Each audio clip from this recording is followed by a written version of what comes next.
But we're not talking about a one-loss team here. We're talking about a two-loss team, unfortunately. Yeah. All right, Lugs. We got 60 seconds left, 15 seconds. Give me how do you think these two semifinal games play out? I think Alabama, because they've been there so often and the path in which they have taken to get there this time around, there's a little bit of an edge maybe that they had been lacking a little bit recently. That gives them the edge early on the surface level approach. And then I have such respect for Kalen DeVore in Washington. I've seen Texas too many times in person. That defense is a problem.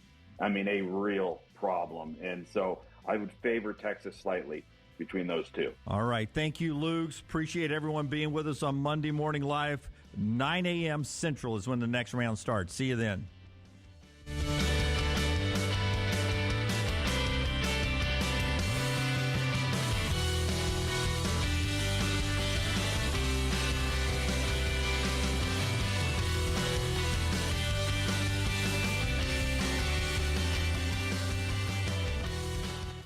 The Double Down Media podcast family is live and full of content for all ages. The Mystery Fifth Hour gives the next round host a chance to talk about everything but sports. Pour a glass of Bama and Bourbon, our weekly college football conversation, while sipping on some of the most interesting pours in the bourbon world. And in our Not For All Ages podcast, The Last Call, LT takes off the gloves for in-depth conversations with stars like Taylor Hicks, presented by Redmont Vodka. Find these podcasts and more by searching The Next Round on Apple, Spotify, and on our website, nextroundlive.com.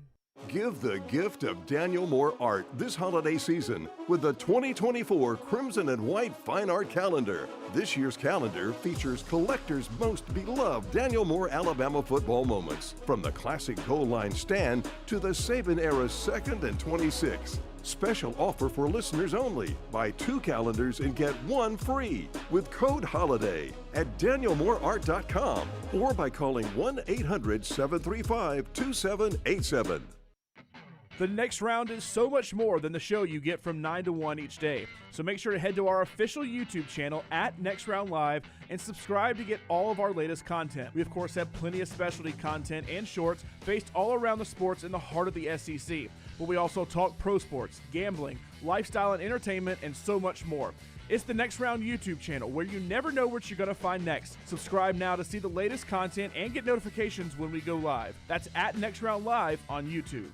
Remember the name Way to Wellness if you're battling weight loss in your life. I'm Jim Dunaway from the Next Round. There was a time I was over 216 pounds until Way to Wellness helped me lose 45 pounds, and now for over 2 years, they've helped me keep that weight off. Here's their website, aplanforme.com, aplanforme.com. That's a great name for a website because there's no cookie cutter plan. Everything is designed specifically for you. No contract, no sign-up fees, and your first consultation is free at Way to Wellness. Hey, Ryan Brown here from the Next Round. Do you want to help pay for my kids' college and look great while you're doing it? You need to go to the Next Round store. Everything from hats to short sleeve and long sleeve t-shirts, sweatshirts, hoodies, zip-up hoodies, and much more. And we're adding new things all the time. Why would you not want to see my kids get a great college education and look great out in the public while you're doing it? Get the gear we wear all the time on the show, and there's only one place to get it. nextround.store. That's nextround.store. IV therapy, B12 injections, cryotherapy, and compression therapy, all under one roof. It's our friends at Hydra Live Therapy. IV therapy treatments are packed with nutrients to increase energy, reduce stress and anxiety, and boost your immune system, and more. If you mention the Next Round at checkout, save 20% off any service. You can join the IV League today. Members are rewarded with deep discounts. Make sure you ask about that. Hydra Life Therapy open 7 days a week. Homewood, Tuscaloosa, and coming soon to Greystone. The Next Round golf cart is back, and it's presented by Urology Centers of Alabama. For $89, play Limestone Springs, Cross Creek, The Meadows, and the renovated Woodward Golf Club. $247 in value for just $89. Or get bonus gifts with the Deluxe Golf Cart for $119. No restrictions, good through September of 2024, but supplies are limited. Buy right now at nextround.store. Jim Dunaway, Lance Taylor, Ryan Brown, and Rockstar. Live from the Birmingham Racecourse Casino Studios, the next round, presented by Bud Light, is on now. Here we go now, live on a Monday. Welcome in. He's Ryan Brown, Lance Taylor, Jim Dunaway, Rockstar Forester, Tyler Lunsford on the back row back there as we get going today. Taylor Korn is out there handling everything social media on all the platforms at Next Round Live. Like and subscribe. Emily Grace McWhorter, our in-the-field reporter, doing work after Atlanta, where Alabama beat Georgia. And then, as you saw on our platform yesterday, Alabama made it into the college football playoff. We'll react to that and all the stuff on the field. Let's go backwards and then play it forward. The game itself, Alabama beating Georgia, LT. You sort of were hinting as the week went on that you thought Alabama was going to win the football game. They did that in what I thought was their most impressive game of the year. Oh, I agree. And, in order to beat a team like Georgia, you got to play clean football. And Alabama had some really dumb penalties, bad penalties against Auburn. And against Texas, they had some terrible turnovers. And they didn't turn the football over. And they only had 3 penalties. And the defense played lights out. Yeah, they did. After that first drive, and I've seen the video that is circulating of Nick Saban on the set with Roman Harper right after the game and basically asked, what did you do? And we asked some of the players, they didn't go real in depth. Nick Saban did. He basically said, we didn't think we could stop the run unless we were in an odd front. Well, they go right down the field on us because their script, their opening game plan basically was designed to go against the defense we were playing. No, I mean, just great luck, whatever, by Mike Bobo, bad luck by Alabama, however you want to say that. So Saban's like, I just told the coaches, let's just go back to a 40 front, play split safeties, and let's let the front four try to pressure the passer, and we'll worry about everything else. And, boy, from that moment on, that it first was drive, tough sledding. It was hot knife through butter. No, it really was. And Alabama was confused. Georgia was clinical. Uncovered. Yeah. I mean, for easy yardage. For a minute, I was watching with a couple of Alabama fans, and they were like, this thing's going to get ugly. And I'm like, it's the first drive of the game. Yeah, you were like Fansville. Yeah, Guys, that's the first play of the season. He lights the match. Yeah. I did all this for nothing. No, our boy Chief, he was like, this is play of the game. And it was like one of the first. It literally was on the first drive. But, I mean, to hear Saban break that down and be like, so I just got in the headsets and I told our guys, let's just do it this way. And then when Alabama did it that way, all of a sudden the rest of the game was so much more difficult in Georgia. After that first possession, if I told you Georgia only gets 78 rush yards, you'd have thought I was crazy. Yeah. RTD4 nails it. And I've loved this kid since who got hurt earlier? No, somebody got hurt. Was it Malachi Moore? It was during the A&M game, yeah. Malachi Moore got hurt, so they had to move Terrion over to Star, and they put Amos in there. And I thought he played terrific there. Well, here comes Amos on Saturday with Kool-Aid out. And what did they do, Brown, his first play on the field? First play on the field, it's down in the red zone. Kool-Aid, they have to stop the game for him to come out. The Georgia fans boo, thinking Alabama was just trying to slow him down. And I'm like, okay, Alabama might try that. They ain't trying that with Kool-Aid McKinstry, right? That's not the guy you're going to willingly take out of the game. So they have to stop the game, and here comes Amos. And Beck knows it. Mike Bobo knows it. Kirby Smart knows it. What are you going to do, right? You're going to test that guy right away. And sure enough, I'm watching. They get the snap, and from my vantage point, it looked like Beck never took his eyes off the receiver. Yeah. And Amos makes the breakup in the end zone. Huge play to hold them to a field goal there. And then he undercut that route later and almost had the pick on the sideline. Just a great play. Amos is a heck of a football player. I mean, that shows you how deep that Alabama secondary is. Yeah, and I think he's got another year left. He transferred in from Louisiana. This is his first year transferred in, but I think he's got another year left. Well, he's a heck of a player. I do too, and I think he does as well. Well, they're going to lose both corners. Yeah. They are, but they got some young talent there, and a lot of people are talking about the youth of this team and who they could have back next year. But they're in the playoffs, so we'll get to that reaction in case you were not with us yesterday on our specialty show and sort of break this down now that we've had about 22 hours. It seems like it's been longer than that, but about 22 hours to react to the conference, the committee actually laying out the 4-team playoffs and Florida State being left out. We'll get to that reaction and talk some about that here in our opening segment. Tyler Booker will be with us, the offensive lineman for Alabama, will be with us in the next segment. Brown, we'd planned on doing the Q&A with Tyler about the show before trash, but I feel like we need to get to it Okay. in this opening segment because we do have Tyler on next. All right. So I'd like to get the reaction Saturday about the show out in the first segment before we get to Tyler coming up. Is this going to be a big shot at me? It's not a big shot, no, but funny. It's a conversation we had with Tyler after the game. But we'll talk first about Florida State being left out right after Brownie tells us about the wonderful folks at Bandwagon. There are a lot of people that say, Brownie, I miss the way it was back in the good old days. Good old days, Well, when Jimmy. it comes to sports departments, the Bandwagon folks take us back in time. It's a great sports store, and you can check off every box on the list there. And I tell you right away, the thing I like most about it is you want to support your local high school, but you also want good gear when you do it. And a lot of times you just got to settle for the crappy gear that just happens to have the logo on it. Not at Bandwagon Sports. High-end gear with your local school's logo on it, and high-end gear throughout the store.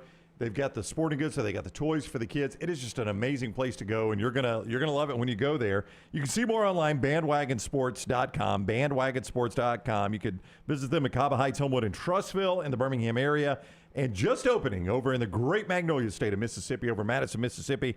So go visit them there, all our Mississippi listeners. Bandwagonsports.com. bandwagonsports.com. Hey, listen, from L.A. to New York to Madison, Mississippi, there in Bandwagon, everyone was watching yesterday at 11 o'clock, the selection show, 11:15 Central Time. Michigan won. No problem with that, right, LT?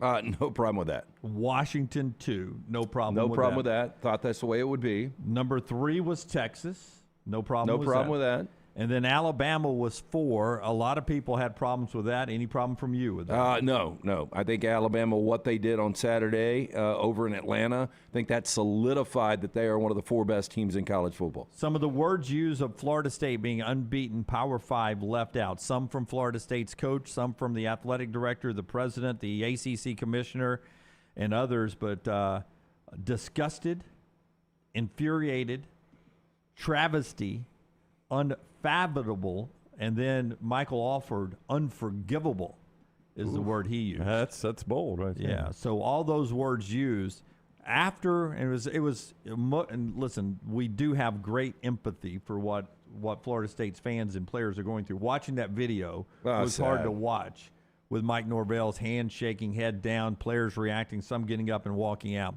Later in the day, he had to do a video conference with Kirby Smart talking about the Orange Bowl game. Here's Mike Norvell on that call. I was just hurt for our players. I mean, to be honest with you, that was, it was one of the tougher moments that I've had to experience. And, just for all that they've done, you talk to a team about, responding to adversity, getting up and going to, give all that you can to be able to find a way to win a college football game. And, like Coach Smart said, it is hard. I mean, it's hard to do. It's hard to, especially when you face some of the adversities that we've had here this year, whether it's injury or just different things to overcome. But, it's all part of it. And, as we tell our team all the time, your truest identity shows up in times of great adversity. And we faced it, and, they put it on display. So that was really that feeling in the moment. And with all due respect to, I put out a statement about the committee and my feelings on that decision. Out of respect for the Orange Bowl and the opportunity we have, I would like to keep any questions focused on this matchup. Obviously, if there's any other follow up at a different time, I'll be welcome. But let's respect the Orange Bowl and the opportunity that we have here, not so much on the decision of the committee. Yeah, it would be impossible to handle that with any more class than he just did right now. Absolutely. Right. Yeah, I across think, the board to respect the Orange Bowl and everything. I don't know if votes are in, but I think he's deserving. But I can see him win National Coach of the Year now. Yeah, yes. if all the voting has to come in. I hate to say a sympathy vote because it's not even a sympathy vote. It's really not, though. I mean, look, he still won an ACC championship in a game against a bitter rival with a backup quarterback, and I think it's going to be him or Kalen DeBoer. Yeah, and by the way, body of work. Jimbo Fisher had driven that great program into a ditch, and he has pulled them out and got them back to national relevance, and he has done a heck of a job in Tallahassee. Oh, yeah, he has. Look, and I think the Orange Bowl is really interesting because of the narrative that will come out of it. One of two things. It will be Florida State wins the game, told you, they beat Georgia, did exactly what Alabama did. They were undefeated. They should have been in this playoff. Technically, could still be AP poll national They champions. could. They vote independently. And we have some sound on something coming up on that. Whatever you want to get to that, yes. And on the other side, if Florida State gets completely blown out, well, look, they weren't into this game. Right. You know, they should have been in the college football playoff. Part of me wants to say I hope nothing gets judged on this bowl game. You guys know how I feel about bowl games. But then I don't want to say that because then if Florida State wins, I do hope people look at that and say, you know, that was obviously an impressive showing. So I don't know. I'm kind of torn on that. I don't want Florida State. Like if Georgia goes and wins that game by 15, 14, 15, 20 points, I hope nobody says, see, they didn't belong. It's just, it's a bowl game. And we don't know what the opt-out situation will be. I hate it that could be a narrative. I thought about this a lot. I think there was a solution. I know it couldn't have been done, but there was a solution. Yeah, a play-in game this week. Oh, no. Well, what you do is you just go on to give, because I think the two teams deserving the buys are Michigan and Washington. Give those teams buys, and then you play out, because there's no argument after 6, really. Yeah. So number 3, Texas, 6, Georgia, number 4. Because if I was an Alabama person, I wouldn't want to play either one of those two Texas or Georgia? You'll take Florida State, though, right? But I'll take Florida State. Yeah. Everybody wants them. You know who else would? Yeah. Michigan. Yeah, you can tell by their reaction. Because this is that year, I mean, how many people would have had a problem with it? I guess people wouldn't want Georgia in this thing. No. Yeah, that would be the only problem. But that could have been a simple solution. I will make the point that many have made before me. I'm not original to this. If not in part for the ACC, if not in part for the ACC, they would be in a multi-team playoff right now. That's right. This was supposed to be the year the 12 teams That's right. started. The ACC was one of the teams that slammed on the brakes, or one of the conferences that slammed on the brakes and went with that goofy alliance thing. Yep. That slowed this whole thing down. The only reason we're going to a playoff next year is because the ACC, the now defunct Pac-12, and the Big Ten said, whoa, yeah, this is on ACC Commissioner Jim Phillips. Yeah, I mean, he bears a little bit of the burden here. Not entirely. Entirely. But the Pac-12 commissioner, they're now dead. That's right. The Big Ten had not expanded yet, right? Right. When the 12 team was announced, it was only Texas and Oklahoma coming in, and the 12 team was happening, and the other conferences were like, whoa. Yeah, Kevin Warren was the Big Ten commissioner at that point. Well, this is an SEC power play to where they've got 4 teams in this 12-team playoff every year, and that's why they brought in Texas and Oklahoma, blah, blah, blah, blah, blah. Well, now, the Big Ten did what they did, and the ACC is the one left holding the bag this year, and probably wish they'd made better friends. Yeah. But, boy, I would be excited. I mean, I'm excited about this 14 playoff. I think they got it right. Yep. There was not going to be anything perfect. I mean, a team or two was going to get absolutely screwed, and Florida State and Georgia were those two teams. Now, Georgia did have an opportunity on Saturday. I don't think anybody would deny they're one of the 4 best teams in college football, but they had their opportunity. Take care of business, and you're in, and they ultimately didn't. But I would love to see 2 buys and have a 16 playoff this year. Yeah. Oh, yeah. Yeah. And listen, even a play-in game, if they somehow, if Nick Saban said, listen, let's settle the controversy. We'll just play Florida State. Let's go to Camping World in Orlando. What kind of sponsorship could they get for that? We play Florida State after the Army-Navy game.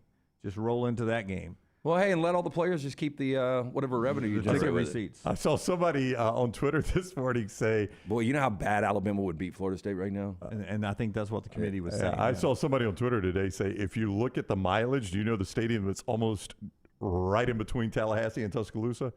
Jordan Hare. It's almost identical. Yeah, I don't think Alabama was. No, I was going to say, that's the one place Florida State would want it. Yeah, okay, we'll play there. We'll take our chances. And can we rent out the Auburn students, too? They would show up in droves, trust me. You'd have no problem. You're exactly right. All right, to LT's other point, right after I tell you about our friends at Alabama Power, remember, Alabama Power, they have this new app for you that you can download in the Apple or Android store that helps you so much when it comes to managing your Alabama Power account, whether it's usage, when the power's out, when your power is going to be restored, payment plans and everything. Just download it, Apple, Android store, alabamapower.com/mobile app, alabamapower.com/mobile app, or in your app store. Danny Kanell, who I find very entertaining as a broadcaster. Again, I like a little controversy. I like a guy who makes me think outside the box, not just the way I think, but also think differently. I like Danny Kanell. I like him. I like the way he does it. Do I always agree with him? No. I think a lot of what Kanell does is for show. I could be wrong. Now, I've met him outside of a broadcasting circle, And he seems like a really fun, good guy. Right. I know none of our listeners will agree with that. I do think his opinion, I think he tries to be controversial a lot of times, though. Would you agree with that, Brown? Yeah, I mean, I think there's some performance art with what Danny does. There is sometimes, though, that you don't try to be controversial. You just are, but you always make me think, well, you know, LT may be right about this. And I always admire people that can make I'm just going to be authentic. I mean, I'm wrong a ton of times, but I'm just going to, you know, say what's on my mind. And maybe Kanell's doing that. Look, and obviously he loves Florida State. I mean, that's where he played. That's right. He was a quarterback of a national championship team in 1993 that was one loss. And he'll let you know here. And that one-loss national championship team in 1993 was kept ahead of an unbeaten West Virginia team to play for the national championship that year. Oh, see, I didn't remember that. Yeah, 1993, unbeaten West Virginia, unbeaten Auburn on probation, but one loss Florida State got to play in the national championship game, the de facto game, because they deserved it. They were the better team by the eye test. They lost to Notre Dame right in the regular season, and then they beat Nebraska. I think you're right. And it was a last-second win by Notre Dame, I believe. Yeah, so that was one of the first big college game days I remember. Here's Danny Kanell on what he thinks should happen this year. Alabama's at 4. Oh, man. Told you. The games don't matter. The games don't matter at all. By the way, this will be the first time since 1990 that we've had co-national champions.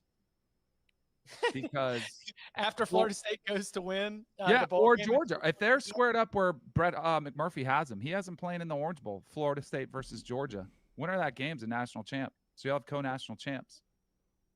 So what do you think? I think that makes zero sense. Yeah, I mean, it's just that was an off the cuff. Yeah, but he'll fight for that. Like if they do win that game, there will be some other people too. Oh, they will get first place votes. In the AP poll, absolutely. Tyler Booker live with us coming up in the next segment. Alabama offensive lineman. But when Tyler was done, I got an interview with him on the field, and we got an interview with him. I think it was Brownie inside the post-game area. And then we had an opportunity when he was done with his media obligations to sort of, there's a picture of us and Tyler. Look how big he is. He is a big dude. Yeah, I could tell that just, I could tell it watching him on the field and then watching him just do interview every week with us. Definition of gentle giant, though. Huge guy, but man, what a nice kid. He likes to depart, though, my friend. He wasn't going to do the interview with me on the field until I pulled my face out from behind the camera and said, hey, I'm with the next round. He's like, I was looking forward to meeting you. And he had no problem doing the interview. And it was so nice afterwards. And Brown started peppering him with next round questions. Rockstar, if you'll give me cut number 3 here, and let's just let this play out and get some live reaction. Cut 3 is Tyler Booker post game in the after the win on Saturday. He's finished his media obligation, so we're not taking anybody's valuable time. That's right. We're not taking anybody's valuable time. And Tyler Booker. The Michigan reaction is so good. Yeah, so here he is right now, Tyler Booker. This is Brown talking to him.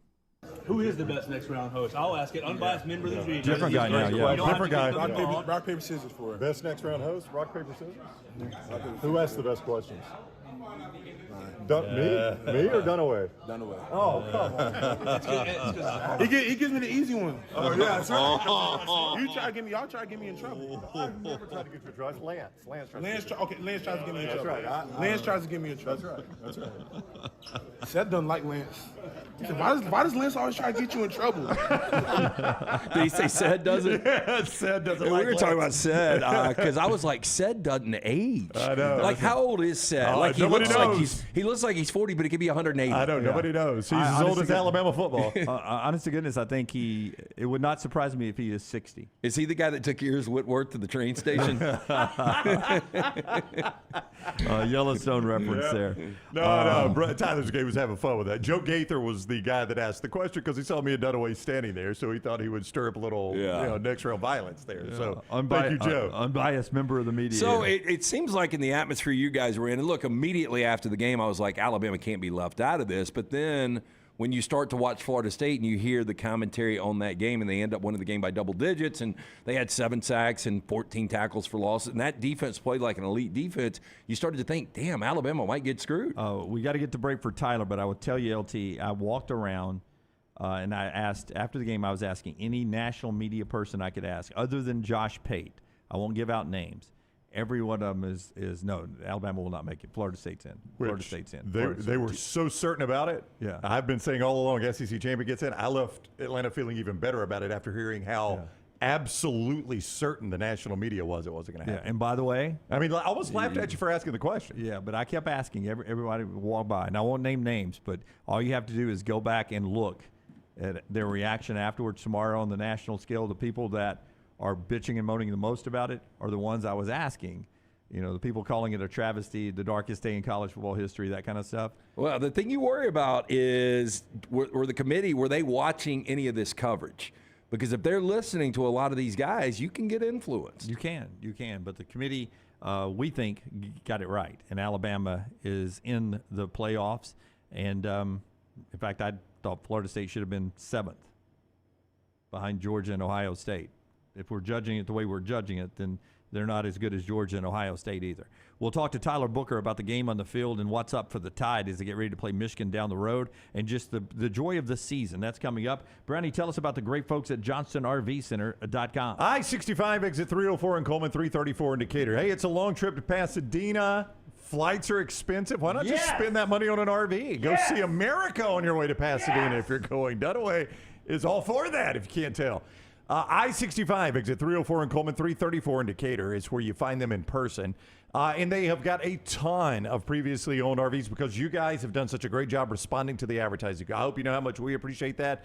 But it has created a full lot there at Johnston RV at both stores. They got to unload this stuff. So let's get on it. Help them out. And everything 2 years old or less covered by a lifetime warranty there from RV Warranty Forever. I-65 exit 304 in Coleman, 334 in Decatur. Always online, JohnstonRVCenter.com. Spittin' Lugs with ESPN's Tom Luginbill and Lance Taylor weekly at Disrupt the Media on YouTube and wherever you get your podcasts.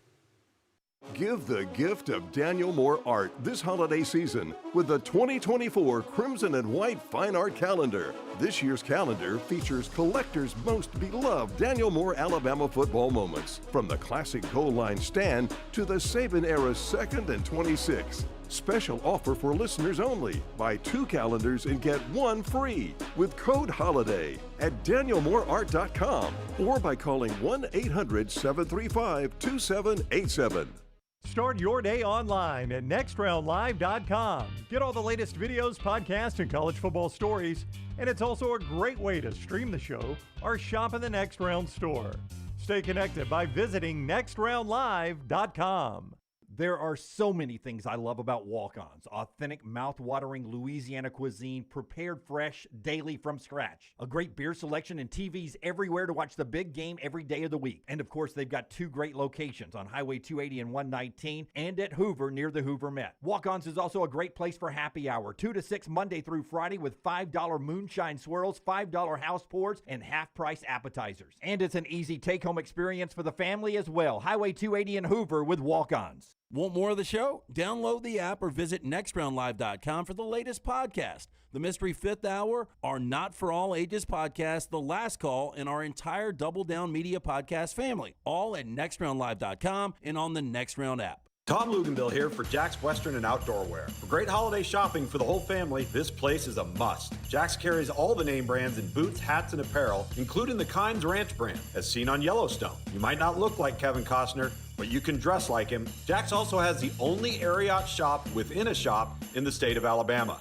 Come see us every Monday through Saturday from 8 a.m. to 8 p.m. and Sundays from 1 p.m. to 6 p.m. Just look for the big red building off I-65, exit 304 in Coleman.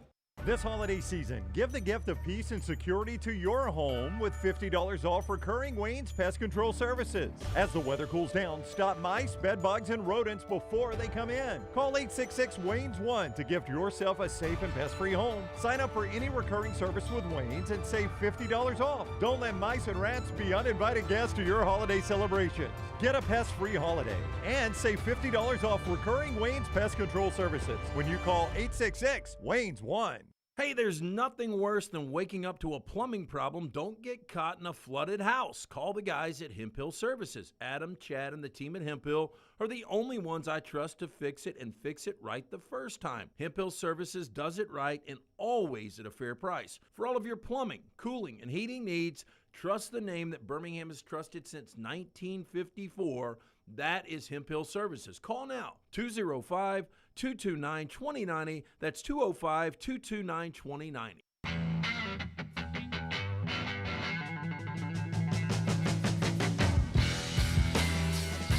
Yesterday, the committee, they unveiled it with Michigan 1, Washington 2, Texas 3. Then they skipped down to Georgia 6. Then they laid out Florida State 5, Alabama's 4. There's the rankings. Tyler Booker standing by Brown, the guy who says, I only ask easy, soft-ass questions. Yeah, and Lance tries to get him in trouble, which means I'm the best interviewer of the bunch. Welcome in, Tyler. How are you today, buddy? I'm great. How y'all doing? Doing awesome. Tyler joins us each week, courtesy of Craneworks and RentalWorks. The big guy says rent from the big dog, Craneworks and RentalWorks. Like all our guests, he's on the JohnstonRVCenter.com hotline. We got a lot to talk about with you, the college football playoff, but I do not want to blow by being an SEC champion because I grew up in this state. I've watched SEC my whole life. It is a massive deal, and Alabama fans take it very seriously. So, first of all, congratulations on that. Thank you. Yeah. And I just want to ask you, in that game, let me start here because I want to start before the game. I've heard discussions that there was an impassioned speech by Nick Saban the Friday night before the game about how much he believed in you guys that resulted in a standing ovation. Can you share anything about that with us? Is that oversold to me a little bit? Nah, yeah. We don't really want to let what happens in our meetings out, and really wasn't. Coach Saban doesn't give us that many like hype speeches or standing ovation speeches. He did tell us that he believed in us the day before. He told us that we can win this game. He told us that he reiterated it into us that he believed in us and that he knew that we win that game if we played to the Alabama standard, and we definitely did, and we came out victorious. So that was your first SEC championship game. What was that atmosphere like compared to a great road atmosphere at the Iron Bowl or a great home atmosphere? I mean, it was pretty much a road game for us to begin with because, we're in Georgia, we're in Atlanta. That's about, how far is that from Athens? About an hour tops? Maybe, Yep. Yeah. So it was just another away game for us. We just got to wear our crimson jerseys. But, just the atmosphere. And then we got that same kind of feeling of shutting the crowd up. Because when we got out there for that first drive, it was really loud. I could barely hear. And what people don't really take into account when it comes to neutral site games or venues or wherever you play is the structure of wherever you're playing at. So playing in a dome, all the sound is bouncing off of each other. So it's way louder than it would be at a outdoor stadium. So that played into a part of it too. But it was very exciting. A lot of great memories made that day. The first thing you said to me on the field was about your offensive line. So I want you to talk a little bit more about that now that you had time to reflect on 13 games from where you guys started out as a unit to where you finished up with all that confetti coming down.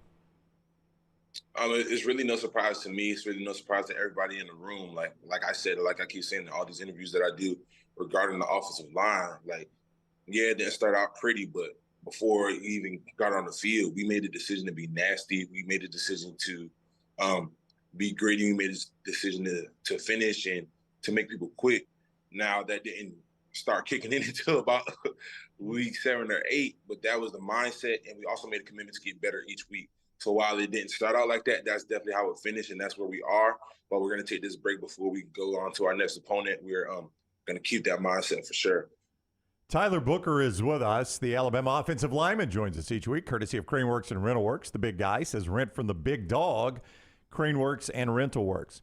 How much motivation, I know you've talked some about this, how much motivation was drawn from people talking about how Georgia is now the standard, not Alabama anymore? Former Georgia player when he was with ESPN, David Pollack, sitting on a TV set last year with Nick Saban. You're smiling. I know you saw this. He's sitting next to Nick Saban saying Georgia is the standard of football. He said, Kirby Smart is the best coach of football. I mean, how much motivation did you guys draw from people talking about it like the torch had been passed? Well, I was sitting on the couch while that external factor was brought up, so I was allowed to take that. So just remembering that and remembering why I came to Alabama. I came to Alabama for the standard to live by the standard and also further it and keep it going. So to hear somebody challenge that, like as a competitor, that's gonna get you going. Like it felt like he was challenging me as a man. He doesn't even know me. He probably never even heard of me until this weekend. But yeah, I took that personally, and I let that drive me. I don't know if any of my other teammates saw it, but just everything that I did, I just remembered. Like, okay, here's what they think about you. It's time to go change their mind. And for him to say that is just insane. And I'm glad we were able to prove him wrong this weekend. So I know immediately after beating Georgia, you guys felt like, or you knew you were one of the 4 best teams in college football. You probably felt like, hey, we deserve this. We're going to get in. But how nervous were you after sleeping on it, getting up Sunday morning and getting ready for that selection show? I was pretty nervous, but at the end of the day, we did everything in our power to get in there. So that's what I continue to remind myself through the selection process, through all the 80 million commercials and all the analysis of being that was selected. I'm like, oh my gosh, just tell us. But I just told myself in my head, like, we deserve to be in there, but whatever happens, happens. You did everything in your power. You control what you could control, and it's out of my hands. But thankfully, the committee made the right decision, and we have 2 more games to show who we are as a team and prove ourselves once again. That SEC championship scene reminded me a lot of the 2009 because in 2008, a great Florida team beat a great Alabama team. Come back in 2009, Bama gets them, and there was mutual respect, but not publicly displayed between those 2 teams. But I was blown away Saturday, and you had told us, you had cued us in on this beforehand, at how many players in this game were on recruiting visits together and came down to choosing between Alabama and Georgia. And after the game, a number of Georgia players, I mean, not just a handful, I mean, it looked like most of the team is gathered in the middle of the field with you guys, and you could see almost reuniting of almost friends on the middle of the field. Tell me about that and really what was being said down there. Was it complimentary from the Georgia players congratulating you guys, and just that scene of seeing so many of them who have been through the war like you guys have after that contest? That's exactly what it was. There's so much respect between the 2 teams just because we're brought up in a lot of the same ways, you know. And like you mentioned, we're on the same recruiting visits together. And then even now with social media, everybody's connected. So a lot of guys who went to the same high school, like me, for example, me and Warren Brinson, we went to the same high school. Dalen Everett, he goes to Georgia. He played a good amount, and a lot of other guys on that Georgia team were at IMG once before. So just having that relationship, and that's just the beauty of football. You know, we went to war against those guys. We were trying to really beat them and make them quit. But as soon as that whistle blows, as soon as that clock hits 0-0, you have respect for the man across from you, because at the end of the day, they put in the same amount of work as you did. You know, so it was just great seeing everybody. And mentioning Warren, I'm gonna bring him up again. That was one of my best friends, and he really kind of mentored me through IMG, him and a few other guys. So just be able to play against him and see him again, that was great to see. He was actually my host on my official visit to Georgia as well. So Warren and I have a great relationship. Tyler Booker with us for a few more moments, courtesy of Craneworks and Rental Works. The big guy reminds you, look to the big dog to rent at Craneworks and Rental Works. So when I was growing up, when we were a little bit younger, Miami was the dominant program in the nation. And one of the cool things about watching Miami games, they had all these guys in the NFL, and they'd come back to the sidelines and stand in the sidelines for big games. And Miami players were like, we were told by those players how important it was to uphold the Miami standard. Alabama's back in the college football playoff. You're playing for a national championship. How many former players do you hear from that remind you of the importance of keeping the standard of Alabama football, which is playing for a national championship? A few guys actually sent in a video the night before the game when we have our hype video before the game. So a few guys actually sent in a video. Phil Mathis spoke, and I think OJ Howard spoke. A few guys spoke on that video, but for me, it was great to see Evan Neal on the sideline, because he and I came up on a similar path. Kind of, we were both at ING for 3 years, and we both got to Bama, both played early, you know. So he and I have a lot in common. So to see him on the sideline and just being able to talk to him in between drives, see what he was seeing, it was great, because I've always looked up to Evan. So to have him as an Alabama brother now, it's great to have people like that in your corner. I know you said I try to ask you questions to get you in trouble, so I'll ask you an easy one here. Now that you've played both Texas and Georgia, who is actually better? No, I'm kidding. Whoa. You don't have to answer that. You don't have to answer. What's that? I didn't hear the answer. You cut out. What'd you say? I said those are the questions I'm talking about. I'm not going to ask it. So have you ever played a game in Los? Have you ever been to LA before? I haven't. So I'm very excited. You gonna try In-N-Out Burger? I'll try it. I like Five Guys a lot, so it'll be good to finally compare the two. We can give you some opinions off the air. It's well worth it. Yeah, but I would tell you it's part of going to the West Coast. It's trying In-N-Out Burger, and I had a great experience there the last time. It was delicious. I know the answer to this, but if I don't ask you, there'll be people in the chat room that'll say you didn't talk any about Michigan. The history tells me you got some time off. You guys haven't even thought looking at Michigan or any of that yet. But tell people sort of what the next few days, what's it like for you guys? What's on the schedule? So the next few days, we actually have today off, and then the next few days are just about staying in shape, reviewing the Georgia game, because every game we want to get better from. So we're going to review that game, and then just kind of lock in on our finals, because we are student athletes, locking on our finals and just really take a little mental break, because we've been at this since August. So take a little bit of a mental break, and then we'll get back on it and start on Michigan in about a week or so, week and a half. Which final exam are you most worried about? None of them. I kind of lucked out this semester. So I only have one final, and it's a paper. So I'm already halfway through that now. So yeah, very excited. And then the other one is online. So I lucked out big time this semester. That's not luck. That is hard work. I mean, that's just you made good grades. That's why you can skip these finals, right? And good choices. Oh, some teachers are like, this class doesn't have a final, or the final is a in-class presentation. And I like just going up and talking in front of people. Like, that's easy for me. Yeah. So it's just, I did luck. Yeah, I do get good grades, but I'm going to be real with y'all. I did luck out. Yeah. That's when you tell them, Professor, my presentation was on the field in Atlanta last Saturday. If you want to see my final presentation, that's it right there. See how that flies if you throw I'm going to give you the economics of ass whipping. here's my presentation. Well, Tyler, again, man, congratulations on the SEC championship and making the college football playoff. We look forward to talking to you throughout the preparation for that, man. It's going to be fun. Yes, sir. Sure is. Thank y'all. All right, buddy. Take care. Have a great day. Nice meeting you, too, man. Yep, absolutely. You're as great in person as you are in video, man. Fantastic. Thank you.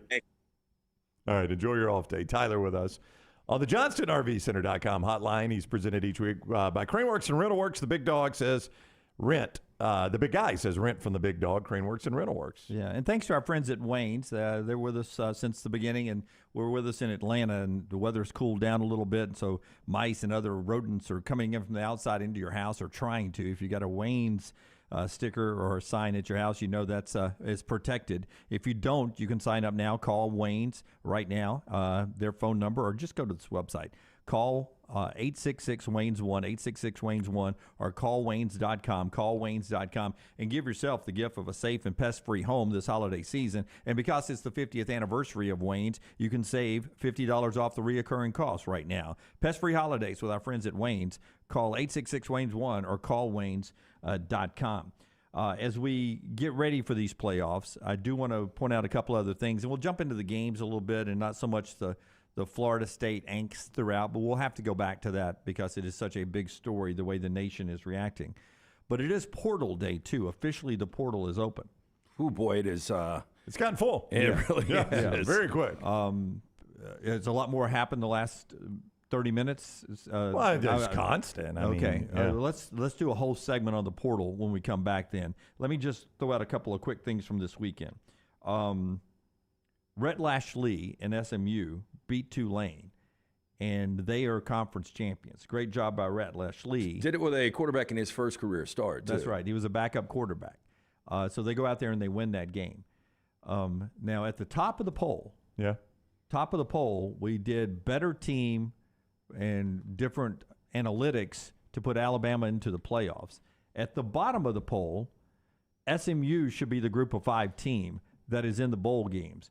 We're putting an inferior team in Liberty in the New Year's Six bowl game because they are undefeated. SMU's resume is stronger than What is the Liberty. quarterback situation for SMU? Is there a chance they use the same rationale That's to a do good that? point. It's a good point. Because I don't know. I'm asking you. Well, I don't think that had anything to do with it. I just think based on where they were ranked coming into this weekend, Liberty ended up winning their championship game by double digits. Same thing Florida State did. Yeah. I know. Yeah, I get mean, it, and I agree with you. I think SMU is a better team. Liberty You're does also have their doing 13-0 versus 10-2 or 11-2. Yeah. I mean, there's more of a difference between 2 losses and 1 loss. I mean, it's a bigger gap there. I would have had no problem with SMU. Yeah. If I asked you SMU Liberty on the same field, you'd feel better about SMU, right? Yeah, SMU would be favored in that game. Yeah, absolutely. But a great year at Liberty. Just a different league right now for the Liberty Flames. But they're there. They get to play Oregon. We'll see if Bo Nix is in that game or not. That would make for a little bit of a different outcome if you have some opt-outs for Oregon. Just see some USC last year against Tulane. Yeah, I will say, man, it is a heck of a drop when you consider, am I going to the college football playoff, the New Year's Six bowls, or, I'm not there, where am I going? Oh, you're going to go to the Fenway Wasabi Bowl. Yeah. So, like, I had a chance to be in the New Year's Six bowl, and the next stop for me is the Wasabi Fenway Bowl, where I play 6-6 Boston College. Yeah. Still be cool to play in Fenway, I wouldn't it? guess. I hate Who's games. that you're talking about? That's SMU. That's what I'm SMU, saying. Yeah, they went from, Yeah. hey, maybe we get a New Year's Six bowl berth to, I got to go play Boston College in Fenway Park. We're playing a baseball stadium. Now, this Liberty-Oregon matchup is, down the road, that's going to be a playoff game like Liberty versus a better team than Oregon. Yeah. So, but get ready for those games when we get to the 12-team playoff. All right, when we come back, a little portal news, and then at the top of the hour, we'll get back to the road to the playoffs and everything we saw in championship weekend. The show being brought to you by a couple of great folks. One of them, our friends at Redmond Vodka, LT. Locally owned and operated. Charles Barkley, one of the faces behind the great product that is Redmond Vodka, available in 22 states. Ask for it by name if they don't have it. Tell them to get it. It's gluten-free. It's 8 times distilled. It is Redmond Vodka. And best and worst of the weekend part of the show as we crank back up on the other side. And that's always brought to you by our friends right there at Hemp Hill Services. For a couple of generations now, Hemp Hill Services has been the place that Birmingham and Alabama has trusted for all your heating and cooling needs. You trust the name that Birmingham's trusted for a long, long time. 1954, Hemp Hill Services, 205-229-2090, 229-2090. A trusted plumber, great with cooling and heating needs, and they bring you best and worst of the weekend when we come back. Follow Rockstar on Twitter at RockstarBHM. A legendary coach once said, "It's not the will to win that matters, it's the will to prepare to win." Bryant bankers have the dedication and experience to put together a financial game plan that's right for you. Stop by one of the 7 Central Alabama locations today or give them a call at 1-855-4-BRYANT to begin preparing for your financial future today. You'll find out what unbeatable service and legendary results are all about. Bryant Bank, Equal Housing Lender, member FDIC. The Birmingham Racecourse Casino's 7 days of giveaways is going on now. The more you visit, the more chances you have to win. We're giving away $125,000 in free play and cash. That's right, Birmingham Racecourse Casino is giving away $125,000 in free play and cash. Play the latest, most exciting games around with fun bonuses and big jackpots. There's always more ways to win at Birmingham Racecourse Casino off I-459, exit 31, Derby Parkway. Must be 21 or older, must be present to win. Make sure to start your day at nextroundlive.com. Get caught up on the latest podcasts and videos from the live daily show, plus specialty shows such as the Mystery Fifth Hour. You can also learn more about the whole staff at Double Down Media, find all of our social media feeds, see the latest videos from our YouTube channel and gaming channel, plus find other ways to consume the show like the Next Round mobile app, which you can download direct from the site via your iOS and Android device. Make nextroundlive.com your homepage and stay up to date with everything from us here at the Next Round. IV therapy, B12 injections, cryotherapy, and compression therapy all under one roof. It's our friends at Hydra Live. Mention Next Round at checkout. Save 20% off any service. Hydra Live's got 3 locations, Homewood, Tuscaloosa, and coming soon to Greystone. The wait is over. Tonali has arrived. Beautifully distinctive Italian styling and performance. Come test drive the all-new 2024 Alfa Romeo Tonali plug-in hybrid at Alfa Romeo of Birmingham. The all-new Tonali offers best-in-class horsepower and torque, fastest 0 to 60 times in its class, plus best-in-class range with full electric charge. And best of all, qualified Tonali leasees are eligible for up to $7,500 EV tax credit factored into your lease. Hurry down to Alfa Romeo of Birmingham and experience the all-new Tonali. Hey, Lance Taylor from the Next Round to tell you about our friends at Gutter Cap. Gutter Cap's that patented aluminum cover system that fits over most existing gutters to keep out debris and eliminate that gutter cleaning. It's backed with a lifetime warranty, almost 20-year service record right here in Birmingham. Stay off that dangerous ladder forever. 45% off the retail price now if you call guttercapbirmingham.com. Call my good friend Chris Stewart now, 205-823-2212. Cap it, don't snap it. It's Gutter Cap. Want more of the show? Download the app or visit nextroundlive.com for the latest podcast. The Mystery Fifth Hour, our Not For All Ages podcast like Bama and Bourbon, and the entire Double Down Media podcast family. All at nextroundlive.com and on the Next Round app.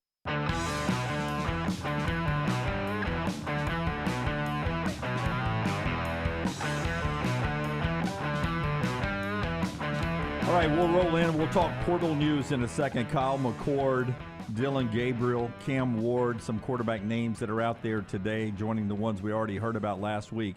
But phone calls up next. If you want to jump into the show, 205-734-0923. Let's go Jeremy, who is next with us in McCalla. Hey, Jeremy. He how just are dropped. Oh, sorry, we lost Jeremy there. We'll reset the phones here in a second. LT, tell us about Michelson Laser Vision. Again, a great deal right now when you call 205-969-8100. You ask for Amy, you thought the Next Round sent you. They're going to hook you up with a hassle-free consultation, 0 to lose to find out if LASIK is right for you. And if you get screened out and you get the procedure done by December 31st, you're going to save big. It's a one-time offer from the Next Round. Michelson Laser Vision, Dr. Mark Michelson, Dr. Jen Michelson, best in the business. Make the call today. Stop procrastinating. The gift of sight this holiday season, 205-969-8100 or MichelsonLaserVision.com. Jerry is next with us. Jerry is with us. How you doing, buddy?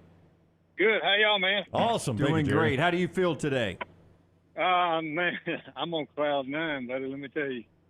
Cloud nine. First off, let me say, y'all got the greatest sports show has ever been. I'm telling you, I'm addicted. It's a bad, it's bad addiction. I have got to hear this show every day it's on. I love it. I love every minute of it. Well, wow. if I could ever get Lunsford to finally print the "I'm Addicted" T-shirt, we would send you one free. I wish we could have a Next Round pandemic out there. addicted to the show. Yes. Quick story. I go to church yesterday. I'm a big Bama fan. Everybody knows I'm a big Bama fan. I go in, I'm standing around talking with a preacher, and he's like, man, I don't know. He said, well, I told him, I said, well, don't worry, I'm going to have my phone on while we're sitting in church. He said, are you really? I said, yeah, I do it all the time. I mean, not all the time, but I done it a couple of years ago when we were waiting to see if we made it. But anyway, I had my phone on, and his wife, she told me, she said, well, I'm going to look over at you during the service. So she looks over at me at one point, and I hold a thumbs up, and she just breaks into a big smile, and then I hold up 4 fingers, and she's just grinning ear to ear.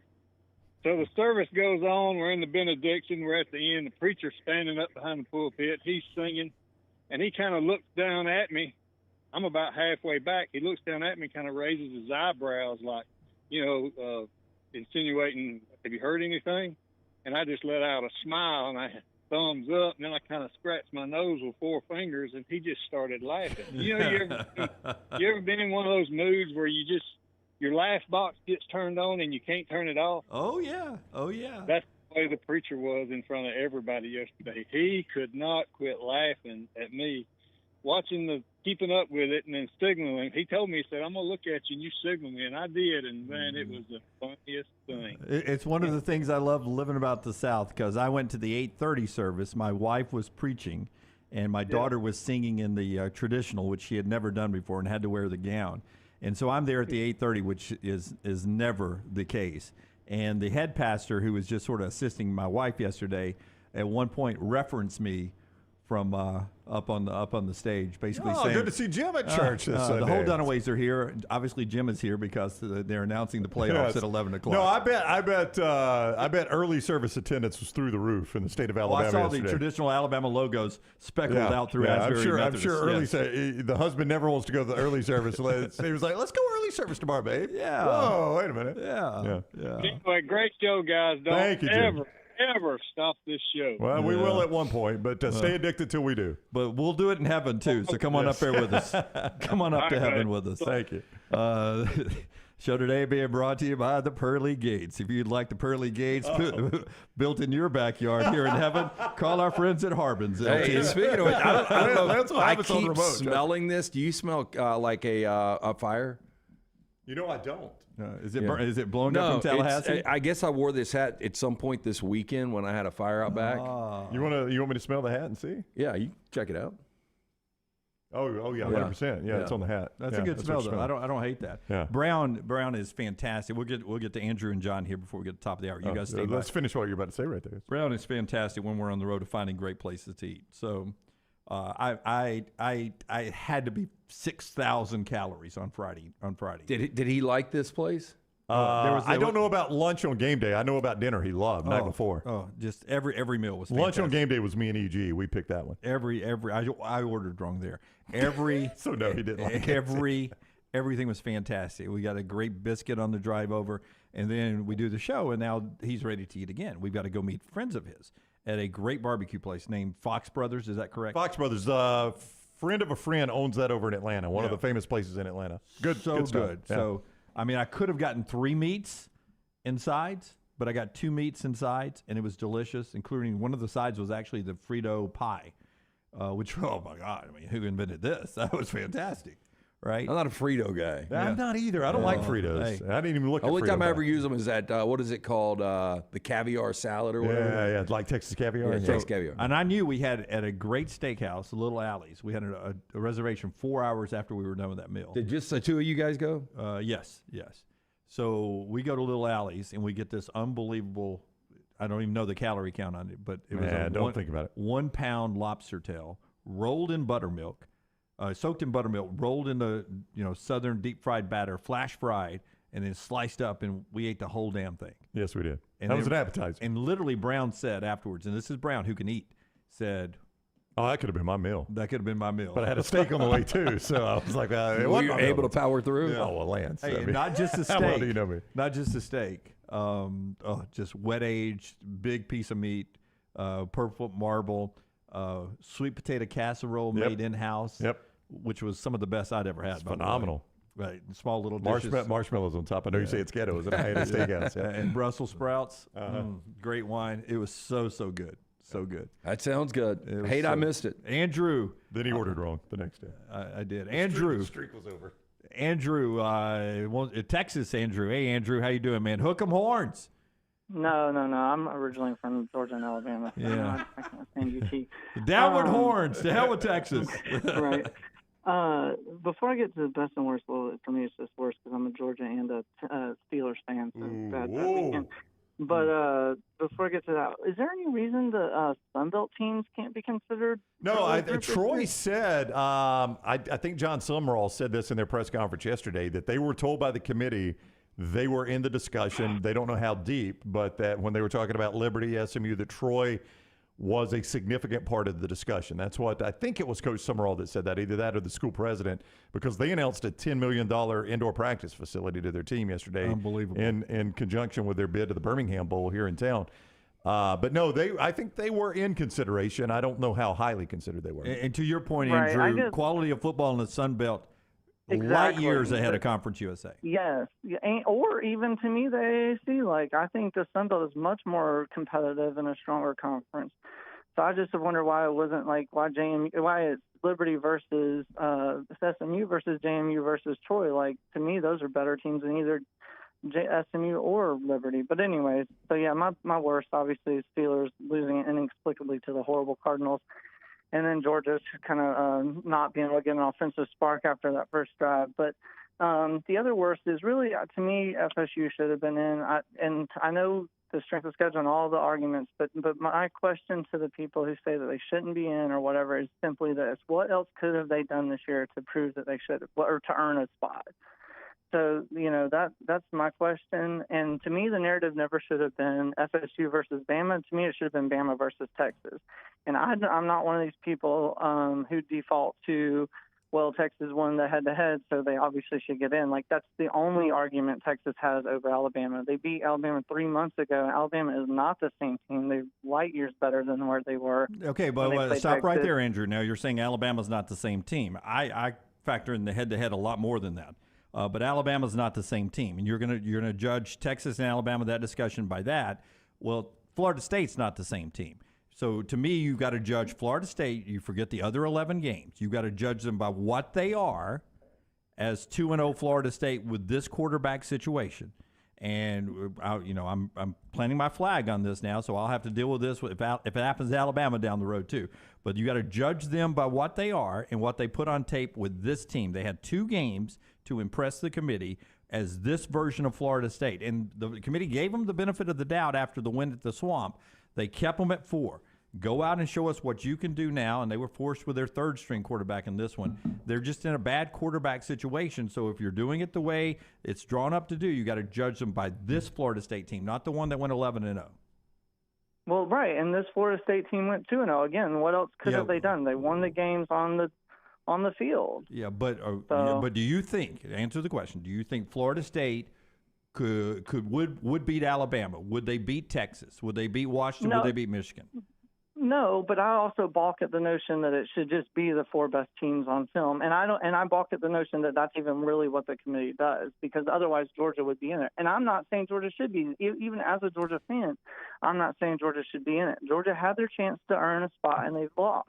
Yeah, but it's a crappy deal for Georgia too, because on Saturday, before that game, they are the dominant #1 team in the country. Nobody is questioning that.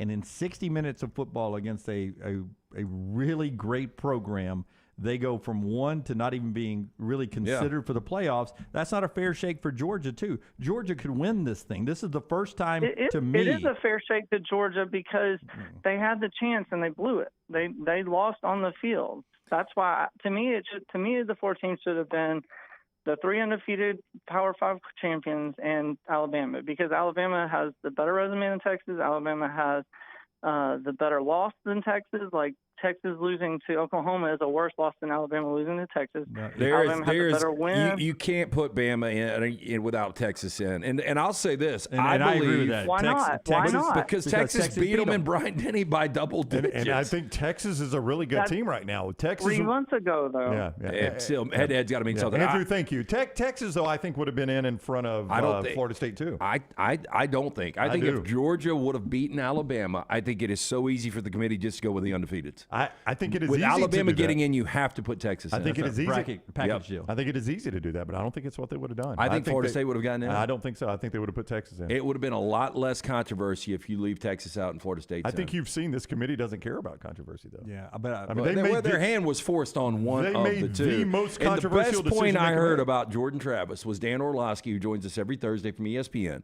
He said, look, we were talking about Joe Burrow when he was healthy. The Bengals may be the best team in the AFC. With Jake Browning now, the Bengals aren't in the playoffs. It's just a different team, and this is what you've got with Florida State. Yeah. And watching Brock Glenn, the stage was too big. He's a true freshman. I don't blame him. He was thrown into this at the last minute, the 11th hour, and Florida State's defense was dominant. You know what? If they weren't, they would have lost to Louisville. If Jack Plummer wasn't an awful quarterback, they would have lost to Louisville. 7 sacks and 14 tackles for a loss in that game by the Florida State defense, by the way. Listen, Texas is peaking at a good time right now. We'll talk about this game as we move throughout the countdown to Pasadena and New Orleans. But this Texas team is playing really good football. John, JD, hang around. More phone calls on the other side. We'll get to those as we continue Harbin's Outdoors, whether it's the pearly gates or just some good old wooden fences. They'll handle everything in your backyard. Yeah, absolutely. I had some people come by this week that have not been to the house in a while, and they're like, man, backyard looks awesome. Jeremy and his team, they do an incredible job. And look, if you're thinking about building a pool, my advice would be stop procrastinating, go ahead and do it because you're going to absolutely absolutely love it, and especially if you get it done with our friends at Harbin's Outdoors. They specialize in installing custom fiberglass pools, landscaping, and hardscaping. Jeremy and his team, one-stop shop for all of your pool construction needs. They do it all from the install to the lighting, final hardscapes around the pool, everything in between. It's beautiful work. You can find them on Instagram at Harbins_outdoors. See it for yourself, or you can call or text Jeremy directly, 205-300-0718. That's 205-300-0718. Tyler Watts and Jim Dunaway on All Things Alabama. Watch Talk of Champions at Rollside Pods on YouTube and wherever you get your podcasts. Stop by the New York Butcher Shop and pick up the finest in certified Angus prime beef steaks and burgers, premium pork chops, ribs, and all-natural chicken cut to order just for you. Their chef-prepared entrees and side dishes are the perfect dinner-to-go choice for your family and are ready to heat at home. With a great selection of fine wines and desserts, the New York Butcher Shop is your one-stop dinner shop. 2 locations to serve you, Cahaba Heights and on Highway 119 in Greystone. The New York Butcher Shop, rare quality, well-done service. IV therapy, B12 injections, cryotherapy, and compression therapy, all under one roof. It's our friends at Hydra Live Therapy.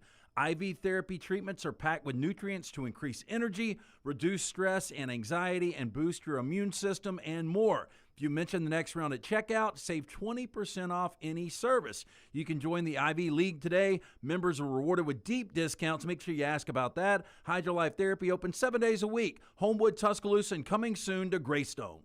Hey, Lance Taylor from the Next Round. You've heard me for years talk about our friends at Bromberg's Jewelers, and we welcome you to stop by and see that great customer service at the Mountain Brook and Summit locations. But we'd also love for you to check out their new online shop. They've got plenty to choose from. Great gifts, big and small. Available online, they've got David Yurman, Tudor watches, select diamond and gemstone jewelry, William Henry, seasonal and favorite giftware items, and baby gifts as well. They've even got an online sale section. For more information, Brombergs.com.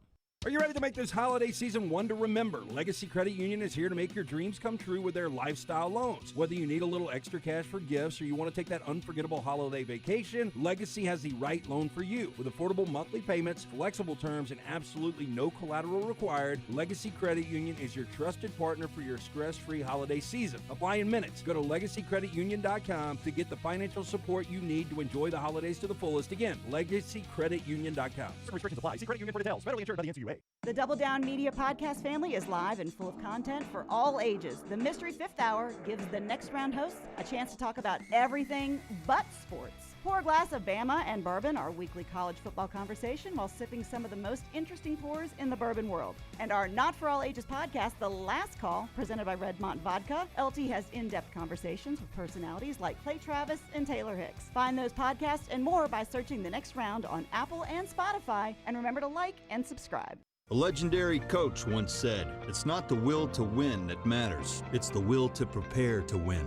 Bryant bankers have the dedication and experience to put together a financial game plan that's right for you. Stop by one of the 7 Central Alabama locations today or give them a call at 1-855-4-BRYANT to begin preparing for your financial future today.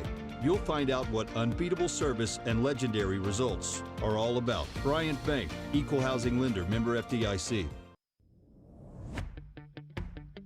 Jim Dunaway, Lance Taylor, Ryan Brown, and Rockstar. Live from the Birmingham Racecourse Casino Studios, The Next Round, presented by Bud Light, is on now.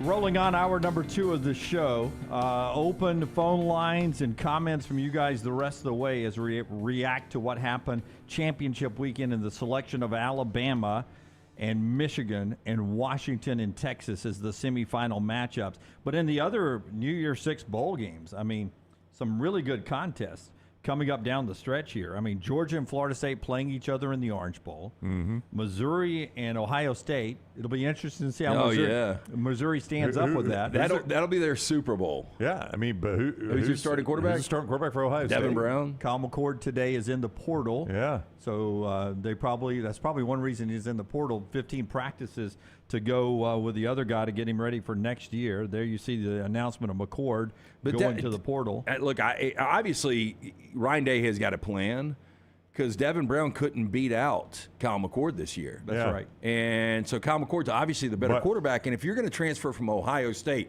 there was a conversation that was had, hey, you're not going to be our guy next year. So I think they've already gone on the portal and gotten their guy. And you got to wonder if Marvin Harrison will play in this game. He's going to be a very high NFL draft pick, and now his starting quarterback is not playing. I would say no way. And I would imagine Mizzou is all in. Like Schrader will play, Cook will play, Luther Burden will play. I'm So going to make this prediction. Cam Ward will be a Buckeye. Ooh, interesting. Cam Ward of Washington State has another transfer left in him. Would look really good in orange and blue. I'll go ahead and speak for Taylor Corn. But you think he'll be a Buckeye? Yeah, I mean, look, unless they've got some kind of stud coming in, which I'm sure they probably do, but you're not going to go with a true freshman. They had Riola, the 5-star, the guy that's number 1 overall. They had Quinn Ewers. No, but they had Riola, the number 1 overall recruit that was supposed to sign on the 20th with them, but he decommitted, flipped to Georgia. So he's going to Georgia. Yeah, and the thing is, you wouldn't rely on a true freshman. I don't care how good they are coming in and starting quarterback for Ohio State. So to me, there's been a conversation. I think Ryan Day's got his guy. Cam Ward would fit really good in that system. But who knows? Could be somebody else. Ole Miss and Penn State, Liberty and Oregon, the other New Year's Six bowls. John is in Mobile. He is next with us. John, welcome to the next round. How you doing, buddy? Hey, guys. Great. Thanks for taking my call. Sure. We to me, the worst of the weekend had to be the All Cupcake Conference Championship. Louisville's offense is just absolutely horrific.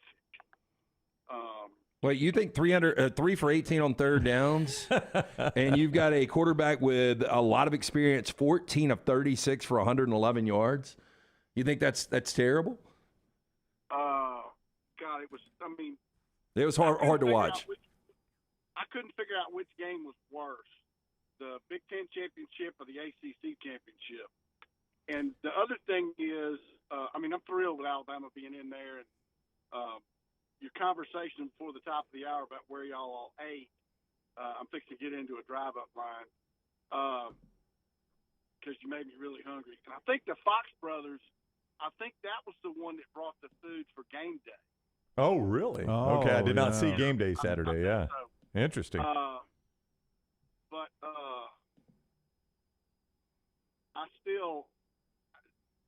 Alabama's just to me. There's so much more room to improve. And I kept thinking Saturday night after the game, okay, the only way they're going to be able to keep the SEC from winning the national championship is to keep us out because we've won 6 of 9 so far. And it's, I don't know, it's just. Well, I think, and I appreciate the call, John. I think that's why they got in. I think that's why Alabama is in. Track record? And I think that's why, to your point, when you said if Georgia had won that game, that Florida State would be in, I think the fact that the SEC was going to be left out and they've dominated this so much is why Alabama is in. And if Georgia had won, then the SEC's in. So it's not that crossroad decision of leaving out the conference that's won 6 of 9 national championships. But if that is the mentality, that goes against everything they say that it's got to be based on this year because Georgia's one of the 4 best teams in college football, and I could not get it out of my head. This team has won back-to-back national championships, and they've won 29 consecutive games up until losing to a peaking Alabama team by 3. I think it is they're after the best 4 teams in college football with a couple of asterisks. And one of those asterisks is, okay, we can't have it dominated by one conference. We need to have some sort of representation across the board, right? Right. And which is why they include criteria that they include, such as conference championship. If it's down to Georgia and Texas or Georgia and Florida State, is one of them a conference championship, one of them isn't, right? Okay, so I can use that as a tiebreaker. If they happen to have played head-to-head, I can use that as a tiebreaker. If Texas, before we go to J.D. and Huntsville, if Texas, it wasn't even close, by the way, but if Oklahoma State had beat Texas, today would it have been Florida State in and with Alabama and Georgia out, or would today it be Ohio State, Washington, Alabama, Georgia? That'd be interesting. You mean Michigan? Oh, excuse me. Yeah. Michigan, Washington, Alabama, Georgia. Washington, well, I would Alabama, be Georgia. on the side saying Georgia needs to be in over Florida 100%. State. Yeah, I mean, right now they're a 14-point favorite. If this game meant something, I think they would be a 17-point favorite. Yeah, it's an excellent question you ask, and I don't know the answer. I mean, again, I'll say you can't say, well, the committee would have steered away from controversy because they steered right into the biggest controversy they could steer into. That's right. By the way, on the committee, 13 people, 5 people in that committee, including the athletic director for North Carolina State, Boo Kerrigan, but 4 other people in that committee either have worked for or graduated from an ACC school at some point. 5 people. Only 2 had SEC ties on that committee at all. Wow. I thought you were going to tell me 5 have had death threats since yesterday. Well, they're still young. Yeah. I mean, I wouldn't be surprised. Before we go to our friend JD in Huntsville, tell us about HydroLive, LT. HydroLive is IV therapy, B12 injections, cryotherapy, and compression therapy all under one roof. Can't make it to HydroLive? Not a big deal. They can send a nurse to your place of business or home. They're open 7 days a week. 2 great locations around us. The newest in Greystone, one in Homewood, 9 a.m. to 6 p.m. Very important that you mention Next Round at checkout. You're going to get 20% off any of these great services. And a great stocking stuffer idea is a gift card from our friends at HydroLive. Follow them on Facebook and Instagram at HydroLive Therapy or online for more information, hydrolifetherapy.com. One of the nuances of the building we work in is in the summertime when it's 100 degrees outside, we'll be in hoodies in here because of the air conditioning. It's hot. And on the flip side of that, when it's wintertime, oftentimes we're dressed like it's summer in here because of the heat. That's why I pulled off my hoodie. I had to pull mine off too. Yeah. Hey, 6 and 6. Yeah. Yeah, you guys are alive. We are alive. You're alive. Dolphins 9-3. I'm going Dolphins. I don't know if you guys were watching any of it. I watched a little bit. Never lost a party. That's right. Next round. Never out of it. Puka Nacua goes down. I thought he blew his shoulder. I was like, it's either a broken collarbone or a blown shoulder, and he's limping off, and he's kind of got hand on ribs, and they find out it was fractured ribs. Oh, no. And the kid came back and played. Yeah. Just put a little dirt on it. Dolphins 9-3 for the first time in 22 years. Yeah, Bucks won. Back in the wild card discussion if you can't win the division. Yeah. 5 and God, 7. if you can't win that division. Yeah, absolutely. 1 game back. JD is in Huntsville. Playoff discussion continues. JD, I assume, as the man I think I know you as, a little church on Sunday and a little good news about Alabama, right? You know, I purposely I have my iPad that I take notes on sermons, okay? But I purposely put it down flat so I wouldn't see it, turned my phone down so I wouldn't look at it. My son is in children's church. He's got his phone, and he's looking at it, and he doesn't realize that the AP poll is not the college football playoff, and he thinks Alabama's out. Oh. And so I go in there in my office, and he says, "Daddy, they're out." And I'm like, "Really?" I was kind of surprised. And I said, "I don't think they've announced it yet." And then I said, "No, they're in, buddy, right here." You know, and he's like, "Oh, he's going crazy." You know, I expect them to be in. But listen, so many things to unpack about this game. I got to tell you, I don't know what you guys think, but this, to me, this may be the worst Alabama team to beat an elite Georgia team of all the matchups that we've had. I don't know that Alabama's ever – I mean, they were underdogs. We knew that. But it's got to sting even more for Georgia because they had to feel like, hey, this is not one of Alabama's better teams. This is not 2020. This isn't 2015. It's a good team, but they had to feel like that they were going to win this game. I don't want to cast the iron on this team until I see how they stick the landing. But they are not the 2020 team. They've got the feel of that 2015 team though, that lost early to Ole Miss. Not even the 2018 team. I guess what I'm saying is you didn't have that stud quarterback that you were so worried about. You didn't have 4 first-round receivers that oh my gosh, we got to cover these guys. Anyway, one of the things that I noticed in all the coverage yesterday is how many people in the media got emotional about their disdain towards Florida State not making it. Hey, guys, tell me if you think I'm wrong.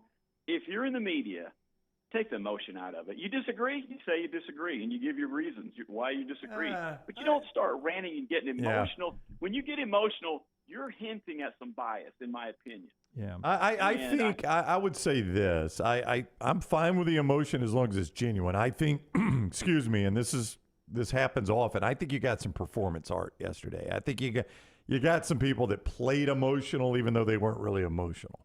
And that bugs me if you feel if that's the case. But I mean, if it's genuine emotion, that's just a genuine.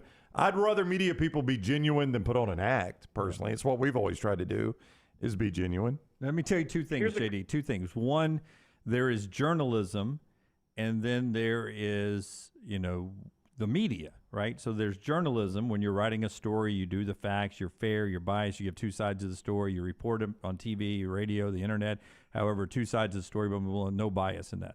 And then when you're asked to do commentary, you've got to put a little emotion and opinion in that. That's not journalism, right? First Take is not journalism. What we do is not journalism. This is not journalism. And I think the problem in America sometimes is that consumers and people in the media think what they're doing is journalism when really it's just entertainment and being in the media. So those are two different things. The other side of that quickly is that I would imagine if Florida State had been in and Alabama had been left out, to fill the entertainment hole, there would have been an equal amount of people, maybe not with the same emotions, but there would have been a lot of stories written that Alabama should have been in. The committee got it wrong. They should have done the 4 best teams. The committee was in a no-win situation, and I think there would have been an outcry that Alabama should have been in. Probably not to the same emotional level, but I think there were. I would assume there were people that had that same story ready to go with Alabama being left out that they typed up with Florida State being left out. A couple things to consider. Think about this, guys. What if Alabama played a G5 school and they won? They're 13-0. Okay, they beat Georgia. They're 13-0. Does Florida State get in over Texas? Absolutely. Yep. You're right. It's the power of the SEC. Hey, again, okay? JD, I think if Georgia beats Alabama, Florida State gets in and Texas doesn't. I think probably so. Yeah, and think about this. What if this same situation had happened in 2021? Georgia doesn't get in, and they don't get another chance at Alabama. Right. Yeah. JD, thank you. And a lot of Florida State's argument came down to the fact that they were 2-0 against the SEC. How many times did you hear that yesterday? A lot. And the best response I heard to that was Alabama was 9-0 against the SEC. So if you want to use that comparison, that's right. And LSU. I mean, if that's going to be your argument, LSU is being trumpeted as their best win. Well, that's Alabama's 3rd best win. Right, at best, yeah. Yeah, because just by the rankings ahead of them, you have the win over Ole Miss and the win over Georgia. Yeah. And by the way, the win over Georgia, other than technically now Texas's win over Alabama, best win in college football. I think we know. Yeah. That the Alabama win over Georgia is the best win. Texas over Alabama is the 2nd best win in the country this year. And that's the thing. Alabama lost to the number 3 team in the nation. Yeah, that's part of it. It's sometimes who you beat and who you lose to. A lot of people kept going back yesterday, too, to 4th and 31. It took a miracle to even get Alabama in the discussion. Did you watch Florida State, Boston College? Yeah. I mean, did you watch Florida State, Florida? Yeah. Did you watch Florida State, Clemson? I mean, everybody has tough games. And especially rivalry games. I don't hold that, by the way. I don't hold that against Florida State. Anybody that plays in Auburn and wins. Yeah. Okay. And Florida State went to Clemson, and they had some fortune. But you know what? That's a tough place to play. I mean, you get a little fortune on the road in tough places. You take it and you move on. Yeah. And I don't hold 4th and 31 against Alabama any more than I hold. Basically, it was a scoop and score, right? That Florida State had? Was that the game-winning touchdown? They did have that in the game. I don't know if it was the actual game winner. I mean, those are tough places to play, man. You get W's in those places. I think Boston College scored and went for 2 and didn't get something it. Like and that was yeah. the difference, 31-29 in that contest. Not a tough place to play, by the way. Always a little sketchy on caller names. We don't take a ton of calls on the show, but on days like this we do. Crimson Convict is up next with us. If this is a female from the Aliceville prison, I will be tickled to death. No, it's not. Sorry, Dad. Are you actually incarcerated at this point? No, I'm not. As a matter of fact, y'all talked to me quite a few years ago. Rocky had me on. I hate saying best of shows, but I was giving my life experience and so forth. No, I remember your phone call well. You got put in, and I think the way you phrased it is you tuned up a prison guard, and they added to your sentence, right? Memory like an elephant. Yeah, and then I remember Lance asking you how you're doing now, and you said you're doing very well in life, and we were all very happy to hear that. I remember that call. Are you also the one that told us that they listened to the show to get the lines to bet on in the prison? As a matter of fact, that was my hustle. I was the lockdown bookie, and I used to get the lines, and I think I said, Dunaway, I don't think you were on there, but I said in true Dunaway fashion, you definitely rubbed the Auburn fans the wrong way. Careful, Jimmy D. They get out at some point. Yeah. Right. Well, all my Auburn friends will tell you there's no Auburn people incarcerated. Yeah. They're your know what doesn't stink. Wow. No, they're very, very intelligent people. Hey, But, before you ask your question, how you doing? You still good? Oh yeah. Good. Outstanding, Good. man. I'm the regional manager of a large maintenance company here in Alabama. I run Tennessee, Alabama, Mississippi, Panhandle of Florida. Everything's been doing well. Do you still have to see a PO, or are you done with that? Oh God, no. No, I've been done with that, but I will tell you this: they still have me as a level 5 security risk. If I got pulled over right now and they ran my tag, it would be driver, hands out the window, unlock the door with your right hand, face away from me, 10 steps back, on your knees, interlock your hands until they get a hold of it. Wow. Right now. Oh. And that's I mean, we can go all day about the Alabama prison system, but Well, back to your paying job. Would you, as an Alabama fan, be willing to sponsor let's say a show that may be interested in heading out to Pasadena? Well, I'm kidding. Hey, no, I know, but my company is actually out of Dallas-Fort Worth. Whoa. But first of all, comment, LT, I think you'll agree with me on this. Always take Bama as a dog. Oh. Yeah, I mean, it's tough. I'm a little surprised that I thought Bama would be in the same spot Michigan is. I thought they would be a slight favorite over Michigan. So are you guys saying that if you are willing to wager with our friends at mybookie.ag, jump on this Bama line while you can in case it moves? I would. Well, this is easy I money. think somebody's already dropped some serious goo balls because it was 2.5 and it immediately jumped to 1. Yeah, it's currently at 1.5 at mybookie.ag, 1.5. Yeah, 10-4. Look, guys, this is my question. We've heard over and over that this committee does not leave that room until it's a unanimous decision on the top 4, right? Yeah, I guess they end up just basically saying, we got the votes, let's all make it unanimous. So, yeah, I guess so. I guess that's the way it works. Yeah.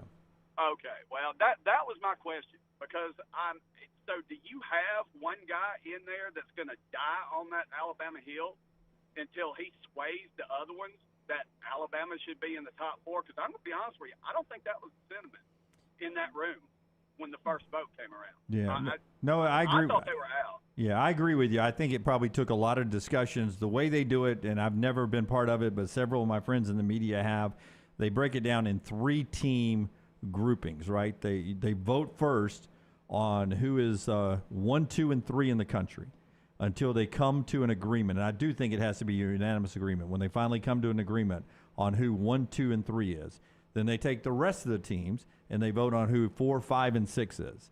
So that's how they do it, and then on down the road to get to their top 25. I think that's the way it breaks down.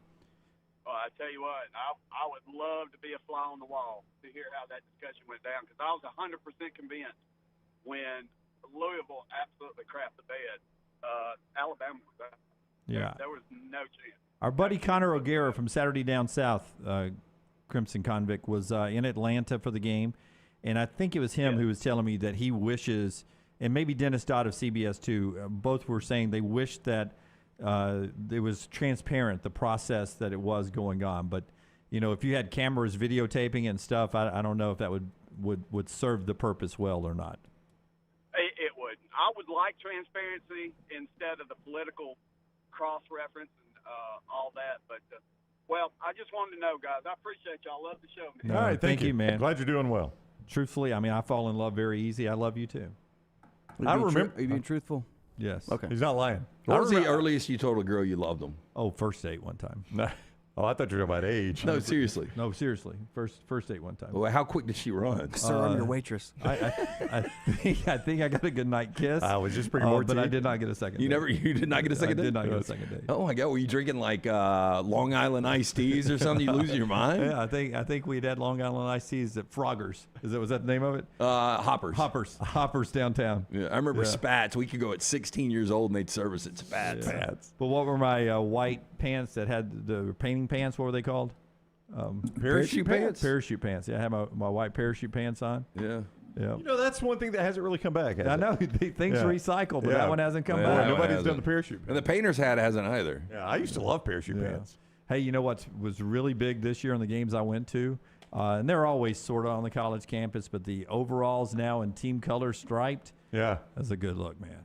It's a good look. You like that look, huh? I do. I don't think I've ever worn a pair of overalls in my life. You didn't have overall day? The Warriors are overall number one Fridays? Did you drop your...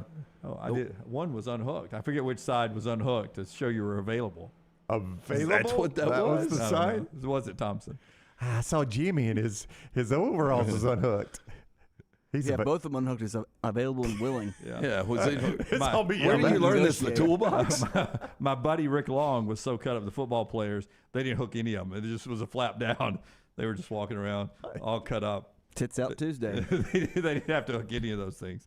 They rocked the overalls on Overall Friday. No, they were on the team, so they always had jersey. I don't know what they wore, but their girlfriends always had the jerseys on. Which do you remember the girl that you told you loved her? I don't remember the name of her. It was probably Babby Hocutt, to be honest with you. Rick's laughing now down on the Gulf Coast if I said that.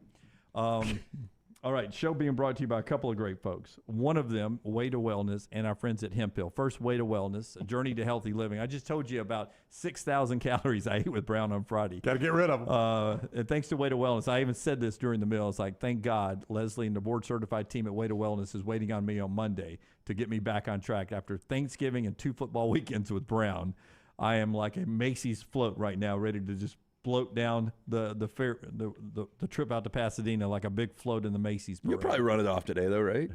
Yeah. Date night for the Dunaways tonight. Big meal coming up a little bit later on.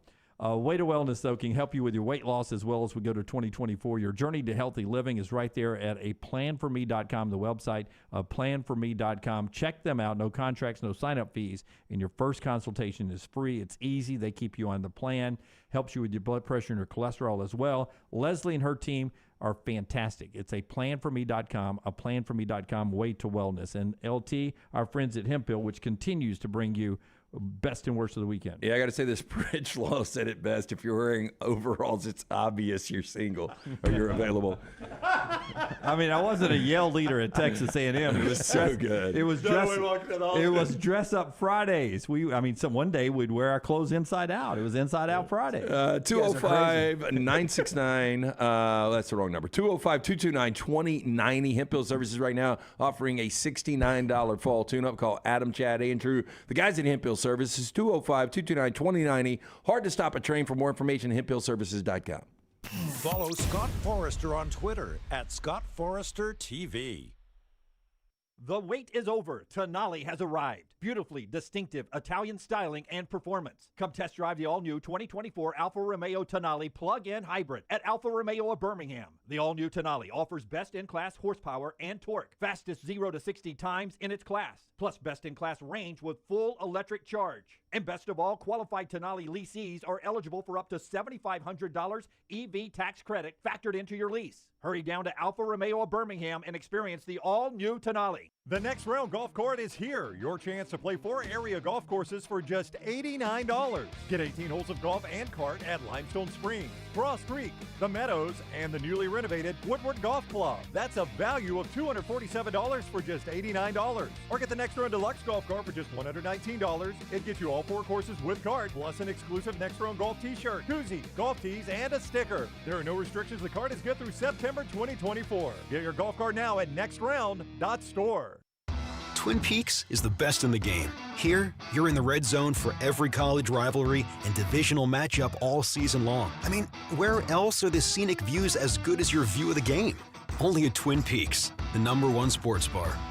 Hey, Lance Taylor from the Next Round. You've heard me for years talk about our friends at Bromberg's Jewelers, and we welcome you to stop by and see that great customer service at the Mountain Brook and Summit locations. But we'd also love for you to check out their new online shop. They've got plenty to choose from. Great gifts, big and small. Available online, they've got David Yurman, Tudor watches, select diamond and gemstone jewelry, William Henry, seasonal and favorite giftware items and baby gifts as well. They've even got an online sale section. For more information, brombergs.com. A legendary coach once said, "It's not the will to win that matters, it's the will to prepare to win." Bryant bankers have the dedication and experience to put together a financial game plan that's right for you. Stop by one of the 7 Central Alabama locations today or give them a call at 1-855-4-BRYANT to begin preparing for your financial future today. you'll find out what unbeatable service and legendary results are all about. Bryant Bank, Equal Housing Lender, member FDIC. The Double Down Media podcast family is live and full of content for all ages. The Mystery Fifth Hour gives the Next Round host a chance to talk about everything but sports. Pour a glass of Bama and bourbon, our weekly college football conversation while sipping some of the most interesting pours in the bourbon world. And our Not For All Ages podcast, The Last Call. LT takes off the gloves for an in-depth conversation with stars like Taylor Hicks, presented by Redmond Vodka. Find those podcasts and more by searching The Next Round on Apple, Spotify, and on our website, nextroundlive.com. This hour brought to you by Jack's Western and Outdoor Wear, the perfect place for all your holiday shopping. We are easy to find just off of I-65, exit 304 in Coleman. Just look for the big red building.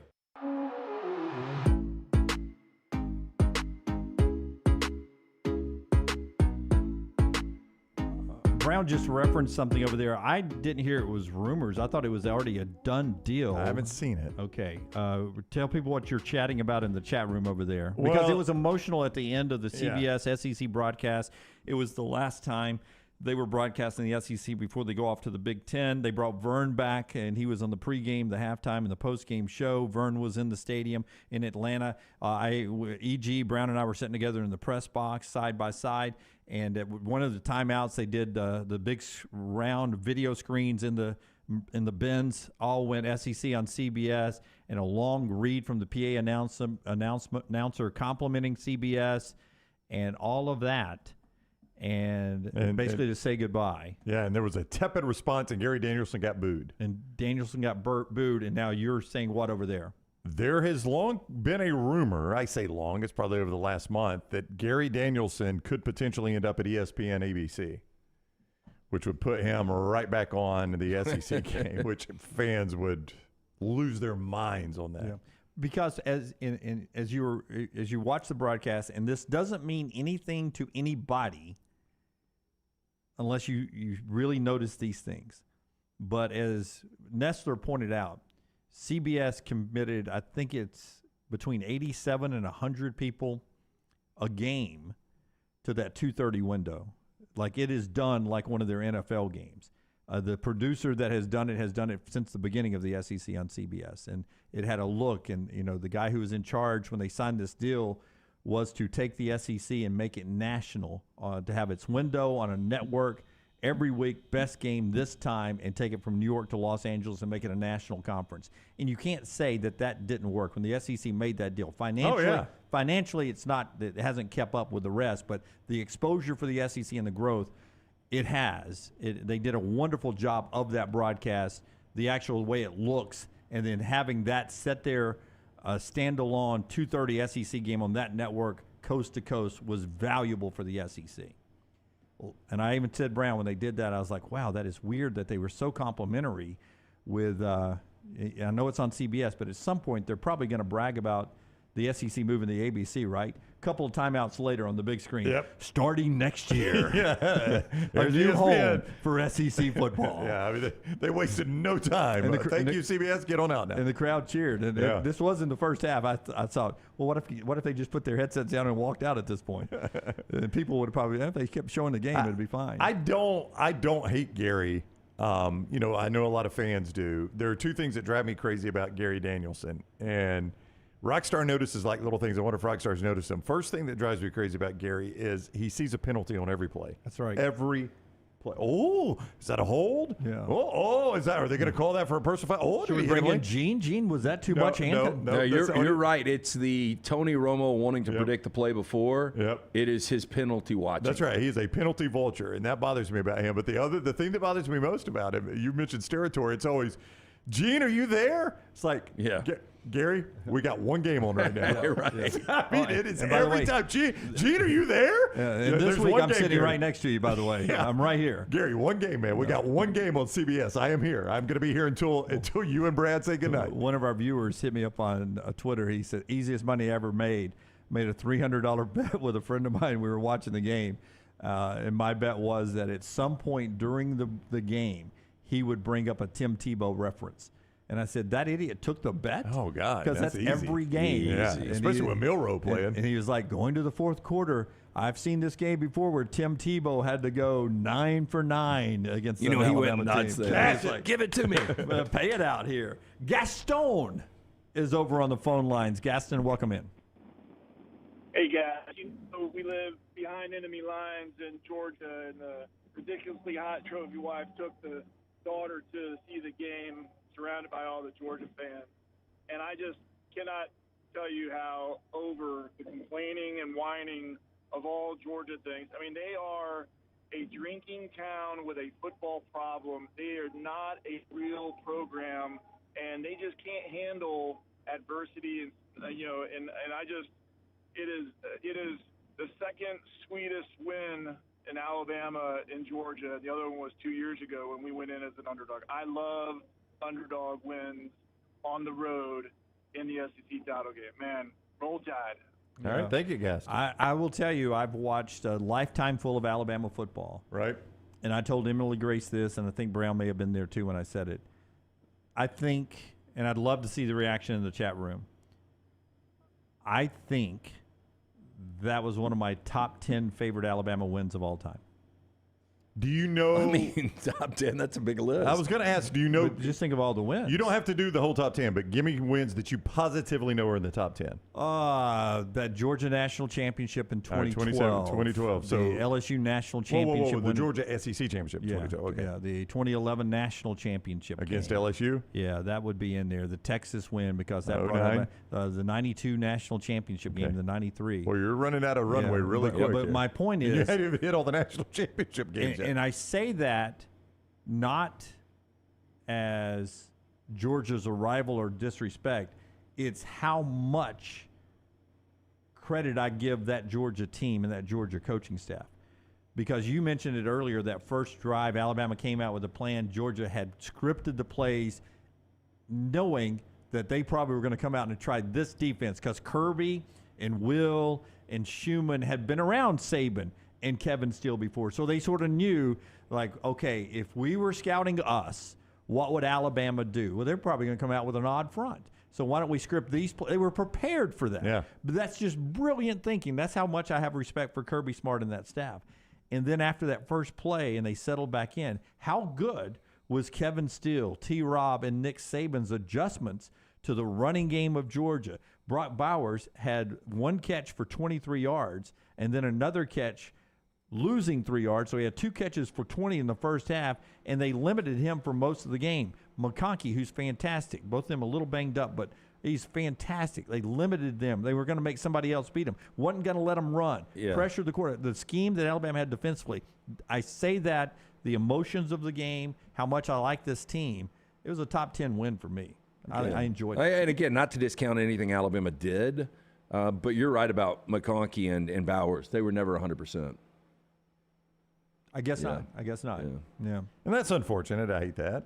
They're fantastic players. Because, on that reverse that was fumbled, that's probably McConkey that actually takes that lateral. And probably so he has in the past. They've even run stuff like that to Bowers before. I don't think they would run that play to Bowers. But And it works that way because Alabama fans, before they say it in the chat room, okay, LT, now do the 2021 national championship. Well, sure, yeah. I mean, no, I get that. It happens. Look, I mean, Alabama earned their way in. There is no doubt about it. And Georgia, I'll say this, man. I heard this Georgia caller yesterday was talking to Neuheisel and Luginbill. I was heading up here. And it was one of the more logical calls I've ever heard. He was like, I as a Georgia fan, I'm so proud that we were able to go through another regular season undefeated. We've had 25 guys drafted over the last couple of years. This was supposed to be kind of a rebuild year. Yep. And they're one of the 4 best teams in college football. I heard that call. And I thought that the was same a good thing. call. Now, Alabama's done the same thing with those type players that have gone in. And that's the expectation. And that's part of sustaining it. And I have it written down over here as a topic. I don't think Georgia is going anywhere. I want your thoughts on that after I tell you about our friends at the University of Montevallo. Great place to go to school. If you're looking for a place your son or daughter fits in, make it the University of Montevallo. If they're a junior or senior, go ahead and schedule an in-person tour right now, montevallo.edu, montevallo.edu. Great athletics. If they're playing in high school now, maybe they want to continue on the D2 level. right there, fully funded, fully scholarship right there is the University of Montevallo. Great academics, new buildings going up all the time, a growing, vibrant university. University of Montevallo, montevallo.edu, montevallo.edu. Georgia's not going anywhere, in my opinion. Of course not. They're about to be No. number one in recruiting again. Yeah. They're going to be a top power for as long as Kirby Smart is there. I feel pretty confident saying your top 2 preseason teams will be Alabama and Georgia. Yeah, you know what I'm not going to do to Georgia? What people did to Alabama on the Hills of the Kick Six. That's right. When Alabama had won 9, 11, and 12, and then Auburn beats them, and like, oh, it's the end of the dynasty. Guys, this thing is not over. Alabama's isn't, because they're about to play for a national championship potentially. Georgia's is not either. I mean, they meet in the regular season next year. It will not shock me at all if that's number 1 versus number 2. Yeah. And your top 2 Heisman guys, and Carson Beck and Jalen Milroe, when they meet, I think, what do we see? That game was in September? September 28th, I want to say. maybe? Yeah. I mean, is that going to stun you September 28th if Alabama's 1 and Georgia's 2? Or I think they will be. I mean, Yeah. if both Milroe and Carson Beck come back, I would think those will be your top 2 teams. Or Georgia 1, Alabama 2, something like that. I don't know. The official release is on December 13th. I remember that because that's the night we're also opposite of that doing the Auburn basketball game up in Huntsville. And Chris Lowe and others at ESPN reported on the schedule release about a week and a half ago is why we have that date to reference there with Georgia. Be sort of interesting if the SEC did a little switcheroo there, moved that game back into one of the open slots, and threw that as an at South Carolina game. Yeah, just to screw ESPN. Yeah. Yes, that's why you got to watch the selection. No, but you got to watch the selection show. To your point, I do not think Georgia is going anywhere. And Alabama didn't go anywhere. The one year they didn't win a championship, they were right back in the playoffs in 14. They won it in 15, 17, and 20. Yep. Georgia is going to be in the mix for quite a while. Kirby Smart is a fantastic football coach. Yep. And he's got everything going. And the one guy he can't beat is Nick Saban. And at some point, Nick 1-5 now. At some point, Nick Saban is going to retire. I mean, Kirby will be able to get past that at some point, but he cannot beat Nick Saban right now. But I'll tell you, this would be a way for Nick Saban to go out. Hey, look, you're going to 12 teams, NIL, we're paying quarterbacks $1.5 million. Can't wait to see what Ohio State does here relatively soon. Yeah, I know. It's going to be a lot. But could you not see him walking out with a national championship? I could. I've always said, though, that, I think Nick Saban has had the time of his life coaching this team. I think he's probably enjoyed this process. From people I've talked to near him, he has enjoyed this team. And I think you saw it a little bit in the postgame on the stage there when he said, this is a team. I think he's enjoyed this as much as he's almost enjoyed any coaching year he's ever had. But then you hear people that are close to him talk about how much he enjoys being a grandparent. Yeah. And he does. And one day he will retire, and it could be this year, it could be next year. I have just always said what you will not see is 2 things. One, you will not see Nick Saban coaching a bad Alabama team where the program has been run into the ground like you have some other coaches.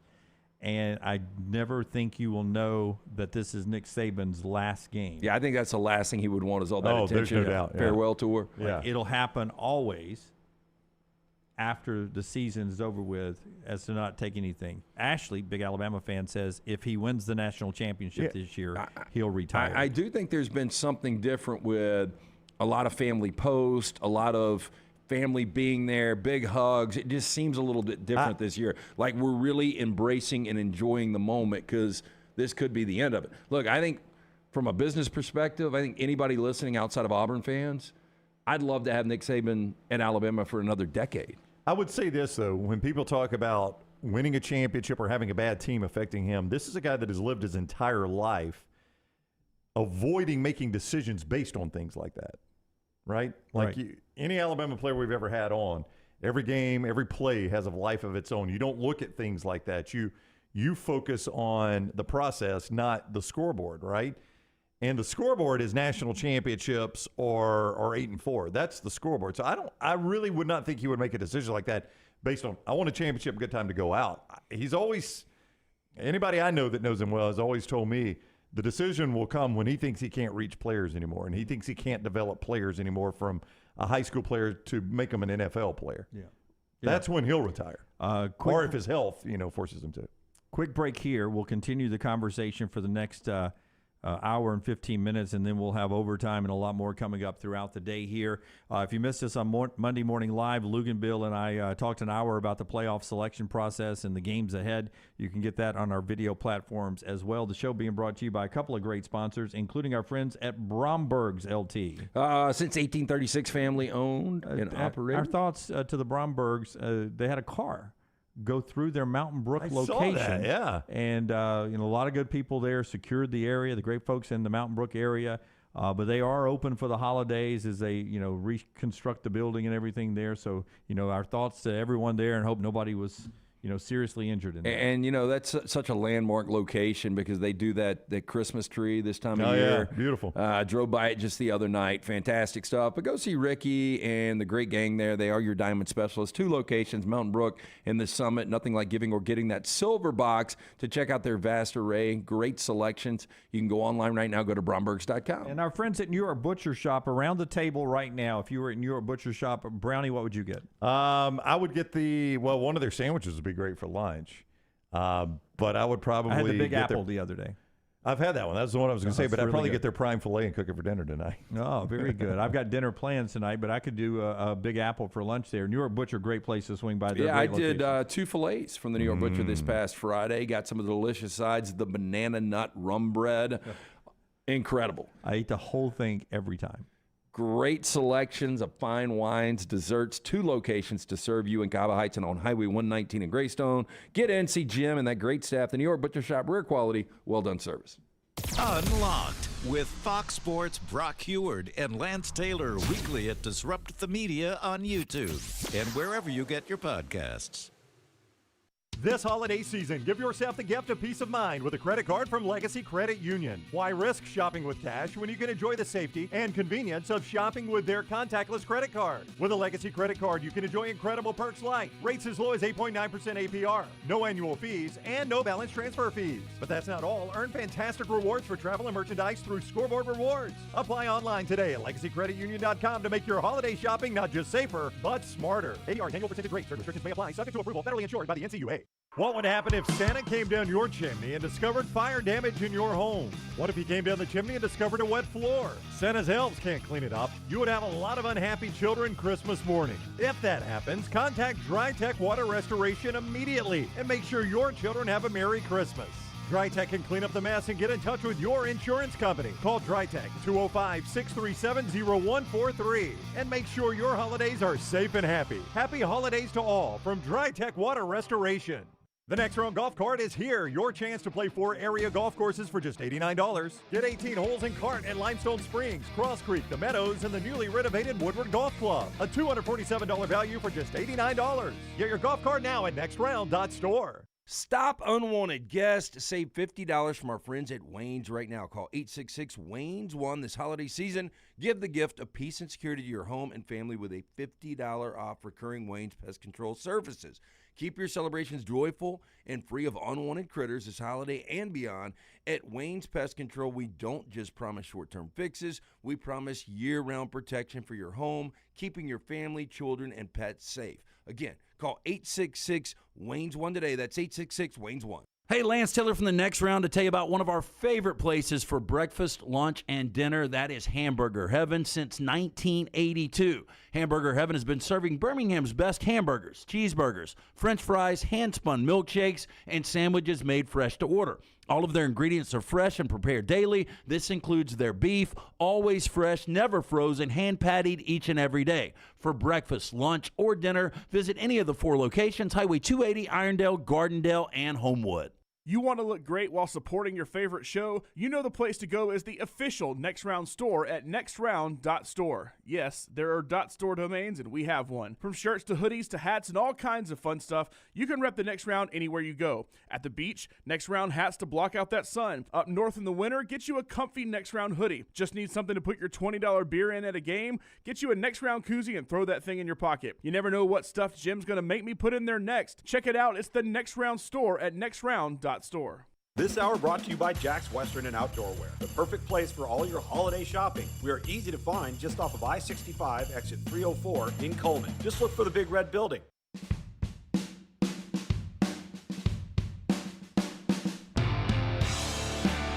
Continue on the next round. Our show being brought to you by the wonderful folks at Odie's. Now 2 locations. Yes, the original in Crestline, now one in Homewood. Make sure you get in, see Will Haver and that great staff. Incredible food from Rodney Davis. They've been serving it up for 30 years now. Award-winning wings, delicious burgers, great sandwiches, salads, chili this time of year. Get in, check it out. Ice-cold beer buckets full of Bud Light. And every Wednesday night, Odie's Team Trivia, Crestline location. Again, new location in Homewood as well. It's Odie's Tavern. Obviously, Mondays after the college football selection show and the conference championship games is hard to get into anything else. But just quickly, a couple of other things. We'll get back into all that in the final hour of the show. One, yesterday was a upset day in college basketball. Northwestern upset number 1 Purdue, future Alabama opponent. UNC Wilmington upset Kentucky in Rupp. Georgia Tech beat Duke yesterday. And Appalachian State upset Auburn in Boone, 69-64. First true road game for Bruce Pearl's team. Auburn fans that I was with on the golf course disappointed in Auburn's play in that contest. Aiden Holloway missed 6 more threes without hitting one in that game. Janai Broom had another huge game, but it wasn't enough to overcome App State. Yeah, I mean, App State, pretty good ball club, 6-2 on the year. Got to watch a little bit of the ending of that game. But, I mean, this is a team that lost by double digits to Northern Illinois. Yep. And coming up tonight, in Tuscaloosa, Arkansas State's in the rebuild, but the guy who's rebuilding them is Brian Hodgson, the longtime Nate Oates assistant, who was with him 4 years at Buffalo and 4 years in Tuscaloosa. The two are back together tonight in Coleman Coliseum, 7 o'clock. Brian and Nate going head-to-head, opposite benches this time. Yeah, I know which bench anybody would want in that game, right? Either coach. It is weird to me. Guy I know at church is a big North Carolina basketball fan. Is from up in that area. And I was telling him yesterday at church because he jokingly said, hey, did you see Carolina play, knowing I'd been in Atlanta for the SEC championship? I said, how weird is it that y'all are already playing conference games? I mean, we're the first week of December and they're already playing conference games. So many games now. I know, so many teams. Yeah. So many teams in these conferences now. To get those spread out. And the SEC will have to do it eventually, too. I mean, it's just good for the TV partners, too. To the NFL, because we don't get a ton to talk about that, Jaguars and Bengals tonight. And, by the way, just to win the division, big game for the Jaguars, because the Colts and Texans both won again yesterday. The Colts and Texans are 7-5 each. Or 7-5, just one game back in the Jags. Yeah, Colts. I mean, look, if it wasn't for awful Will Levis and a bad hold from Ryan Tannehill on an extra point, the Titans would have won that game yesterday. It goes to overtime. Titans score first. Then the Colts get the touchdown, the walk-off touchdown. I don't think the Colts. Look, it's been an incredible story the way they're doing this, but no Jonathan Taylor. They're without their starting quarterback. This is not going to continue. And the Texans' big loss with Tank Dell out for the season now, and one of the more explosive players this year in the NFL. I'll tell you, I don't know if you guys stayed up and watched Kansas City and Green Bay last night. At least it wasn't controversial at the end. I cannot believe they did not flag that pass interference. Well, I mean, don't you think it was a complete makeup for the bad personal foul on the sideline? It was a terrible personal foul. Pat Mahomes needed to get his brains, blown. I mean, if you're going to stay in bounds. That was an unbelievable hit. It was one of those where you kind of laugh out loud because you never get to see a flush hit like that on the quarterback. And he wasn't even on the chalk yet, so you can't call that. And you know what he does more than anyone else? He knows about how protected they are going out of bounds, and he will get extra yardage by tight roping it down the sideline sometimes. So I thought about that watching him play. I forget who it was a few weeks ago, and I thought to myself, you've got to hit him. You got to knock him out of bounds. Terry McCauley says that the referees should take even more. They should look at it even closer because he's right at the first down marker. He's not just running out of bounds on a 5-yard gain. That's right. He's trying to pick up the first down. That's the whole reason he stayed in bounds. Right. So if he's going to be in bounds, you got to let him get lit up just like any other player. And you can't let him do this to get it past the yard mark. The two takeaways for me, though, Kansas City is struggling right now. Offensively, they're just completely out of sync. This is not the Kansas City team we've seen in the past. And on the other side, Jordan Love has developed into a really good quarterback. And I'm shocked Completely shocked by that based on the Jordan Love we saw in September and the Jordan Love we're seeing right now. Miami currently holds the 1 seed in the AFC, but if Jacksonville wins this game tonight, they're the 1 seed. Think about that. The Jags would currently be the holder of the 1 seed. Yeah, but they're only one game ahead in their division was my point there, just ahead of the Colts and the Texans. San Francisco demolished Philadelphia 42-19. The most crazy part of that game was Drew Greenlaw getting a personal foul in the Philly bench and then words being exchanged with him and Big Dom, the security guard, the guy head of security of the Eagles. Greenlaw gets ejected, and so does Dom, the security guy. Yeah, look, I mean, that's Throw not, Dom out. That's not apples for apples. That's you right. know, I mean, security guard goes and your starting linebacker goes. Yeah. Shanahan was furious. He should have been. You know, look, I mean, first of all, he shouldn't have put his hands, or he shouldn't have, love tapped him in the face. But security guard put his hands on him first. These teams legitimately hate each other. There's some bad blood between these two teams. Dating back to last year when one team didn't have a healthy quarterback and the Eagles won, and they've been smack talking ever since. And San Francisco, buddy, they just drilled Philadelphia. They paid that back. And Philadelphia, that's another team that's out of sync offensively. They've been living on borrowed time. They had been outgained badly 3 straight games and had found a way to win all 3 of them. But with that pass rush, that did not happen yesterday. That pass rush from San Francisco had Jalen Hurts happy feet out of that pocket, drifting out of that pocket, and then running out of that pocket the whole game, and oftentimes to his non-throwing side where he's running left and having to throw this way. Look, San Francisco is by far the best team in the NFL right now. I think there would be a safe bet right now, as crazy as this sounds, to not only win the NFC but to win the Super Bowl. But the problem is they're always snake bit with injuries. Like you wait for it, something's going to happen. Yeah, it's hard to imagine McCaffrey playing the whole season, but he's amazing. So is Tyreek Hill. As the Dolphins win against Washington, noteworthy here is that it is so foreseeable for him now becoming the first 2,000-yard receiver. 5 games left. He only needs 600 yards. And has a receiver ever won the MVP? Or they haven't done it in a long time? No, Cooper Kupp should have 2 years ago. He is in the MVP discussion. Yeah, I think he's got to be. Now, if he gets 2,000 yards, Tua may be your MVP. I mean, Brock Purdy's your favorite right now. Yeah, but I would say of that team, Tyreek Hill should be the MVP. Yeah, so Dolphins win, Lions win, best start since 1962, Buccaneers win, and the Rams, in all seriousness, 6-6. And they've won, 4 straight? Yeah, I think based on where the Rams are schedule-wise, I think they're going to end up getting into the postseason. That would have been nice for Green Bay to lose last night because Green Bay's got the head-to-head with them. Playoffs or just a bowl game? No, I think they get into, I think they get into the playoffs. I mean, look, they got what seems impossible against the Ravens, but then they've got the Commanders, Saints at home, and at Giants. So I think they've got 3 more wins in them. I think it gets them to 9-8, and it's going to be really close. Okay, I was going to spend the last 3 minutes before the top of the hour talking about the Braves getting a big power left field hitter from the Seattle Mariners, Jared Kalenic. Jared Kalenic. 24-year-old, 32 home runs last year. He's a big stud. They gave up some players for him. They've got Vaughn Grissom and Kalenic who are going to sort of share time in left field, sort of platoon out there. But I'm more interested now in Ashley's comment. Wowzer, even Deion Sanders' girlfriend has entered the transfer portal today. They've been together 12 years, and I don't know if it's girlfriend or fiance. I think it was just girlfriend. But 12 years, and word broke today that they are no longer together. Yeah, the life of a coach, man. So on this Monday in the transfer portal, Deion Sanders has an open position. He does, and if in fact she is in the transfer portal, I saw a photo of her earlier. I bet she'll be taking her Louis with her. Yeah. He ain't getting out of that. Yeah. Well, isn't she also like his agent or publicist or something like that? I don't know about that. Maybe so. I mean, there's some association he's got with a publicist of some sort that is a female, but I don't know if that's the same one. Yeah. Sad to see. I always cheer for love. So sad if this is true and it's breaking up love there. By the way, best part of the weekend that I enjoyed watching and was counting, and then I find out it wasn't as big a deal as I thought.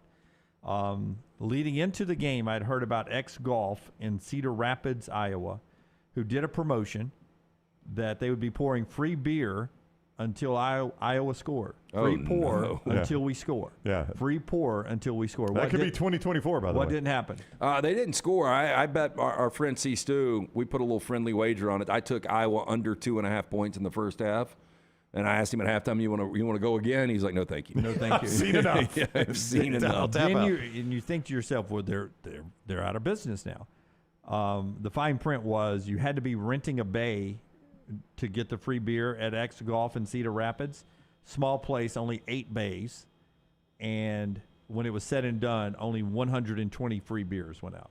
So a really great promotion to only give away 120 free beers, which is probably valued at $500. Oh, yeah. I mean, that's 8 bays. If you've just got one guy in each bay, they should have been able to knock that out. Yeah. I'll take 5.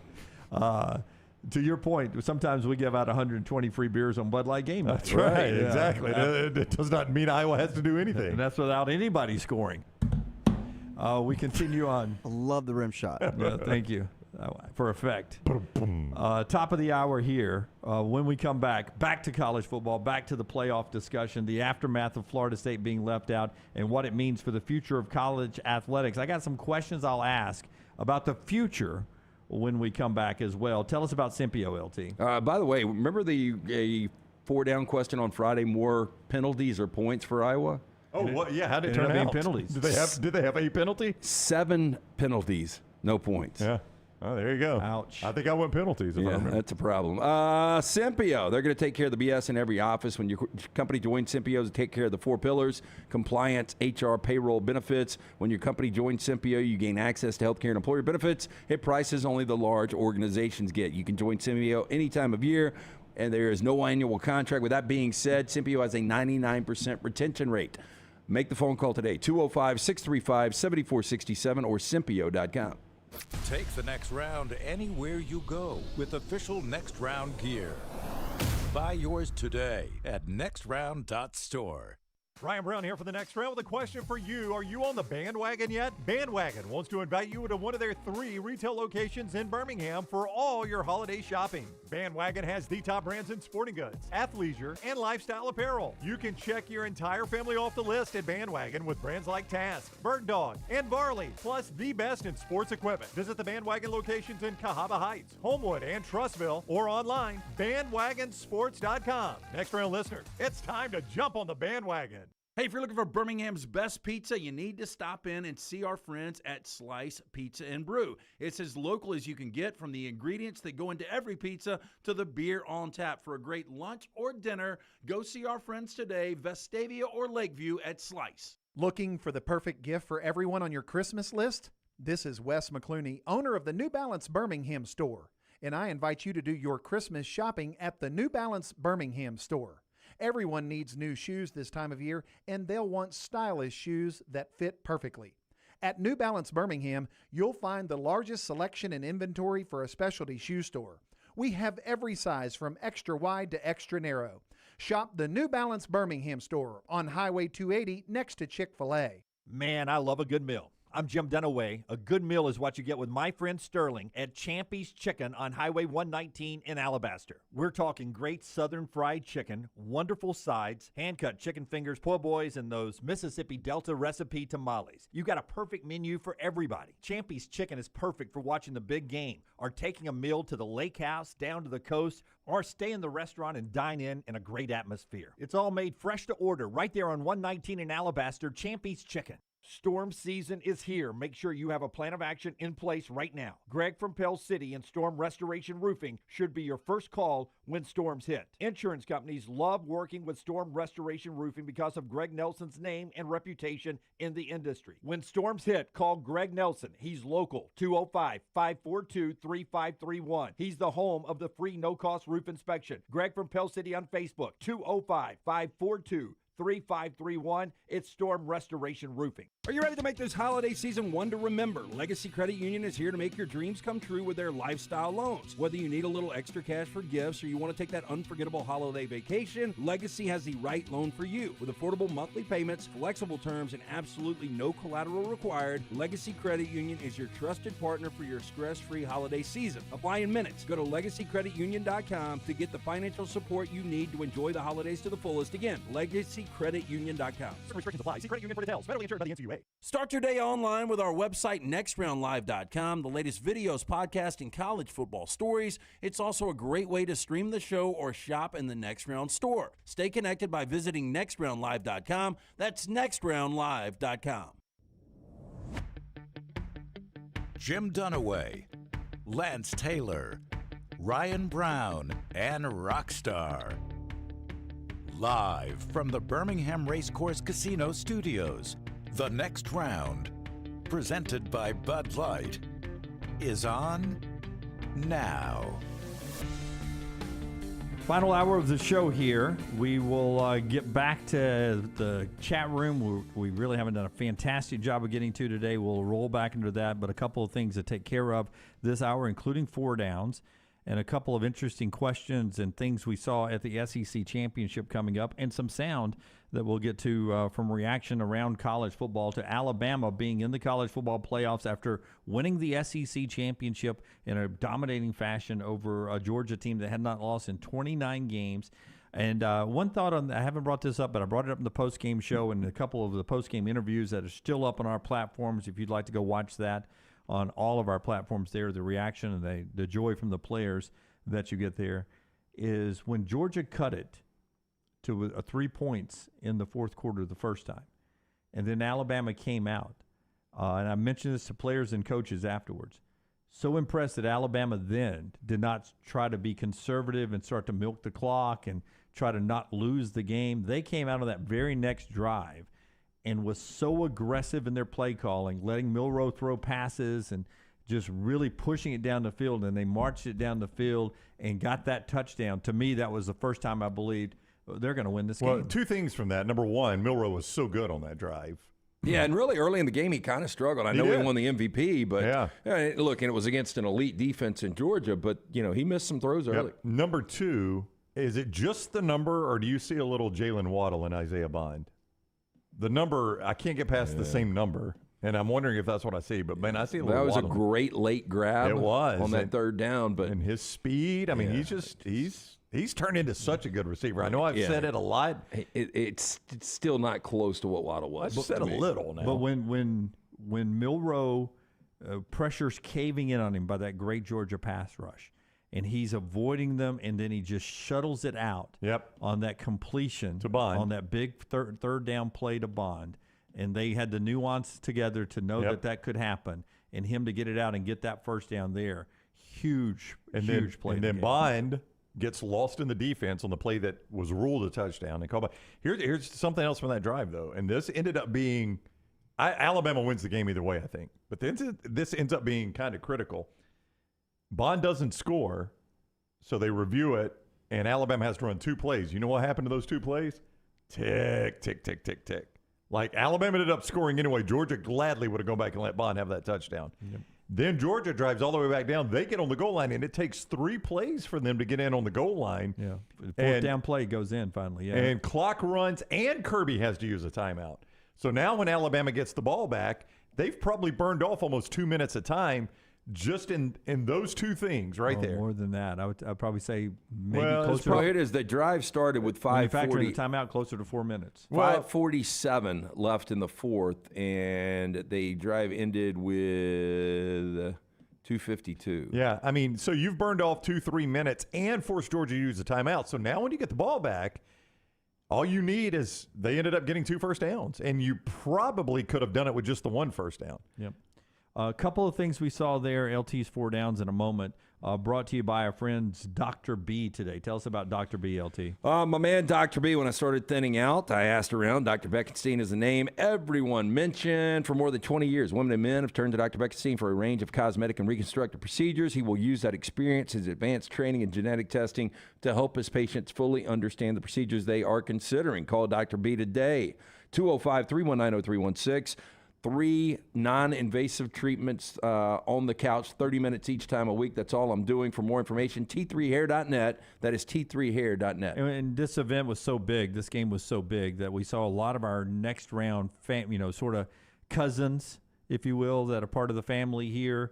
Guys like Marty Smith and Connor O'Gara. It was good to see those guys in person and sort of catch up with them. And Brownie, a couple other things from the championship trip over to the Bends. So 2 cool things I saw. Number 1, for those that have ever been, they have the representative from each team that the SEC honors, right? For Auburn, it was former offensive lineman Ed King. For Alabama, it was, help me remember who was the Alabama guy. Why can I not remember that? Oh, it was Andre Smith. Which is interesting. You're now starting to get SEC legends from the Saban era. Right. Think about that for a second, right? That's how long Saban's been at Alabama. But it's pretty cool. What happens is all those guys come out on the field. So, of course, the Alabama and Georgia guys, the Georgia guy was not important. Why can I not remember this? So they all get cheers, it was right? No-Shot Marino. Yes, right? No-Shot Marino. Yeah. So, the Georgia guy, huge cheer. Alabama guy, huge cheer. And then the Auburn guy, Ed King, gets booed by the Alabama fans. Shane Matthews is the Florida guy. He does the Gator chomp, gets booed lustily by the Georgia fans, right? Then they announced South Carolina. It's Marshawn Lattimore, and the whole crowd cheers for Lattimore, which gave me chills. I thought it was really cool because I think everybody remembers how that guy's career ended and what an amazing player he was. His college career. You know where I was, strangely, when that happened? Where? The Cahaba Heights location of New York Butcher Shop. Okay. How about that? Yep. But so you're there in line buying wine and or meat, and up on the TV. Yep, it was against Tennessee. Lattimore went down. Yeah. Wow. It didn't technically end his career. He ended up, trying and yeah. But I think everybody remembered how that happened to Marshawn Lattimore, and to see him get, which was the loudest non-Alabama or Georgia ovation, I thought was a really cool moment that SEC fans just remember how that went down. And speaking of cool, the other cool thing was, so E.G. and I are walking out on the field to do the post game, and we noticed Jalen Milroe's family standing there.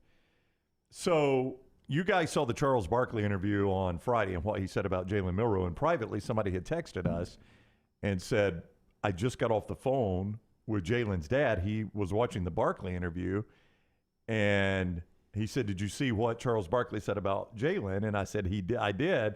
And he said he couldn't get the next sentence out. He was crying. And I was like, man, so I sent that to the whole staff because I know you guys would like to hear that. So as we're coming back out on the field, I see Milroe's family standing there. So I just wanted to introduce myself. And I walked up to his dad, Quentin. I said, Mr. Milroe, my name's Ryan Brown. I do the Next Round. And out of Birmingham, your son's on our show every week. And I just wanted to let you know how much we've enjoyed talking to him. He goes, you're the show that had Charles Barkley on that was talking about Jalen, right? I said, yes, sir, we are. And he started to say another sentence, and his lip started quivering. Oh, wow. And he had shook my hand and was holding my shoulder, and he just grasped so hard at my shoulder. I said, don't say anything. You don't have to say anything. It's fine. And he just shook his head and said, through the, kind of the emotion, said, I appreciate y'all having him on. And I just walked away. I mean, all that he's accomplished, just to see a parent be so proud of his son like that was really, really cool. Are we going to get the same deal, or you think the NIL will go up next year for him to be on the show? I don't know. Well, he's going to be your Heisman favorite, isn't he? Yeah. Brown brags about how good businessmen we are sometimes. 2-year contract would probably have been smart on that one. I mean, don't you think next year and I'd have been the one bitching like USF week. I'd have been like, EG got video of Jalen hugging his mom. That was his family on the field after. All the players are allowed to go up in the stands and talk to their family. Their family don't get to come down the way they would in a normal game because of the situation at Mercedes-Benz. So they go up after the game into the stands and visit with their families before they head on. But Milroe, yeah, they look like they're down there. Well, no. But here's why: because Milroe had to go do the post game. Then they put he and Nick Saban on a golf cart, take them to the ESPN interview and the SEC Network interview. So he's robbed of that time that the players get to talk to their family. That's right. So as a courtesy, the SEC's like, hey, come down here. This guy's been working for us for the last hour, and you can, get a moment to talk to him. Hey, I see that Falcons logo. Nice win on the road against the Jets. Would you trade right now Desmond Ridder for Jalen Milroe? Forrester? That's Forrester's mic back there. Yep. Yes, I would. All right, let's get to 4 Downs here, brought to you by our friends at Slice, and I got some more other questions if they're not covered here. 4 great locations for you. The original in Lakeview, one in Vestavia, Montevallo, Crestline Park. Local pizza, local ingredients. Get in today, see the Bajalia Brothers. Tell them the guys from the Next Round sent you. First down. More improved from the start of the season until now, Jalen Milroe or Jordan Love with the Packers? Oh, man, that is tough. I'm going to say tie, but I'm gonna go slight edge to Jalen Milroe. Slight edge to Milroe. If you're ranking quarterbacks on how they're playing right now, how in the country, how long does it take you to get to Milroe? He would be in the top 5. They haven't announced the Heisman final. They have not. I think he'll be 4th or 5th. I don't know if it gets him a trip to New York or not. I think he'll be 4th. Yeah. I mean, would you say Love is playing top 5 quarterback in the NFL right now? Close. It's close. Probably not, though, because he's not as good as Tua right now. He's not as good as Brock Purdy, C.J. Stroud. Jalen Hurts, even though they're struggling a little bit, Hurts has been playing Mahomes better. is still better. So Dak is playing really good. I'm going to go Milroe based on that. That is an excellent question. Brock Purdy looked really good last time. Boy, he did. Second down. More surprising news yesterday. Florida State getting snubbed or Cal McCord entering the transfer portal. And if you didn't hear this earlier, I've got a prediction. I think Cam Ward will be announced at some point this week, leaving or going into the portal and ending up in Columbus. Because I had heard that he got not one but 2 7-figure offers. Well, that's par for the course. I mean, I don't see Cam Ward at Ohio State, but you're smarter than I am. Kyle McCord in the portal. I was asked by an Auburn fan, should I want this guy? I said I think you're going to be able to get better. Dylan Gabriel's in the portal from Oklahoma. Well, I would want Dylan Gabriel. I would want Dylan Gabriel over him. I would want Cam Ward over Kyle McCord. Riley Leonard. If you're a Mississippi State fan, I wonder if you saw Dylan Gabriel go in the portal today and think to yourself, Jeff Lebby and Dylan Gabriel one time at Mississippi State? Yeah, that would tell me that he has to absolutely love Lebby because this is his last look. Yep. This would be a first-time head coach in the SEC, difficult program without the to roster. leave Oklahoma. Yeah, that'd be a big leap of faith. I mean, you're coming into the SEC either way, but Oklahoma's roster more suited right now than that roster there, and it would probably go against the belief that they don't have any NIL money in Starkville. So that would be a good news for me if I was a Mississippi State fan too. It's going to get all taken if they get Dylan Gabriel. That's worth every dime of it. All that to say, the question again was the more surprising news: Florida State not getting in or Kyle McCord transferring. I'm going to say McCord transferring. McCord transferring because I thought the SEC champ was going to get in. I did not foresee this coming from Kyle McCord. Yeah, I knew that. If you did the eye test, Florida State didn't belong in. I do admire that they had the guts to do it. Yeah. Third down. Marissa Tomei, 59 years old Always been today. a big fan, though. If I asked you, though, better Tomei, My Cousin Vinny or Spider-Man? Oh, My Cousin Vinny. Well, I mean, the performance. I'm talking about. Like, I think she's one of those. I think she's aged better than she looked back in the My Cousin Vinny. I agree. And I was always a fan back in the day, but I think Marissa Tomei has aged very, very well. Yep. Summer of George, I'm going to go My Cousin Vinny. I can't remember. I don't think I watched that Spider-Man. Well, I haven't. I know I didn't watch that Spider-Man. If you notice in Spider-Man, Aunt May keeps getting younger. Sally Field was Aunt May the last one, and then the first one was an actual old lady.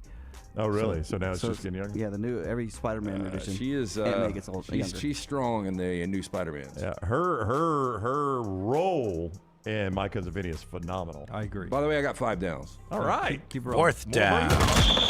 Jeff Bridges, 74 years old today. Better career, Jeff Gordon or Jeff Bridges? It's a good question, but I'm going to go Jeff Gordon. You're not a NASCAR fan, so you're not going to know how great Jeff Gordon is. But when NASCAR rose to its peak, part of it was because the Rainbow Warrior. Half the country was Gordon, half the country was Earnhardt. And they had a battle. One was a California pretty boy. The other was a Southern, hard-nosed, blue-collar guy. And that rivalry helped fuel them to the top of the ratings. And the irony is Gordon was the white hat and Earnhardt was the black hat, and the crowd loved the black hat. That's right. Which was kind of wild. Normally the crowd goes for the white hat. And that was Gordon. He was the guy that you would think would be the favorite, and people loved Earnhardt. I mean, Jeff Bridges, though, such the longevity of the career. He's been nominated, I think, 4 or 5 times. Is that the guy that's in Dumb and Dumber? That's Chip Daniels. Yeah, so he won an Academy Award for Crazy Heart. I think he's been nominated 4 or 5 times. True Grit. He played. He was a True Grit. Yeah. Good eye patch role. Yeah. He played Rooster. Yeah, played Rooster Cogburn. Couldn't understand a word he was saying. He was so good in that, though. When you go back to movies like Against All Odds, where he's playing an NFL receiver. Up where I belong. Yep. Nope. Wow. That's Officer and Gentleman. Yeah. This is Against All Odds, Phil Collins. You're down to one pitch. I'm going to say Jeff Gordon still, but Jeff Bridges. Jeff Bridges is in with the White Russian. Big Lebowski. Yeah. All right, Dunaway, he squeezed out a single. Good job, Jimmy. Fourth down. So Jay-Z is 54 years old today. Yeah. Better career, Jay-Z or Peyton Manning? Oh, that's tough. And both of them are still. They're gonna. Oh, they're still until the grave. They're gonna. They're make printing money. Yeah. Like they probably got bored with calling and see what was in their account every day. All right, so Jay-Z, how would I compare? Like Manning was one of the greatest NFL players of all time. I think people thought, as far as the lyricist and, I mean, the material he was putting out. I mean, he was a top guy for. I mean, he's still considered that. Tyler from the back row says Jay-Z, and it's not even close. Now, money-wise, Jay-Z is going to be way ahead of Peyton Manning. Yeah, I would say probably twice as much. I mean, Richard's saying he's a billionaire. I think that's close, but I think it's not crazy. Peyton Manning is probably approaching $500 million. Jay-Z net worth $2.5 billion. I would say that Peyton's had to spend a lot of money recently to buy things to make to where he's going to make more in the long run. I don't know where his net worth is right now. But I'll go Jay-Z too. But that's close. I got Peyton Manning net worth at $300 million. Yeah. That's probably higher than that. I think he's spent a lot recently to get back up. Okay, that's 5? That was 4, right? No, that was 5. Oh, that was 5. All right. because we had Tome, gotcha. Jeff Bridges, and Always brought to you by our friends at Slice and Storm Restoration Roofing. Before we take our next break, I got a couple of quick questions for you guys. After I tell you that to answer your roofing questions, you call Greg from Pell City. Look him up on Facebook, Greg from Pell City, or this number, 205-542-3531, 205-542-3531 for a free no-cost roof inspection up there. A-plus rated with the Better Business Bureau. Locally owned. He and his wife run the company. Insurance companies trust him. Easy way to contact him is on Facebook, Greg from Pell City, Storm Restoration Roofing. The first question I would ask, and this would be a good Bud Light poll question, Taylor, if you wanted to throw it out. Jim Harbaugh has already called Michigan America's team, but we know how hated they are because of the cheating scandal coast to coast. Alabama, we know how hated they are coast to coast because of Nick Saban and the dynasty they've had for so long. and what they did to Florida State. And now you add on what they did to Florida State. Who's America cheering for in this game? And Michigan, Alabama. I thought you were going to say overall. Yeah, Michigan. Whoever they decide to bet on. Because this is, I mean, you would have to say right now, you mentioned black hat, white hat. These are right now two programs that are definitely black hat programs. I would say, though, tell me if you think I'm wrong on this. Universally, I'm not talking about Alabama fans. Universally, Nick Saban is probably more liked and respected now than he ever has been. True or false? Yes. Yeah. Except by some of the rivals. But I even think even some of them have to look at this and say, my gosh, this man is a cyborg. Very popular Auburn comment is, we will give Alabama one more national championship. I'll cheer for him in this game if you just tell me he'll retire. I just think people look at it, and we are so accustomed. Like this was my bottom line on the Zone last night. I made this point that Jerry Rice had 3 touchdown catches as a Seattle Seahawk his final year in the NFL. Willie Mays hit 211 in a Mets uniform his final year in Major League Baseball. Rockstar has told me Willie Nelson's guitar has been a prop for 20 years now, Rockstar. He plays it. It's just I don't think he likes to tune it. Joe Namath just cruised out with the Rams. Yeah. This guy is doing some of his best work at the end of his career, and I think people respect that. The only thing I can guarantee you is whoever wins the Rose Bowl is everyone else will be pulling against them, whether it's Washington or Texas. Yeah, that other winner will be the Cinderella. Yeah, and everybody's giving Texas like, hey, this Texas is in, Texas is in. Washington does not lose close games. Yeah, my only concern is their best position is quarterback receiver. Yep. And really good at 20-plus yard passes, downfield passes. Is he going to have time? Is he going to have time against that Texas pass rush? Can they hold up, and can they stop them on the other side? Xavier Worthy, what's his status? I mean, that was a after the game, injury. Sark said that was one of the first questions asked to him. He said the X-rays were negative. And he said he's going to be fine, just fine. That's exactly what I would say before the selection committee voted. Yeah. That's a no injuries at all. That's another point that somebody made about if Florida State would have buried the injury and said, look, we think Jordan Travis can come back. I said this to Brown 2 weeks ago. Guys, his leg was pointing. It's pointing at a 90-degree angle. But I mean, Aaron Rodgers was talking about coming back. I still would have said, hey, look, man, we Miyagi'd that thing. We popped it back in. He's in a lot of pain, but we feel like he's going to be ready. Ended up it was a dislocation. Maybe it was a dislocation. Yes. Now, I know people are going to say Mike Norvell has got too much class. He's got too much integrity to do that. Yep. But, boy, if you really believed your team should be in, That was I can bury a small detail. Buddy, if you watch that video, that was going to be a hard sell on the playoff. David said his leg was sideways on It was a national 90-degree angle on TV. Chris wasn't burying that. I would have said, listen, you guys are looking at that tape. That's a bad camera angle. If you look down the line, it's not as broken as it looks. Yeah, I would have done a deep fake, one of these AI things where we bring in somebody that looks like Jordan Travis. Oh, by the way, did y'all see the Nick Saban? No. AI? Oh, him and Kirby? No. I sent it. I thought I sent it to you, Brownie. I don't think you did, Jimmy.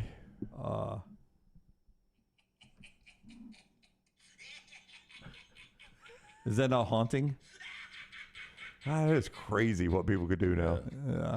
It's very strange. It's actually pretty funny, too, though.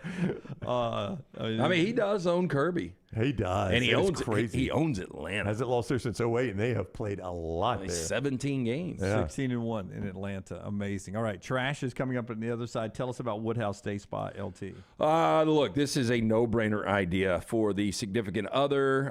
Look, even for the ladies out there, if you're looking for something to get the man in your life, how about the Woodhouse Day Spa gift card? They've got 70 options, over 70 options, including massages, body treatment, skincare, waxing, nail services. Woodhouse Day Spa, voted America's best day spa since 2009. You can order that special person gift online 24/7 at birmingham.woodhousespas.com. Again, gift card, simple solution. You can get them right now at birmingham.woodhousespas.com. Never miss anything Auburn. Watch Village Vice at Wardam Pods on YouTube and listen wherever you get your podcasts.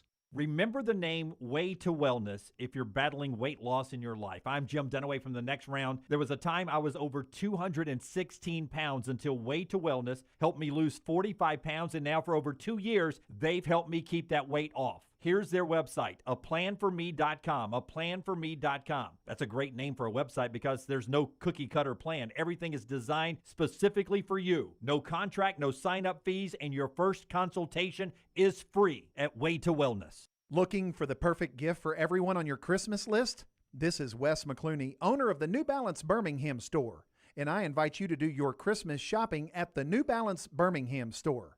Everyone needs new shoes this time of year, and they'll want stylish shoes that fit perfectly. At New Balance Birmingham, you'll find the largest selection and inventory for a specialty shoe store. We have every size from extra wide to extra narrow. Shop the New Balance Birmingham store on Highway 280 next to Chick-fil-A. A legendary coach once said, "It's not the will to win that matters, it's the will to prepare to win." Bryant bankers have the dedication and experience to put together a financial game plan that's right for you. Stop by one of the 7 Central Alabama locations today or give them a call at 1-855-4-BRYANT to begin preparing for your financial future today. You'll find out what unbeatable service and legendary results are all about. Bryant Bank, Equal Housing Lender, member FDIC. Twin Peaks is the best in the game. Here, you're in the red zone for every college rivalry and divisional matchup all season long. On game day, you never have to decide which teams to watch, only what combination of bites, burgers, wings, and more to order. Plus, where else are your favorite draft beers always poured at a frozen 29 degrees? Only at Twin Peaks, the #1 sports bar. Stick around after the sun sets. Twin Peaks is open really late. Wind down with bourbon and late-night bites. Only at Twin Peaks. IV therapy, B12 injections, cryotherapy, and compression therapy, all under one roof. It's our friends at Hydra Live Therapy. IV therapy treatments are packed with nutrients to increase energy, reduce stress and anxiety, and boost your immune system, and more. If you mention The Next Round at checkout, save 20% off any service. You can join the IV League today. Members are rewarded with deep discounts. Make sure you ask about that. Hydra Life Therapy open 7 days a week. Homewood, Tuscaloosa, and coming soon to Greystone. Tom Luginbill here for Jack's Western and Outdoor Wear. For great holiday shopping for the whole family, this place is a must. Jack's carries all the name brands in boots, hats, and apparel, including the Kynes Ranch brand, as seen on Yellowstone. You might not look like Kevin Costner, but you can dress like him. Jack's also has the only Ariat shop within a shop in the state of Alabama. Come see us every Monday through Saturday from 8 a.m. to 8 p.m. and Sundays from 1 p.m. to 6 p.m. Just look for the big red building off I-65, exit 304 in Coleman.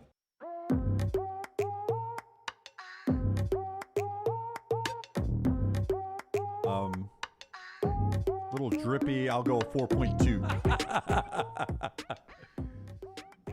Little pizza review for you there. You know the rules, 4.2. A little soggy on the bottom.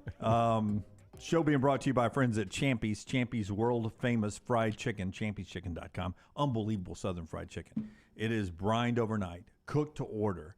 So good that even the College Football Playoff Committee and the folks in Tallahassee would agree, best chicken they ever tasted. Mississippi Delta recipe tamales and so much more. Highway 119 in Alabaster, Champy's Chicken, champyschicken.com. The other question I was going to ask before we get to trash. Florida State in the summer bitched and moaned about the ACC. Our buddy Michael offered, and I sort of agree with him. You know, we're in a situation where financially the Big Ten and the SEC are getting paid this and this by their media rights deals. Our media rights deals, we're going to fall $30 million a year behind those programs. We've got to do something different. And he started exploring publicly through the media the threat of looking at another conference, leaving the ACC. Now that they've gone unbeaten, 13-0, and they have been left out of the college football playoff, do you think this was a good day for the ACC stability? And the fact that a 12-team playoff is coming helps that? Or do you think yesterday was a bad day for ACC stability? Now do you think Clemson, Florida State, North Carolina, Duke, NC State, Virginia Tech look to find a place if they can with the Big Ten? Well, they don't have I don't think they've got anywhere to go, and I think that's why there is stability. It's false stability, but there is stability because they don't have anywhere to go. But I think Florida State does believe they're the Texas of the ACC, and I mean, name brand, they are. Two things: if they were in the SEC, Florida State wouldn't have gotten left out. But if they were in the SEC, they wouldn't have won all their games. I would agree. I would agree with Lance on both those things. I mean, I'm I not think worried about the ACC stability right now because of them being left out of the playoffs. And if this were 1 year later, they're locked into the playoffs because they're an ACC champion. Right. I would get just a top 4 seed. hold on because, look, the Big Ten and the SEC are going to be monsters, but you've got to have more than just two conferences. Yep. So I think the ACC is going to be fine. By the way, this Bama number has dropped to Michigan 1.5. Michigan 1.5. You asked me, Dunaway, for the odds to win the national championship at mybookie.ag. Oh, they're the longest odds right now. Yeah, let's do that after we do trash. We'll make that our final getaway topic in our final segment. But right now, trash brought to you by Mortgage Right. Every day at this time, Rockstar hits the big button. I have you on camera, and I have you. I'm not threatening you. I'm going to go okay. over and cut that. Is this your plant? I have no incentive to give you any positive politeness at all, do I?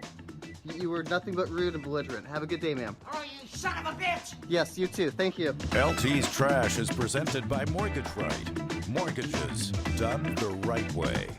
Are you a veteran looking for a VA loan? Mortgage Right has been advocating for veterans since their company began. As a veteran-owned, operated company committed to your well-being, they can help you find the best terms available, guide you through every step of the process. Visit their locations, Highway 280 in Birmingham, Parkway Drive in Leeds. You can apply, mortgageright.com/TNR. Call 205-815-9200, NMLS 2239, Equal Housing Lender. We start with a new AAA survey shedding some light on the dangerous habits people have while driving.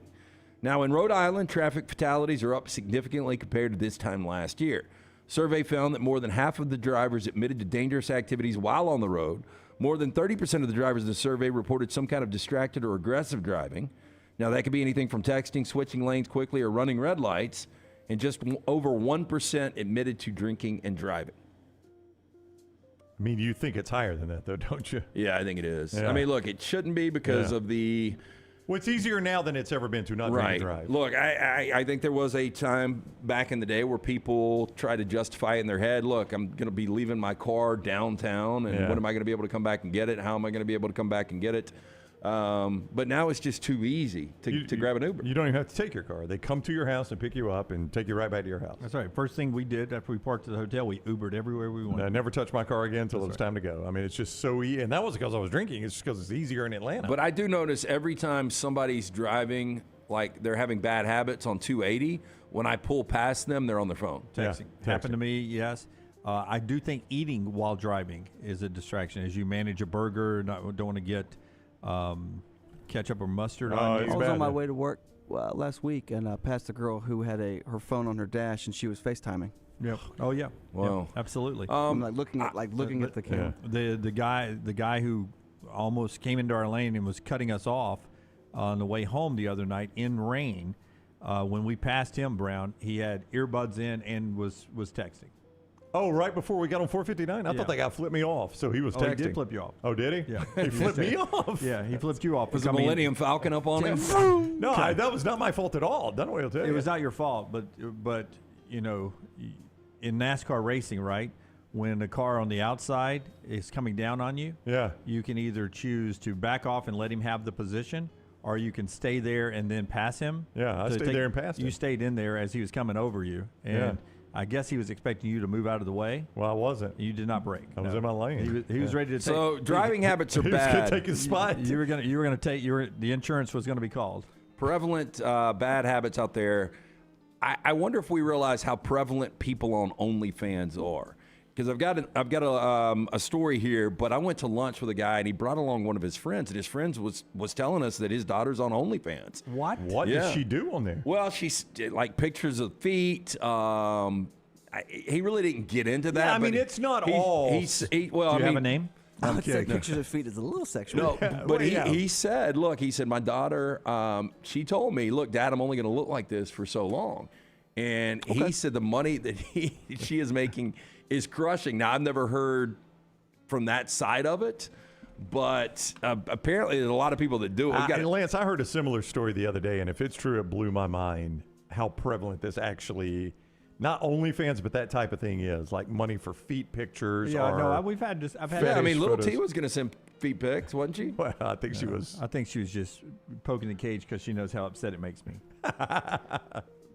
Upset? So we've got a Tampa Bay mom said she and her family have been harassed because of controversial content she has posted online.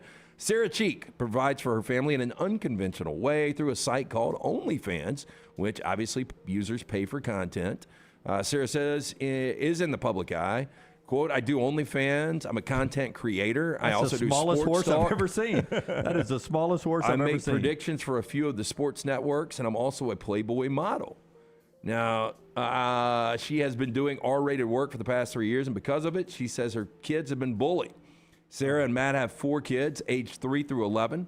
Couple said back in October their 9-year-old son, Camden, was playing hockey at the Ellington Ice and Sports Complex. Matt recalls a hostile environment where parents would get into arguments. Matt went on to say, quote, our kid Camden gets hit into the glass right in front of Sarah. Matt said the father of the child who hit Camden yelled, yeah, take that kid out. 3 days later, the Cheek said they received an email from the general manager of the complex that said Camden was no longer allowed to play hockey at the complex and their family is no longer permitted in the building. Wait, the kid's getting taken out because his mom's posing. I've always said if you're I'd be proud of that mom, wouldn't you? He's got camo boots on. If you're drawing attention and you don't like it, what I would do, I would go to a website and publish a piece and get my picture out there about I don't like having my attention. Yeah, see, that is. I don't like the fact Now, that my this kids. is She has a family picture too. I didn't put that, but there's a picture of their family, so their kids are posted on these news stories now. Yeah, Rockstar's right. Now, this story now makes this advertising for her, and she will get extra clicks when people see this story. I mean, it's literally her husband and their 2 kids sitting on the couch, no blurred faces, and like these are my kids. I that are mean, getting from bullied. there, she looks like a much more voluptuous Jen Hell. Carrie Underwood for me. Yeah. I see Jen Hell face.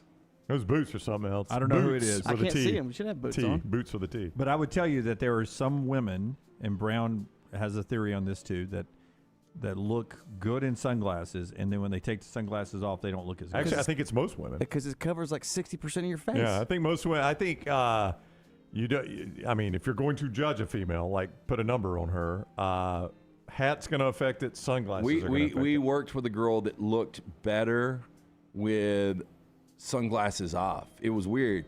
When she had sunglasses on, it just didn't work. Yeah. I see that. Hey, Now, so I would now, say if you this. told me that there was a problem that the kid was being bullied, that every time he got checked on the board, the guy stood over him and said, hey, tell your mom. I said, what's up? I want my money back. Then that's something. Yeah, our best team name last week at Odie's was Before I Met Your. What was it, Rocky? Oh God, I can't remember. There's so many. Before he met your mom, Santa would say, hey. Oh yeah, there you go. That's funny. Yeah. You get that? The first kid that bullied her son told on his dad in the worst kind of way, didn't he? Oh, yeah. Yeah, Dad watches your mom a lot. So would you let Mag do feet picks? Maggie? Yeah. No. I don't want people I know coming across my feed. So what in the world is going on at Disney World? In a video uploaded last week from the Seven Dwarves Mine Train at Disney World, it appears Dopey has physically assaulted Snow White. Uh-oh. There's Michael Jordan. Yeah. Michael B. Jordan. So, I like that Dopey assaulted Snow White? Is that what it is? No. We got video. So the area in question is the ride at the end. After the big finish, there's a small wait while the staff prepares to unboard you and other passengers. While you sit, you can look through the windows of the cottage, see how Snow White dancing with Dopey. It looks like Dopey got a little too aggressive with his dance moves, ends up ripping Snow White's arm off. Oh, no. Rips her arm off? Didn't we used to have a trash open that did that? Rip her head off. Here we go. Here we go. We got Dopey. We got Snow White. Okay, so they're not real people. Look at his arm. Wait, they're not real? He's got her arm in his right hand. No. Or his left hand. So if I'm a kid, Oh, wow. if I'm a kid, he's walking around taunting her with his arm. Yeah, that's 15 yards. Big ass hands too. Gene, are you there? Are you there, Gene? Is that 15 yards for horse collaring? Gary, I'm here. So founding father Benjamin Franklin gave us many things: the lightning rod, bifocals, a musical instrument named the harmonica that happened to be pretty dangerous, and $20 more bill than 200 synonyms for the word drunk. Okay. Here are his long list of synonyms for drunk. Pissed in the brook. His head is full of bees. Yes. Crump-footed. I've been crump-footed. He's been too free with the creature. Too free with the creature. Got on his little hat was one. His flag is out. His shoe pitches him, and raised his monuments. He raised his monuments. Now that if you're watching us, that's not actual Ben Franklin. That's from the television show The Office. Dwight believed it. Dwight argued with him, didn't he? Such a good episode that episode is right there, by the way. Hey, so finally we've got some weird things people are selling on Facebook Marketplace. Rocky has these. Boy, my wife has sold a lot of stuff on Facebook Marketplace. This is a corpse? No, this is a husband laying down to give reference scale to the rug. How big the rug is? 6'8". My man's 6'8", so that's how big He's the got rug a is. tail, too. He does. I like the way he went stomach down. Don't want him identified by his face there, He's Jim. planking. Yeah. Am I doing buying the husband or am I buying the carpet? What is that a big It's a human-sized cockroach for $7,500. Yeah, I'm going to pass. Oh. Just watch That the is TV. human-sized. Now, what do you think that was created by, like a local pest control, and they had it out in front of their building? Get rid of these things. Or sci-fi B movie. Would you ever own that when you didn't go to sleep one night thinking that thing's going to come alive and kill me? Yep. Custom reupholstered Nike couch. That's pretty cool. Oh, yeah. That's custom. $1,000, Rockstar. They marked it down. Marked it down. Look at the seams. Yeah. Seamless. It's custom. Stripper pole trailer hitch. Insert. Hey. If that I got to get rid of it. The watch pissed. I would. What's it called? What's it called? Geo-tracking. Yeah. That would play perfect outside of Tiger Stadium on a Saturday night. Oh, you kidding me? Oh, yeah, it would. Do you think there's a car seat in the back of that Jeep? Yes. Yeah. Yep. That's a beautiful canopy bed. The frame is for sale, but if you look at the sign above the bed, Yeah, I know. I do not want the mattress, a cat Rockstar. tower that's like 9 feet tall. I don't think I want the headboard. Yeah, the mattress I'll pass on. Yeah, but You can't get it sold. That headboard's been in concussion protocol. The whole logoing on the wall is crazy. Isn't it? I'm selling an autographed picture of Reba McEntire's Colonel Sanders for $50. Well, that's got to be a collector's item. I've never seen it. Yeah. What a deal. Reba's finest moment right there. Yep. Finger looking good. And this lady's selling a cane. What? A cane? cane? Not a cane. It's pictured with her cankles. By the way, we got some feet in that Oh, one. my That's my gosh. point. You want to take a gander? That's my point. There Are are you, very hey, Ruth, put on the galaxy dress. there are very few good-looking feet in the world. That's why. That's why it's. Those aren't two of them? And that's it. If you were interested in buying a cane. Yep. Some people are Rockstar. Some people are. That is trash. Brought to you by Mortgage Right. Yeah, buying a home, major milestone in life, getting it right comes down to the right advice at the right time. That's why we're proud to partner with our friends at Mortgage Right who do mortgages the right way. Call 205-815-9200 or online mortgageright.com/TNR. Oh, by the way, if you're wondering, Alabama's permanent captains get their hands in cement coming up on A-Day next year outside of Denny Chimes. Milroe, Moore, and Turner. Jalen Milroe, Malachi Moore, Dallas Turner got that honor last night at the banquet. So those are your permanent captains for this Alabama football team. The 30th SEC championship team for the University of Alabama. 30 times they've won the SEC. When we come back, betting odds to win the national championship from our friends at mybookie.ag. The show brought to you by our friends at Champy's right there on 119 in Alabaster, open for lunch and dinner right now. Go say, hey, Sterling, give me some of that fried chicken and the hand-cut chicken fingers. It's champyschicken.com. Follow The Next Round on Twitter, Instagram, and Facebook at Next Round Live. It's time to start thinking about employee holiday gifts. Consider getting your hardworking guys a pair of Red Wing boots. Each day, your employees are on the job site helping your company succeed, so reward them with comfort at its best. The Red Wing mobile shoe truck can visit your shop and fit your employees with a great selection of boots. Or Red Wing gift cards can be purchased at your local Red Wing store, available in all amounts. Whichever program you choose, your employees will appreciate the quality, service, and selection from Red Wing shoes, and they'll also be thankful they have such a great boss. Reward your employees this holiday season with Red Wing shoes. Ryan Brown here for the next round with a question for you. Are you on the bandwagon yet? Bandwagon wants to invite you to one of their 3 retail locations in Birmingham for all your holiday shopping. Bandwagon has the top brands in sporting goods, athleisure, and lifestyle apparel. You can check your entire family off the list at Bandwagon with brands like Task, Bird Dog, and Varley, plus the best in sports equipment. Visit the Bandwagon locations in Cahaba Heights, Homewood, and Trussville, or online, bandwagonsports.com. Next round listeners, it's time to jump on the bandwagon. Want more of the show? Download the app or visit nextroundlive.com for the latest podcast, The Mystery Fifth Hour, our Not For All Ages podcast, The Last Call, and the entire Double Down Media podcast family. All at nextroundlive.com and on the Next Round app. Hey, there's nothing worse than waking up to a plumbing problem. Don't get caught in a flooded house. Call the guys at Hemp Hill Services. Adam, Chad, and the team at Hemp Hill are the only ones I trust to fix it and fix it right the first time. Hemp Hill Services does it right and always at a fair price. For all of your plumbing, cooling, and heating needs, trust the name that Birmingham has trusted since 1954. That is Hemp Hill Services. Call now, 205-229-2090. That's 205-229-2090. Hey, Lance Taylor from the Next Round. You've heard me for years talk about our friends at Bromberg's Jewelers, and we welcome you to stop by and see that great customer service at the Mountain Brook and Summit locations. But we'd also love for you to check out their new online shop. They've got plenty to choose from. Great gifts, big and small. Available online, they've got David Yurman, Tudor watches, select diamond and gemstone jewelry, William Henry, seasonal and favorite giftware items, and baby gifts as well. They've even got an online sale section. For more information, brombergs.com. Stop by the New York Butcher Shop and pick up the finest in certified Angus prime beef steaks and burgers, premium pork chops, ribs, and all-natural chicken cut to order just for you. Their chef-prepared entrees and side dishes are the perfect dinner-to-go choice for your family and are ready to heat at home. With a great selection of fine wines and desserts, the New York Butcher Shop is your one-stop dinner shop. 2 locations to serve you, Cahaba Heights and on Highway 119 in Greystone. The New York Butcher Shop, rare quality, well-done service.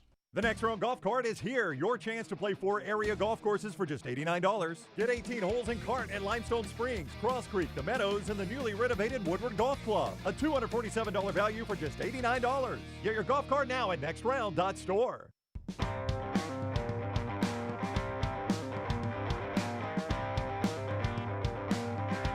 Which makes the story now more interesting. Our friends at Legacy bring you this part of the show. Final thoughts, including betting odds to win the national championship now that they're laid out. Our friends at Legacy, we want to lay out some good plans for you when it comes this holiday season. First of all, the convenience of shopping with a credit card. If you get your identity stolen, a credit card stolen, that can cause you problems if it's connected right directly to your banking account. We're dealing with it a little bit up here right now ourselves. And thank goodness it's a credit card, right? And it's easier to dispute those charges and sort of lay out, well, look, I've never been in Dubai. I was actually in Atlanta Saturday. I wasn't in Dubai on Saturday. How could I have bought this in Dubai? I was in Atlanta on Saturday. It's harder with a banking account than it is with a credit card. Legacy gives you that peace of mind, that protection with a Legacy credit card. Just go to legacycreditunion.com, and you can right there apply online. Also, they've got wonderful personal loans to take care of some end-of-the-year expenses or maybe a great holiday trip, affordable payback plans, and a lot more with our friends at Legacy. LegacyCreditUnion.com, LegacyCreditUnion.com, proud sponsor of UAB Athletics. Congratulations to Auburn. They're on the way to the Music City Bowl against Maryland. 1 o'clock on December 30th. Jack State makes their first ever FBS Bowl, New Orleans Bowl against Louisiana. December 16th, that's coming up down at the Superdome. December 23rd, Troy and Duke here in town, 11 a.m. at the Protective Stadium, Birmingham Bowl.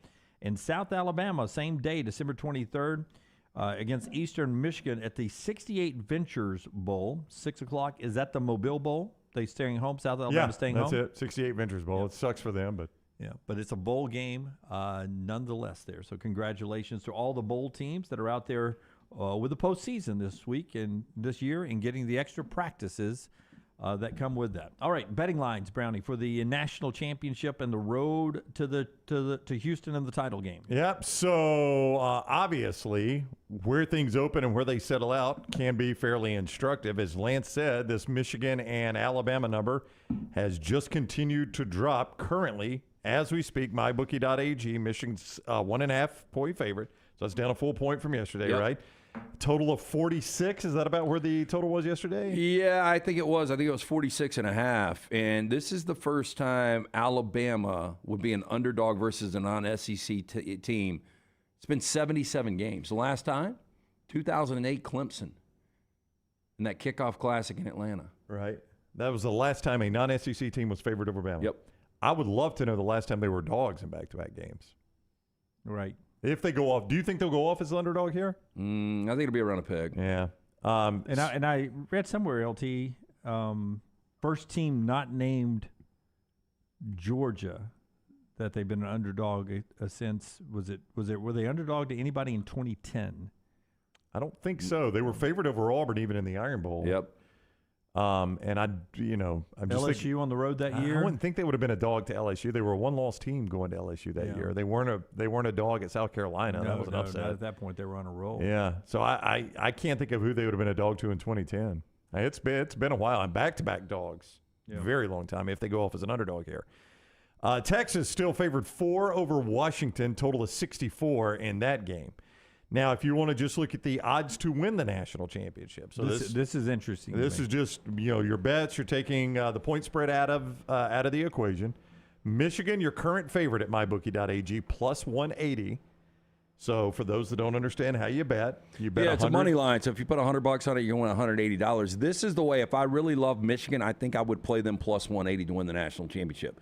Because if they get by Bama, then the narrative goes from this Michigan team overrated, they didn't play anybody, to damn, they just beat Ohio State and Alabama back-to-back. They're going to be obviously your favorite against Texas or Washington. And not to mention, if you get it at plus 180 right now when they beat Alabama, that number is only going down. Oh, yeah. They'll be, minus 200 probably. Yeah, this is the best value you'll get on Michigan. So if you like Michigan, this is the play, the way to do it. Alabama is plus 200 to win the national championship. You would say the same way with Alabama. Yeah. If you think they're going to win it, now's the time to bet it, because once they beat Michigan, the odds are going to be change your favorite tremendously. What do you think Bama was coming out of the South Florida game to win the national championship? I think it was plus 1,000, Brown. I really do. It was hefty. I don't think it was that. It wouldn't be 100 to 1. 100 to 1's a lot. I bet it was 30 or 40 to 1. I think I saw plus 1,000. Texas plus 260, so they got the third best odds at plus 260, and then your dark horse long shot is Washington plus 650. Yeah, the thing about Washington, if they beat Texas, if you're on that ticket at plus 650, you can get some value, probably resell that on market. It sounded like you think they got a shot at that. Oh, yeah, I think they got a shot with Texas. I don't disagree with Because I feel like a lot of people are just penciling in Bama-Texas rematch in Houston.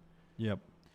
By the way, in Houston, So Alabama fans will have to be really good with their tickets. Yeah. Buy those tickets up. I would agree. That's Well, going to I'm be not a fan of that city. You guys spent much time in Houston? I have been in Houston's airport numerous times. I have never been outside Houston's airport. I think that is the story for me, too. I don't think I've ever been in the city of Houston except their airport. I think I've been in both airports. I think I've been in both Hobby and George Bush, but I've never spent any time outside. I've spent a little time there, and I think it's what you would call a shithole. I had friends who lived there for a while, and they quickly moved to Plano outside of Dallas. Yeah, we talk about bad traffic, different places. Houston's awful, isn't it? L.A., Nashville, Houston is awful. Yeah. No, wait. Where do I fly in to get to Bryan College Station? Is that Houston? Yeah, probably so. Okay. So that's, I've been there. that was your. I've driven through Houston to get to Bryan College Station. Yeah. Yeah. I mean, if you've got Michigan, Washington, I think a lot of people are going to be surprised. Even though Bama is the underdog against Michigan, I think a lot of people buy that Alabama brand in the playoffs. They don't lose a whole lot of playoff games. In fact, in the semifinals, their only loss to date is that very first semifinal game against Ohio State. And Saban doesn't lose to number one teams. He's 9-3. Yeah, and I've been asked, I don't know the answer to this. Perhaps one of you two have seen this. The last, if ever, college football team to beat a number one team back-to-back weeks. Can you think of one? Not back-to-back weeks, but back-to-back games. This would be, if Alabama wins this game, I don't know that I can remember it happening. I know Auburn. Whether it was 2000, was it 2007? For Bama being back-to-back? No. If they win this game, right, they will have beaten the number one team in the nation in back-to-back games. And a lot of people are asking me if it's ever happened. And I don't know that it has. Auburn, I think when they beat Georgia and Alabama in 2017, both of them were number one at the time, I think. But there was a game between it. It wasn't back-to-back games. So I don't know that that's ever happened. Yeah. I'll see if I can find an answer. It wasn't a real game, though. It was that game we always used to squeeze in. Everyone squeezes in. It might have been two games. That New Mexico State game? Yeah. By the way, that got brought up a lot yesterday, too, didn't it? Yeah. This team lost to New Mexico State by double digits at home, and then this team had to beat them with a 4th and 31. Did I imagine, wasn't North Alabama up on Jordan Travis? 13-0. 13-0 with Jordan Travis in the game. That's what I'm saying. Once he went out is when it flipped back the other way. A lot of people are saying Auburn. Keep in mind, again, ULM was between Georgia and Auburn in 2017. Now, that was impressive that they did even that, to do it twice, 2 times in a 3-game stretch. This would be back-to-back I'm games. trying to think about back before conference championship games. I really can't think of it. Like, did Florida State, Florida ever play at the end of the year? Yeah, but I mean. Well, Alabama is the NCAA record holder. They have now beaten the number one team, the AP number one team, 11 times. That is more than anybody else in the history of college football. Seems like it should be more. Just 11? 11 times they've beaten the number one team. Hard to beat yourself, Brown. Well, that and that's a good line. That is a good line. That and, again, we had such a weird system back in the day. You didn't always get number one versus number two. Yeah, but I was explaining that, or not explaining. I was telling a little T. Everyone's always like, "It's the worst day in college football. I wish it was like in the old days." Well, in the old days, I was explaining to her, Michigan would have to go to the Rose Bowl. They play Washington. That'd be a good game. This year, game. Work out good. It'd be 1 and 2, and the rest of the games wouldn't matter. That's right. It would be the national championship. That'd be the national championship. But oftentimes, you'd have one team highly ranked going to the Rose Bowl. Maybe number 1. Number 2 team going to the Orange Bowl. Number 3 team to the Sugar Bowl. Number 4 team to the Cotton Bowl. And you just said when it was all said and done, you just, however it shook out, would be the national championship. Yeah, and I would assume, based on bowl tie-ins and everything, Texas would be going to the Orange, and Alabama would be in the Sugar against Florida State? Or the Orange. I don't know where Florida State would go. They could go to the Orange against Texas. Would have been Cotton Bowl back in the old days. Yeah. And Florida State would have been in the Orange back in the old days. Yeah, Texas probably playing. God, what a terrible Ohio system! State. What a terrible system! But that's why you got to be careful when you say back in those days. I miss the old days. Yeah, do you? Yeah, I understand what you're talking about with the maybe the purity of the sport, or you just preferred your money to be under the table, not on top of the table, which is what used to be, right? Right. We're not paying. I mean, maybe more money, but with inflation, probably not a ton more. Rockstar Cut 5 before we get out of here, or at least the video from Cut 5. This is from Adam Rittenberg, who was there on the Michigan watch party. Adam Rittenberg in Ann Arbor when the announcement. Remember, Michigan has already been announced, and now everyone's watching to see who Michigan's going to play. Watch the late response Hit it, Rockstar. Florida State or Alabama. One spot, the other school plays Michigan. Number 5, heartbroken. Who's number 4? I mean, and then watch the adults try to do some clapping. Yeah. Come on, everyone clap. Let's act like this is no big deal. I mean, that was a gut punch. I mean, just the audible groan is incredible. And Dunaway's right. The adults are like, cameras, we shouldn't be groaning. Let's clap. People are watching. That was awkward. You know, man. I just wonder if Florida State would have flashed up there if they go nuts. That would have been pretty funny. Like Texas reaction when Texas flashed up. Yeah. I did like the Texas reaction. Oh, I loved it. Yeah. Yeah, that's what college football's all about. Because you got to know in that state, at that school, the pressure of never making the playoffs had started to wear on them. And you could see the relief in their faces that they finally stuck the landings. And, you know, another favor for Washington, how do they handle now?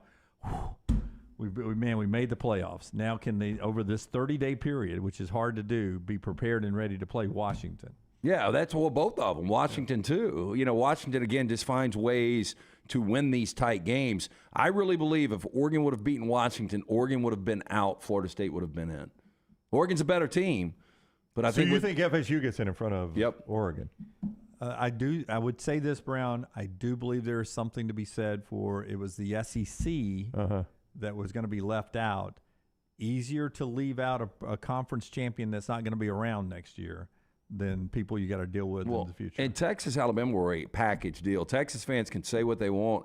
Alabama doesn't win on Saturday. Texas is out. Yeah, I don't know if I agree with that. I think Texas still gets in. Eddie says, what a great 2 weeks it has been. A lot of happy fans over there. I think fans really enjoy this team a lot. The personalities of the players and the fact that it just didn't seem like it was going to happen for a while. And it turned into a championship season. We'll see what the other game or two holds for the Crimson Tide as they get ready to go to Pasadena. We'll have the coverage from here and in Pasadena leading up to the big game, as we always do here on the next round. All right, that's the show today. We're back with you tomorrow, 9 a.m. Central Time. Remember, like, thumbs up, and subscribe to everything on all the platforms. Thank you to Emily Grace and Taylor and Scott Forrester and everybody. Bless you. Hit that thumbs up for Dunaway's sneeze. Hit that thumbs up. Everybody, do not turn that into a GIF there, Taylor. Don't send that out. Thank you to everybody who made the last 2 weeks possible up here, too, behind the scenes. We appreciate you, love you, God bless you, and we'll see you tomorrow at 9.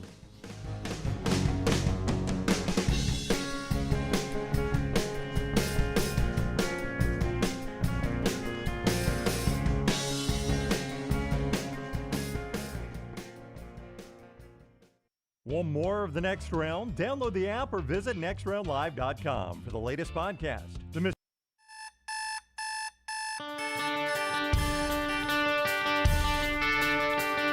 My concern was on this Monday morning that the season's over with, we'd have nothing to talk about. I'm kidding. I knew we'd have a ton to talk about on Monday Morning Live, either in a great way or a bad way, at least in the geography of where this show originates from in Birmingham, Alabama. Welcome into Monday Morning Live, presented by our friends at MyBookie, mybookie.ag. And if you were with us yesterday on the video platform, you saw the discussion leading into the selection committee's announcement and then the reaction, and we'll continue that this morning on a higher level as we bring in ESPN's Tom Luginbill. Luginbill, welcome in. Happy Monday to you. It looks a little cooler there where you are. We had a 70-degree December day with sunshine yesterday here, but a lot of talk. And, you know, this is a fan base down here divided by Alabama and Auburn mostly, but a melting pot down in this area of college football fans, and reaction is all over the board. Let's start first with the fact that Alabama is in and Florida State is out. Your reaction when you saw it happen, did you see it coming? I felt like it was a significant possibility, Jim. I really did. And I didn't know if the committee would have the guts to really do it, knowing what the backlash would be. Generally, they have defaulted to the decision that will lead to the least amount of criticism. You've got a foreman on that 13-person committee that's a sitting athletic director in the ACC. in Butte, Oregon. This was not an easy decision to make. I see both sides of it without question. I really do. I didn't really think, I thought, okay, this is what they may do. I actually wasn't convinced they would do it. I really wasn't. And my take was, if they decided to put Florida State in, and Rick Neuheisel and I talked about this yesterday morning, if you were going to put Florida State in to prove the point that you thought you were taking the best 4 teams, you had to put them at 3. You couldn't put them at 4, all right, because they were undefeated, and you had to put them above Texas. And if you didn't do that, you were talking out both sides of your mouth. If you leave them out entirely, you are then essentially saying that the purpose of this entire thing is to win every single one of your games, be the champion of a Power 5 conference. But ultimately, at the end of the day, it doesn't matter. But because when we started this journey, the phrase "the best 4 teams" is probably something that, if you look back on it now, they probably shouldn't have used, because it's so polarizing, and it's so eye testy, and it makes for such a difficult decision that it puts a wrench in the works of what ultimately you try to look for in a championship team, right? A team that has won every one of their games, won their conference championship, weathered the storm, were able to withstand injuries, and did everything that you could possibly do, and you're going to leave them out. So an incredibly difficult decision. I can see both fan bases' side of it. But I will give this reminder, Jim, and I don't know if you guys have talked about this. In 1993, this very thing happened to West Virginia in favor of Florida State. Florida State had the loss. West Virginia was undefeated. I love Danny Kanell to death. Love him. I think he is awesome radio to listen to, because I cheered for Tony Stewart in NASCAR. I like a little bit. I like a little bit of asshole in my heroes, right?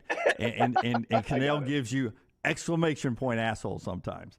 And I love that. It's very entertaining. And I'm listening to my drive in this morning because they're on at 5 a.m. and we're up early too. So I'm driving in, and Danny, being a Florida State guy, is wringing his hands over the decision. And I understand that. If it had happened the other way around, I would have been having the same reaction. But I had to tweet him this morning, or X him, or whatever we're calling him. I understand. Twixter. I understand the frustration, DK. But did you feel the same way in 1993 with those poor kids in Morgantown, where they were unbeaten, a top 5 team with their quarterback healthy? Their team was healthy, and you guys were ahead of them. And by the way, in 1993, I agreed with that decision too. Florida State was light years better than that West Virginia team, and just because West Virginia was unbeaten, I didn't think they deserved a chance to play in that de facto national championship game just because of the 0, because Florida State had played a tougher path to get there. Yeah, they had. And listen, I think it might have been our pal Cole Kubelik that had put something out yesterday about the combined records of the top 8 teams in the college football playoff, and the combined record of the opponents. Florida State's combined record was last out of all 8 in terms of the component. Of the opponent's record. So, I'm also somebody that feels like, because human nature is such a huge component to this, that you become a prisoner of the moment. And had the Alabama-Georgia game happened 4 weeks ago, had the Florida State-Louisville game happened 3 weeks ago, there may not be as big of a reaction today had the decision been made yesterday with the decision that was made, right? I think everybody watches that on Saturday afternoon and Saturday night, and it was pretty eye-popping. It was pretty glaring. Watching Florida State on offense was painful.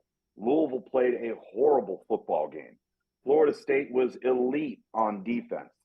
But you had to wonder, right? You had to wonder if, coming off of that game and knowing the very next morning, as a committee, you have to go make that call. And that's what's fresh in your mind. What is human nature going to do there, right? And listen, with Florida State, you could make an argument that you go into the swamp with a second and third team quarterback and you win. You play in a conference championship game with a quarterback that literally cannot function. They threw for 55 yards. I think he was 8 of 21 or 8 of 22. And you come out with a way to win the game. You can make the argument that makes Florida State's overall team all that more impressive. The committee, I think, looked at it and said, even with Tate Rodemaker, if he's healthy a month from now, what have you, against the other teams that they're matched up against, would Florida State be able to compete on a national stage against the other 3 best teams in the country on offense? On offense. And now, unfortunately, being Florida State, look at who they drew. Yeah, Georgia, yeah. Right? Oh, I mean, that could not have worked out worse for them. No, but that is a playoff.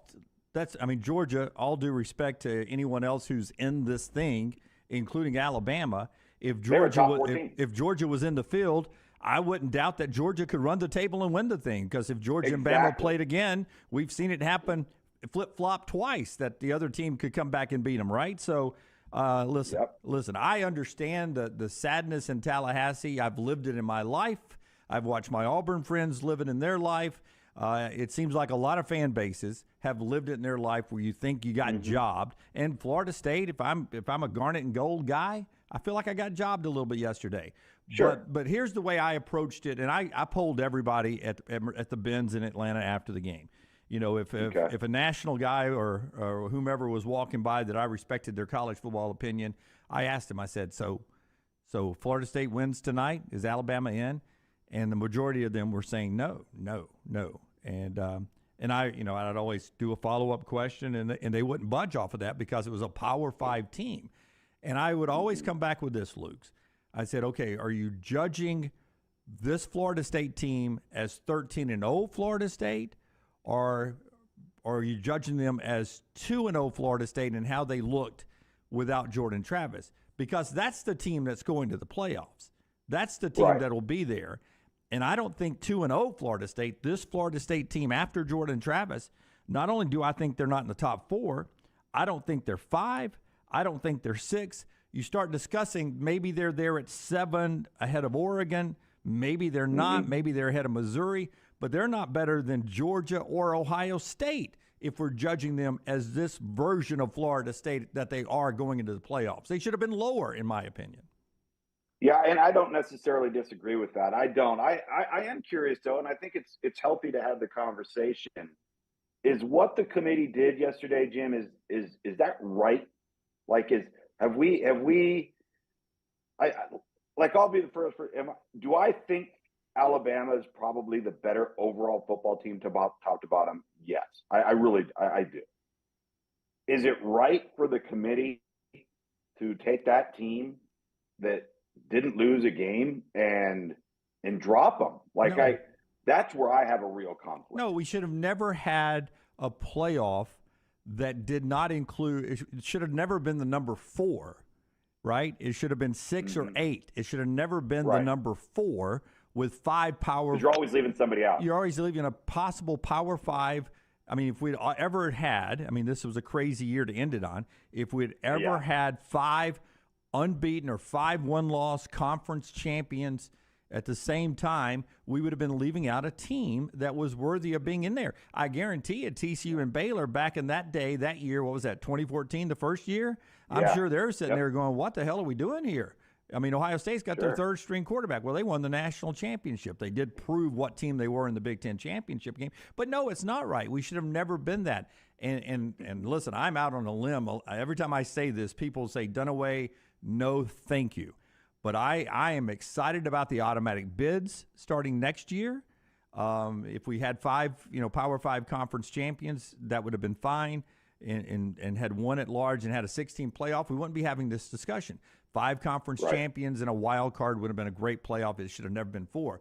But everybody always comes back and said, okay, what if Iowa had beaten Michigan? Would you want that Iowa team in there? Well, if it's automatic bids, then that's the team that won the championship game. They won the Big Ten. That's right. And we would have to stomach some upsets and some 3-loss teams being in there.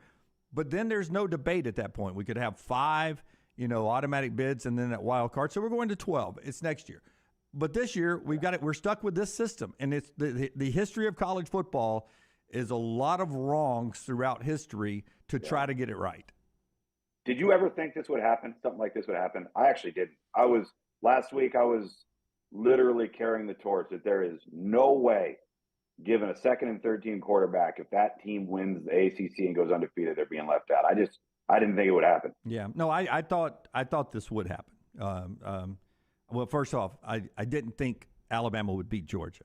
I thought Georgia would win. I thought Georgia was going to win the game, and that solves the problem, which is a question that's being asked in the chat room. So let me tell you about our friends at MyBookie first, and then I want to ask you these questions. But no, I thought Georgia would beat Alabama. 34-31 was my pick. So Alabama exceeded my expectations by winning the SEC championship. Now, I thought in my head if they did that, they would be in the playoffs all along. Listen, if you find a $100 bill on the ground, would you just walk past it and pass up a chance for easy cash? That's what, if you're not logging into mybookie.ag and you're betting with your friends or whatever, this is the best way to do it. Mybookie.ag, mybookie.ag. You get a deposit bonus there and all the other benefits you get on there. You can play anytime, anywhere, anyhow, on anything right now, including the NFL and college bowl games coming up. Just use the promo code NEXTROUND and claim your deposit match, redeemable up to $1,000. Again, the promo code is NEXTROUND to claim your bonus. Bet anything, anytime, anywhere with mybookie.ag. So the question that is passed on this timeline, so I won't give a name, 6 or 7 times already, and it's coming in hot and heavy today, is if Georgia had beaten Alabama, would Florida State be in, or would they still be out? Like, people are blaming this on Alabama, but a lot of people believe that it would be Georgia, Michigan, Washington, Texas if Alabama had not won, and Florida State would still be out. Do you think that? Well, that's a really good question. Like, that is a really, really good question, and I don't know the outcome of yesterday's results. I don't know the answer to that question. I would probably default to Texas being out, having lost to Oklahoma, and then having Georgia beat the team that Texas had beaten Alabama. I don't know how much that shifts the landscape. I really don't. Because then it comes down to, and again, Texas' performance in the Big 12 championship game, uber impressive, as was their performance a week ago against Texas Tech. I was there for that. They obliterated the Red Raiders. And now you would be having the same discussion they had yesterday between Alabama and Florida State and Texas and Florida State. And maybe, given how the conference championship games went, and I go back to that, the freshness of having to deliberate right off of seeing it with your eyes and the impact that can have on your decision-making, maybe Florida State still would have been left out. Yeah. Let's run through these comments that are coming in fast and furious today, Luke, and we'll talk about everything else going on in college football. This is Monday Morning Live. This is one of those programs you need to set your alerts always on the Next Round platform. We pop up all the time, sometimes unplanned, and you want to be there with us. Remember to like and subscribe right there. Landmine Believer. Bama and Florida State's resumes are not the same. FSU only arguing point was the 0 in the L column. Every other data point, Alabama either a lot ahead or slightly ahead. Your thoughts on that? Yeah, listen, I think there's always value in the numbers. I don't think they always paint the entire picture. But what I do think is if it comes down to that and they have that in their favor, they're going to utilize it as obviously something to point to. I don't know if this decision had as much to do with that as it did to have with the eye test. Honestly, I think coming off of this weekend, looking at Florida State currently on offense, seeing and acknowledging the trajectory that Alabama was on since the Texas loss in week 2, I think the numbers played a role, but maybe not as much as the eye test did. And listen, Alabama had a lot of warts, even though they won some games. That the game you were at, Luke, the Arkansas game, they let a horrible Hogs team. They got worse as the year went on, but a horrible Hogs team back in it. And there were a couple of times in the fourth quarter I thought that Arkansas could get away with an upset there. So, and then the 4th and 31, you can paint that as a resilient team on one side or a lucky team on another side against Auburn just a week ago. So it's not like Alabama dances through without any pimples. Well, let me say this too about luck. Everybody gets lucky and you don't get to a playoff, you don't get to a championship game, and you don't get to a national championship game without some luck. It is part of the equation. And it's okay to acknowledge that and say it. And every coach will tell you that that is true. You are going to have a ball bounce your way sometimes. Sometimes you're not. Sometimes you're going to have a play that's a statistical anomaly occur in your favor. And you know what? It just happened. That's part of it. People say, oh, they're so lucky. Everybody at some point who's in this position will need luck to advance. Greg writes in, wins obviously don't matter, exclamation point. Bad day for college football. Your thoughts on that? There's a part of me that feels that way because I know what goes into this entire thing and how hard it is to win one game, just one time, and then to go out and win all of them, and then also to do it when you're not at full staff, right? And you are, especially with the most outside of Jared Verse, the most important person, or Keon Coleman, the most important person on the roster at Florida State, and Jordan Travis. I do think it's a little bit of a black eye, but you know what? I thought you stated it really well, Jim, earlier, that throughout the history of college football, there's been a lot of wrongs to try to get to more rights than wrongs. That's right. But this one, I can see why it stings in a different manner. Anytime there is not a loss in that column, and you're telling somebody they have to go sit at home, that's going to be a very, very polarizing conversation. Listen, I was never, some of these happened before I was alive, but 1973 did not. But I watched I knew the players Penn State was putting into the NFL, so they had quality football for Joe Paterno. But 1968, 69, and 73, Penn State unbeaten every one of the times and did not sniff a national championship the way we used to do things because their schedule, their strength of schedule, and the eye test wasn't the same. And they were putting great NFL players into the NFL. Mm-hmm. It's been going on forever. I referenced 2004 Auburn, where they were just told, and they were in the freaking SEC, and they were just told, USC and Oklahoma is better than you. And they didn't get a shot. They didn't get a shot. They didn't get a shot. I'll tell you another one of a team that did, and it happened just because on that particular year, they were the only team that didn't lose. And that was the 1990 Georgia Tech team. Yep. All right. They had one. Well, they had one tie. Their non-conference schedule was poor, but they didn't lose. And at the end of it, there will be a lot of people. Bobby Ross would probably tell you there'd be a ton of people that would say, were they the best team in the nation? Probably not. No, but they got in and then they won it. Yep. 1984 BYU, always we point to that one as were they really the national champions? That BYU team was damn good. That BYU team, I don't know if they were the best team in the country, but I'd like to have seen that game. The way the Bulls were paired up, they couldn't get that game. I would have loved to have seen BYU against whoever we consider to be the best team in the country that year. How about Sark's 14-0 1996 BYU team? Absolutely. They weren't even in the conversation. Never in the conversation. Jeff asked the question, Lugs, do you think FSU could beat anybody else in the top 7 right now? That's all the way down through Georgia and Ohio State. This version of Florida State, could they beat anybody in the top 7? See, I don't think so. I don't think. Could they beat all of them? Any of them? I don't think so. Yeah. Any of them? Right now, probably not. And I think the other part of this too that we have to acknowledge is Louisville laid a big egg, man. Like that if that would have been a competent team that could operate efficiently, we wouldn't be having the conversation probably right now. And so for me, like I look at it now and it's too little too late, but Florida State's lucky they weren't playing NC State.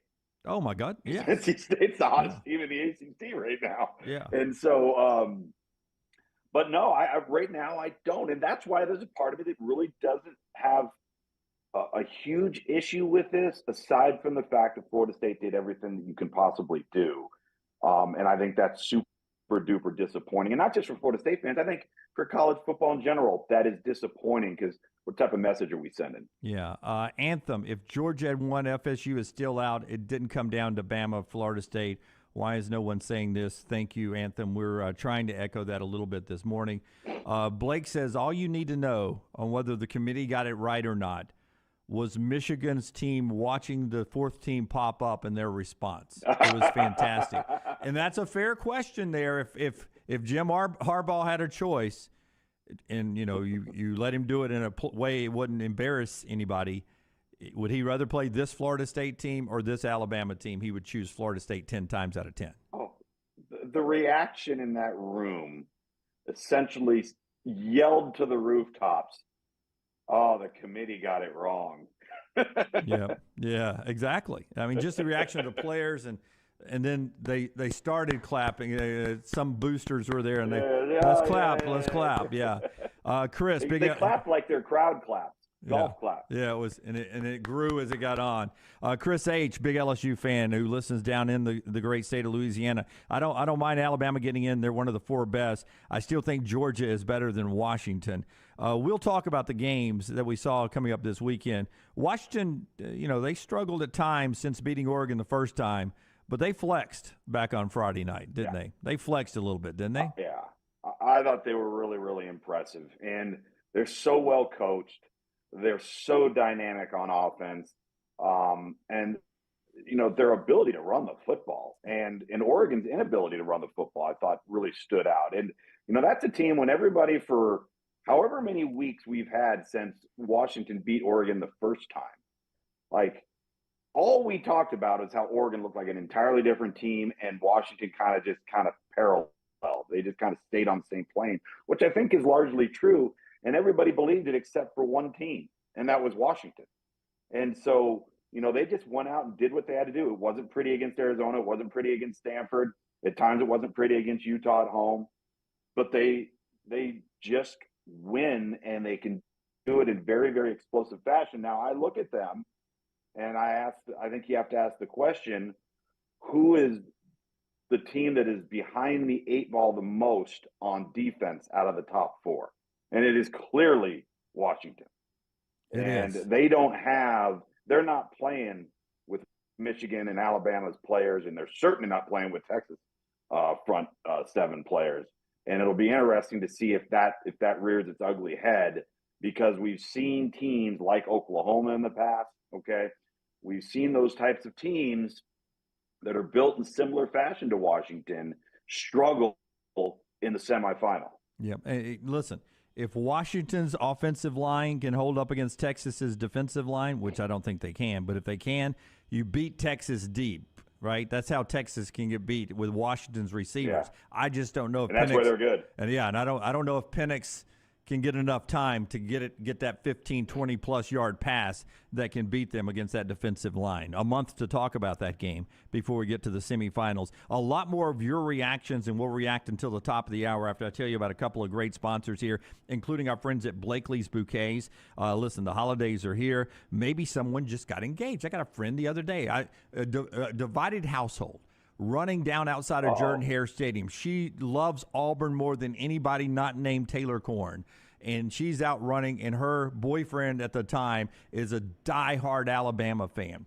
So on a weekend, when Alabama beats Georgia and makes the college football playoffs, what does he do? Alabama fan, he gets down on his knees and makes it the greatest weekend of his life by asking her to marry him. She says yes. You can send him flowers from our friends at Blakely'sBouquets.com. What a weekend for that guy, Luke. Alabama that beats Georgia, ends the 29-game win streak. They get into the college football playoffs, and he gets engaged to a beautiful Auburn girl. Roll damn Tide, right? Blakely'sBouquets.com. I bet that Auburn girl's not been in a very good mood though, lately. Blakely'sBouquets.com. Blakely'sBouquets.com. I can tell you the engagement ring does not have 18 waiting on 19 on the side of it in National Champions. Get some good flowers from Blakely's. 205-579-4900. 579-4900. Oxmoor Road is Blakely's Bouquets. And also our friends with Who Is Coffee. Man, you want that great coffee that I wake up with every morning here on the show. You can get it, and you can get 20% off this holiday season by using our promo code TNR. Just go to whoiscoffee.com, or the easiest way to do it, nextround.store. Nextround.store, click on the coffee icon and order it, and set up a delivery plan throughout the year. Best coffee I've ever tasted right there in the TNR store. TNR20 is the promo code nextround.store. Luginbill for 30 good minutes to the top of the hour when we come back on Monday Morning Live. Follow Next Round Live on Twitter, Instagram, Facebook, and YouTube. The social media team at Next Round Live is dedicated to giving you daily news conferences and practice video from UAB, Alabama, Auburn, and around college football. Follow and compare to the sites you used to visit. You'll also get the latest highlights and news from the Next Round Daily Show. Turn on the notifications so you don't miss a thing. Next Round Live on Twitter, Instagram, Facebook, and YouTube. See more at nextroundlive.com. Are you ready to make this holiday season one to remember? Legacy Credit Union is here to make your dreams come true with their lifestyle loans. Whether you need a little extra cash for gifts or you want to take that unforgettable holiday vacation, Legacy has the right loan for you. With affordable monthly payments, flexible terms, and absolutely no collateral required, Legacy Credit Union is your trusted partner for your stress-free holiday season. Apply in minutes. Go to LegacyCreditUnion.com to get the financial support you need to enjoy the holidays to the fullest. Again, LegacyCreditUnion.com. Restrictions apply. See credit union for details. Federally insured by the NCUA. The Next Round Golf Cart is here. Your chance to play 4 area golf courses for just $89. Get 18 holes in cart at Limestone Springs, Cross Creek, The Meadows, and the newly renovated Woodward Golf Club. A $247 value for just $89. Get your golf cart now at nextround.store. Looking for the perfect gift for everyone on your Christmas list? This is Wes McClooney, owner of the New Balance Birmingham store, and I invite you to do your Christmas shopping at the New Balance Birmingham store. Everyone needs new shoes this time of year, and they'll want stylish shoes that fit perfectly. At New Balance Birmingham, you'll find the largest selection and inventory for a specialty shoe store. We have every size from extra wide to extra narrow. Shop the New Balance Birmingham store on Highway 280 next to Chick-fil-A. Tom Luginbill here for Jack's Western and Outdoor Wear. For great holiday shopping for the whole family, this place is a must. Jack's carries all the name brands in boots, hats, and apparel, including the Kynes Ranch brand, as seen on Yellowstone. You might not look like Kevin Costner, but you can dress like him. Jack's also has the only Ariat shop within a shop in the state of Alabama. Come see us every Monday through Saturday from 8 a.m. to 8 p.m. and Sundays from 1 p.m. to 6 p.m. Just look for the big red building off I-65, exit 304 in Coleman. Hey, Lance Taylor from the Next Round to tell you about our friends at Gutter Cap. Gutter Cap's that patented aluminum cover system that fits over most existing gutters to keep out debris and eliminate that gutter cleaning. It's backed with a lifetime warranty, almost 20-year service record right here in Birmingham. Stay off that dangerous ladder forever. 45% off the retail price now if you call guttercapbirmingham.com. Call my good friend Chris Stewart now, 205-823-2212. Cap it, don't snap it. It's Gutter Cap. Follow Next Round Live on Twitter, Instagram, Facebook, and YouTube. The social media team at Next Round Live is dedicated to giving you daily news conferences and practice video from UAB, Alabama, Auburn, and around college football. Follow and compare to the sites you used to visit. You'll also get the latest highlights and news from the Next Round Daily Show. Turn on the notifications so you don't miss a thing. Follow Next Round Live on Twitter, Instagram, Facebook, and YouTube. See more at nextroundlive.com. IV therapy, B12 injections, cryotherapy, and compression therapy all under one roof. It's our friends at Hydra Live. Mention Next Round at checkout. Save 20% off any service. Hydra Live's got 3 locations, Homewood, Tuscaloosa, and coming soon to Greystone.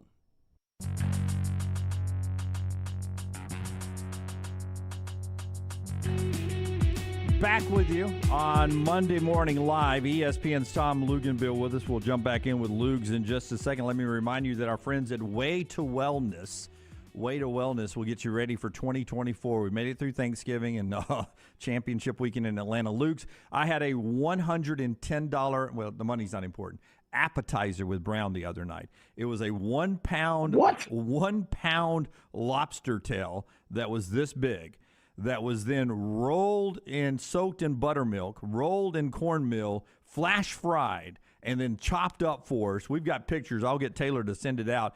That was our appetizer. How's your cholesterol, bud? That's my friends at Way to Wellness that's going to get that in check starting back again today. That was before the steak and the sweet potato casseroles and the Brussels sprouts and the unbelievable cornbread. What a meal we had in Atlanta on Friday night. It was unbelievable. Where were you at? It was a place called Little Alley Steakhouse. Little Alley Steakhouse. Next time you're in the ATL, look it up. Okay. Wow. Little Alley Steakhouse. Brown finds the places, man. Brown finds some places. Did you make him pay? That one may have been a company meal. No, we paid for it ourselves there. But Way to Wellness is why I stay so slim when I eat like that with Brownie. Brownie can put some weight on you there. Way to Wellness can take it off. Jump into them, planforme.com, and they will help you keep the blood pressure down, cholesterol down. Sometimes it doesn't work, but they'll help you keep it down. They understand life comes at you fast. Check out Leslie and her board-certified team at planforme.com. No contracts, no sign-up fees. First consultations free. It is a planforme.com. Way to Wellness, your journey to healthy living. All right, couple of comments here, and then I got to talk a little bit about the games that were actually played. That's the only thing I hate about this. There were great conference championship games. Then the selection show happens, and when you come here on Monday, we forget about the games, and we're only bitching and moaning. This is the news, though, man. It is. It is.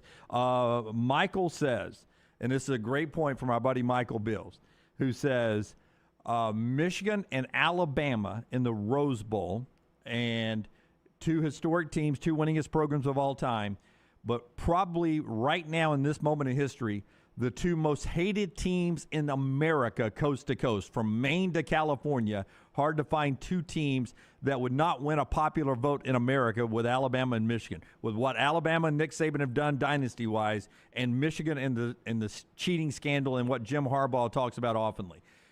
He asked the question, who's America cheering for in the Michigan-Alabama game? Oh, Alabama. You think so? Alabama. Without question. There is no doubt about it in this one. And I think Jim Harbaugh didn't help himself when he claimed that they're America's team. That's not what America's founded upon. What are you talking about? So I'm gonna go heavy and push my chips to the table and say America, under this current situation and tenure at Michigan, is rooting for Alabama. Brooks wants to know Alabama versus Washington. That's who he thinks ends up in the championship game. So he's thinking the two lower. He thinks the two seed wins the favorite, and then Alabama upsets him. Could you see an Alabama-Washington championship game? Oh, absolutely. I think the Washington-Texas game, but all four of the teams and who they got matched up against in seeding, I think are very, very evenly matched. This may be one of those few semifinals where we don't have a blowout in one or both of the games. We have a very, competitive contest. The one thing that you've got to keep an eye on as it relates to Washington, they have lived and thrived in a world, in a conference where you better be prepared to win the game on the last series of the game. Yep. One possession games have defined that conference because the quarterback play has been so good. Everybody can score, and it's a bit of who has the ball last. And, if you're Texas and you're going to try to put an end to that stuff, you're going to have to get up on Washington early and shut them down with that Texas defense. Because Utah would be the closest one that I would compare to Texas, but I think Texas is a better overall. Listen, Texas is the number one ranked rush defense of the Big 12, but they're also the number one ranked third down defense in all of college football. I mean, opposing teams are only converting 26% of their third down. So think about how many more series per game Texas is getting on offense because of what Texas does defensively. That's the game within the game, in my opinion, on a surface level look, as we're a month out, where Washington's going to have to stay on the field offensively in order to beat Texas. Yeah, and when you have that kind of rush defense, right, and it's 3rd and 3 or plus, it's hard to run it, so you got to throw it. And with that defensive line, they are so good on third down. They pressure you. Saw that in person in Tuscaloosa when they beat Alabama. On what you just said there are people that are saying Georgia just really, because of their dominance, had not been put into a situation like they were with Alabama, and they faltered down the stretch. I didn't see that on Saturday, and I hear people saying that Georgia hadn't been tested in some close games, like Alabama had this year. So when it was down to crunch time, but I thought Georgia forced the issue on Alabama on Saturday, and they kept answering. But Alabama, they stayed aggressive offensively, and that surprised me a little bit. After Georgia, I think, cut it to 3, they came right out and were aggressive and marched it down the field for that touchdown that ended up deciding the game. I was impressed with Georgia, how they hung in there, and they had not been in that situation in a long, long time. Yeah, I heard some folks, we had some callers yesterday on Sirius XM state that, I didn't think, Alabama or Georgia, either of them looked all that great. I said, yeah, but you're playing them against each other. Like if we're talent's equitable and coaching is on par and the margin of error is so small because the difference in athlete is an eyelash, right? So and you've heard me say this so often, it may not, in those types of games, it may not be pretty, and it doesn't come down to how many plays you make. It comes down to what is the error that you make and when do you make it? And does it change the game? And I think Georgia just didn't play as good as Alabama, and you can acknowledge that by saying neither team played one of their better games. But to your point, like that third down and fourth throw that Jalen Milroe made where he almost pushed it from his chest to the approach line of scrimmage to Isaiah Bond on the dart route, that was the best throw of the day. I don't even think anybody's really mentioned it. Because to make that throw, number one, you got to see him, you got to get it through traffic, and it's not a natural release point for the quarterback. I thought that was a phenomenal throw. But the bottom line is, Georgia had to play a better schedule than people gave them credit for. Remember all we talked about in the offseason? Oh, look at Georgia's schedule. Look at Georgia's schedule. Okay, well, down the stretch, that schedule ended up having a lot of teams that were ranked. Yes. Right? Florida was ranked at the time. Tennessee was ranked at the time. Missouri was ranked at the time. Ole Miss. Ole Miss right there. So I just think, this game, those two teams, the level of player in which they're playing with, which is so more in-depth and talented than everybody else, that when they play each other, it's a knockdown, drag them out. Like I thought we were watching a national championship type game on Saturday when that game was on the field. Yeah. Some people in their head thinks we were, but some people thought that was the two best teams playing each other. Last year, Alabama was left out, and I thought deservingly so. And then they went and beat Big 12. Didn't mean they weren't one of the four best teams. Doesn't mean they weren't one of the four best teams. They went and beat Kansas State.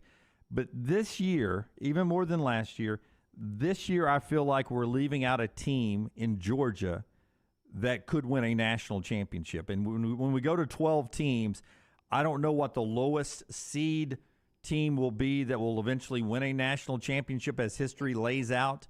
But Georgia would come in at the very highest seed as a 5 in the future, right? Maybe a 6, but a 5 or 6, wherever they would end up in this thing. And I think that team is good enough to win a national championship through that 12-team format. So this is the first time I can remember in the 4-team model leaving out a team that I think is good enough to run the table. Like last year's team, Alabama was good. I think in the 4-team playoffs, somebody would have gotten them, probably Georgia. But this year, I feel like Georgia, I think they could win this thing. They may not be able to, but I think they could win this thing, and they're not going to be in it. I think we're leaving out 2, potentially 3 that are actually capable of winning a national championship. And let's not forget in all of this, you're referencing Georgia. This is the same committee that a year ago, with the loss to Kansas State in the Big 12 title game, kept TCU in. We know what happened to TCU. Yep. This committee was not only faced with a decision to not include Florida State, they just dropped the number 1 team all the way out that is so far and away better than TCU ever was, as we now know, right? But they wouldn't have been forced to be in that position a year ago because there wasn't the Ohio State sitting out there, the Florida State-Texas dilemma, the Texas-Florida State dilemma, and then obviously Georgia. You didn't have that set of circumstances with other teams. But still, to me, I think that's one thing that's getting glossed over here a little bit is we're not acknowledging the fact that Georgia literally tumbled. Does anybody actually think that Georgia is not one of the top 4 teams in the country? Absolutely not. And nobody's going to feel sorry for them, right? Because everyone's and crying. Nor should we. I do. Everyone's crying about Florida State, so that's going to take up the headline space. But that Georgia team and that Georgia fan base walking in to Mercedes-Benz Stadium on Saturday was the dominant number one, had been that way for a long, long time, for all season. They were the cream of the crop. They were the top in the college football world, and trying to do a three-peat, never done before in the poll era. Trying to do a three-peat. And 60 minutes of football later, they're sixth in the country, and all of a sudden you almost aren't even a citizen of the college football elite anymore. Come on. That Georgia program is not going anywhere, in my opinion, and they are still one of the 4 best teams. They being left out probably is equal, if not more of a greater crime than Florida State being left out. Can you imagine? Just close your eyes for a moment and envision this in your head. What if Georgia was playing Louisville in the SEC title game? I mean, Georgia would be the number 1 seed. The 4 seed would be going to New Orleans, whoever the 4 seed would be, to play Georgia. They would beat their eyes out. Beat their eyes out. Yeah, it would not. It would have been what we call an NFC. Yeah. A no freaking contest. Yes. I appreciate your discretion, but we are not FCC regulated, but I know ESPN. We're a family-friendly program. There are some kids on the way to school, but I appreciate your – it would be an NFC. An NFC South, if you will, in that situation. The show brought to you by our friends at Gutter Cap. We'll get your reaction all the way to the top of the hour, right after I just breeze through some of the actual games that were on the field. By the way, our buddy C-Stu and Gutter Cap, your leaves are probably already down now. We're into winter. Christmas is coming. They're probably clogged in your drains if you've never had them capped. Next big rain we get here in the South, you're going to have a waterfall coming over, and that's not good for anything in your house. Our friends at Gutter Cap will patented aluminum cover system one time. After they clean out your gutter one last time, they'll cover those gutters. You'll never have to worry about it again ever. Comes with a lifetime warranty. And they've been local here for 30 years. Stay off the dangerous ladder forever. Get 45% off the retail price just because you watch us on Monday Morning Live. GutterCapBirmingham.com. GutterCapBirmingham.com is the website. Or call our buddy C-Stu right now. 205, he's eating his Captain Crunch right now. 205-823-2212, 823-2212, our friends at Gutter Cap. Before we get back to the comments, just quickly through the games. Let's go back to Texas, who just blew through Oklahoma State. Big 12 Coach of the Year Mike Gundy could not stay on the field with Sarkisian and the Horns in this game. Quinn Ewers is looking healthier, and that makes a difference. Mm-hmm. He's looking healthier, and I think one of the things that shows you why Texas is a championship caliber team is at the time Jonathan Brooks got injured, he was legitimately, from a production standpoint, a true dark horse Heisman candidate. That's how good he was playing. And then they had the depth behind him. He goes down, they don't miss a beat in their run game. And they're doing it with a variety of different backs. Quinn Ewers, to your point, is healthy. JT Sanders is an absolute nightmare on the inside. Adonai Mitchell, Xavier Worthy, Jordan Whittington, and then that defense. I mean, that looked like a hot knife through butter on Saturday, and there were no answers for Oklahoma State. And so credit Texas. I think the number one thing I keep pointing to, and I said this to Sark in person, that I thought the most impressive thing he's done is he finally got that program and that team to deal with success and to take it and embrace it and run with it and not get caught up in it and then find yourself on the losing end of a game that you should not lose. And they have found ways, a variety of ways to win games. They've won games on the ground. They've won games on the special teams. They've won games through the air. They've won games because their defense just suffocated you. They've had to win games late. They've won games in blowout fashion. I mean, they've run the gamut. So they're more than worthy, in my opinion. The Michigan Wolverines beat Iowa 26-0. Iowa's defense made Michigan look a little sluggish at times in that Big Ten championship game. Sure. And there are people wanting to know, do you think Alabama's defense can limit Michigan like Iowa's defense did, make them look a little slow and awkward? Yeah, because I think Alabama, as good a defense as Iowa plays, and the whole entire reason Iowa has the record they have is because Phil Parker must be a magician. And that's who I actually voted for the Frank Broyles Award, because I don't know how you get to double-digit wins with that team. Right.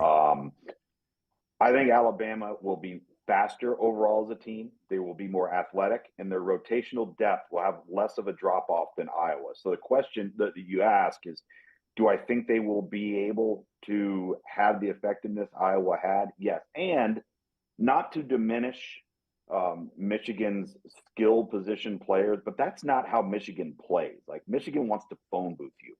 All right. So the challenge for Alabama, two things. Number one, they don't have to worry about an overly dynamic quarterback running the ball. He's a good athlete and he can make things happen when things break down, but I mean true designated run plays. And can you line up and control the line of scrimmage without ever having to add an extra hat in the box to stop Michigan's run game? That's really going to be, I think, what it comes down to. Yeah, Deontay Lawson having a month to finally get that ankle healthy will help Alabama tremendously in this game coming up. And Royal Payne would like to ask you, do you think Michigan ends up having to rely on J.J. McCarthy's arm to beat Alabama? If you're Alabama, you hope so. And that's not to say he can't do it, but that means that you have shut down the run game or you've limited the run game and you've got Michigan out of their comfort zone. Everything that Michigan does is heavy play action, right? They're not a big drop back team. They're not a clean pocket team. They're going to run the football. They want to play between the hash marks, and then they're going to come off of play action and take some intermediate and deep shots. So if he's having to throw the football considerably, then that's probably good news for Alabama. Now, on the flip side of that, don't forget that you look at Michigan's schedule at this point, and you look how down the Big Ten as a conference has been.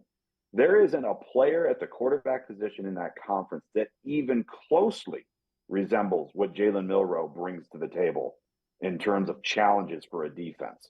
That's going to be very, and I would argue that, okay, if you're going to have to face that, thank goodness you have a lot of time to prepare for it. Yeah, and JB asked that question in the chat room. He wants to know the last time Michigan faced a mobile quarterback like Milroe. He's saying Justin Fields. A little bit of C.J. Stroud, though, last year, though, too, right? Yeah. I think Justin and Jalen are a little bit more probably like sudden and explosive as true runners, whereas C.J. Stroud's a really good athlete that could create and make some plays happen, but they didn't want to do a lot of quarterback run stuff with him. But, yeah, it's probably just about in the Big Ten this year, it's been nobody. Fast forward now. Here we go. MyBookie.ag brings you Monday Morning Live. MyBookie.ag, promo code next round. Get that deposit bonus when you use the promo code next round. MyBookie.ag. Bet anything, anytime, anywhere. A lot of great questions here. Kyle McCord entered the portal earlier this morning before our show. Everyone's wanting you to react to McCord. Some Auburn people want to know, is that a guy that we should want at Auburn? What about Kyle McCord? Why and how is this guy leaving Ohio State? Well, I mean, yeah, the why is crazy. I don't know what the why would be. That one's a head scratcher for me. So maybe internally there's some things going on there that nobody knows about. Maybe, quite honestly, let's be real about it. He's probably been tampered with, and there's a lot of money being thrown around. Yeah. And what if you find yourself in a situation where a lot of money's being thrown around and Ohio State's like, we're not doing that. Yeah. Well, I mean Ohio State's got, you know this, Ohio State, they don't have the Raiola kid, right? He decommitted, he's going to Georgia, but they've got a quarterback on the roster that some people wanted to see this year. I wonder, you've been in the coaching circles, 15 practices coming up for Ohio State before they play Missouri. I wonder if they were going to rep that other quarterback to see what you have, and that didn't sit right with McCord. Yeah, very possibly. And this is a huge head scratcher. I mean, I think Kyle McCord got a little bit of a raw deal this year from public perception and criticism. He hadn't played. He's young, and if you look at him overall, he actually, for a first-year quarterback, there's a lot of teams in college football that would say, hey, man, we'd take that type of production. Yep. So maybe he'll have a market value that will be up there. And listen. What is it? Today's the 4th, right? So today everything opened up, and by tonight and tomorrow afternoon, there's no telling the numbers that are going to be in that thing. It's going to be absolutely crazy. Back to the Florida State angst after being left out. Multiple people asking, do you think the ACC commissioner and their schools regret signing up with the alliance, which postponed this 12-team playoff by a year? We were going to have the 12-team playoff this year, but remember the alliance, the Big Ten, the Pac-12, and the ACC, maybe the Big 12, blocked it from happening this year. So it delayed it by a year. So we're 1 year away from the 12-team playoff because of that alliance that the ACC was part of. Do I think it had anything to do with the decision that was made? No, I think those are two entirely different topics. Would it have had an impact on whether they would have been in? Yeah, probably so. But let's just say, obviously they formed the alliance, they pushed it off a year, but it really just came down to the decision that was made in the room yesterday. Yeah. In that room, by the way, the Boo Kerrigan from North Carolina, the athletic director, 5 committee North Carolina members. State. North Carolina State, excuse me. North Carolina State. 5 committee members have either worked at or graduated from ACC schools. Only 2 with any SEC ties at all. And it was not a very SEC-friendly committee when I was looking at it. That was the thing that was scaring me the most about Alabama or Georgia being hurt by that committee. So there was a heavy ACC flavor in there, which gets to the next question from a couple of people. Florida State in the summer rattled the cages of the Atlantic Coast Conference about the way payouts was financially. They threatened to leave the league. Michael Alford was very outspoken this summer about maybe Florida State exploring other options outside the ACC. And 2 prongs here. One, do you think that could have lost him some friends with ACC ties? And 2, do you think this only fast paces the possibility of Florida State wanting to leave the ACC for if they get a chance to the Big Ten or the SEC? Well, number one, I would hope that's not the case where we've got petty grievances amongst each other that would have an impact on a decision with these types of ramifications. I mean, you talk about taking something to a personal level. I'm not saying that anybody's above it and that it couldn't occur. It obviously most certainly could. I'd be very disappointed in that. And then the answer to the second question is, where are you going to go? That's the thing. There's all of this talk, but to our knowledge, to this point, they don't have an invitation to go anywhere. And on top of that, the cost structure, number one, just to get out, I think it was reported was $120 million, but that doesn't get you out of the grant of rights. So now you find yourself having to fight and scrap and push through the legal channels and spend hundreds upon hundreds of millions of dollars potentially just to fight it without knowing what the end game is going to be or how long it would take. Yeah, Tesla talks right. No need for FSU to leave now. They've got a little bit more money coming in with the way they divided up now the payouts in the ACC, and they're going to get the bigger chunk because of the 12-team playoffs they would be in now by being the ACC champions. A lot of people asking, did Bo Nix lose the Heisman on Friday night? I believe he's not going to win the Heisman now. I think he probably still goes to New York, but to me it's Jaden Daniels. I think Vegas echoes that. And Bo may actually slip to 3rd now behind Michael Penix. Yeah, I definitely think those 3 will be the finalists. Did he lose it? I don't know if I'm convinced of that. Did he help himself? Probably not. But I don't know if Michael Penix, though, did enough to just absolutely overtake the entire field, even though he played and they won the football game. There really seems to be a strong sentiment for Jaden Daniels, and I think there's a lot of people that look at not only the consistency of performance each and every week of outstanding performances, but they look at that team and they wonder what would have been had he not been there. And I think from a human nature perspective, that carries a lot of weight, maybe more so with Jaden Daniels than it does with the other 2, fair or unfair. Yeah. Missouri and Ole Miss in New Year's Six bowl games, but so is Liberty. And there were some people joking earlier about the biggest scam in the college football playoff rankings was at the bottom. There's no way Liberty's schedule warrants them to be ahead of SMU, that SMU is, by the eye test, the better team and should have been in the New Year's Six Bowl, but they put Liberty over them only because of that 0 in the loss column. Sort of the same conversation being had at the top. Yeah, it's the exact same conversation, and it's not applied there. And you're right. I mean, Conference USA is so down right now. And the job Brett Lashley did, and to do it again, he did it with a backup quarterback on the road against a team that was vying for back-to-back New Year's Six Bowl appearances in Tulane. But we're not talking about a 1-loss team here. We're talking about a 2-loss team, unfortunately. Yeah. All right, Lugs. We got 60 seconds left, 15 seconds. Give me how do you think these 2 semifinal games play out?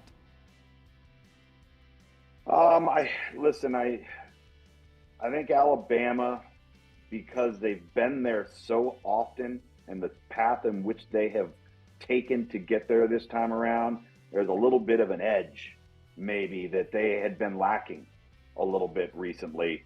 That gives them the edge.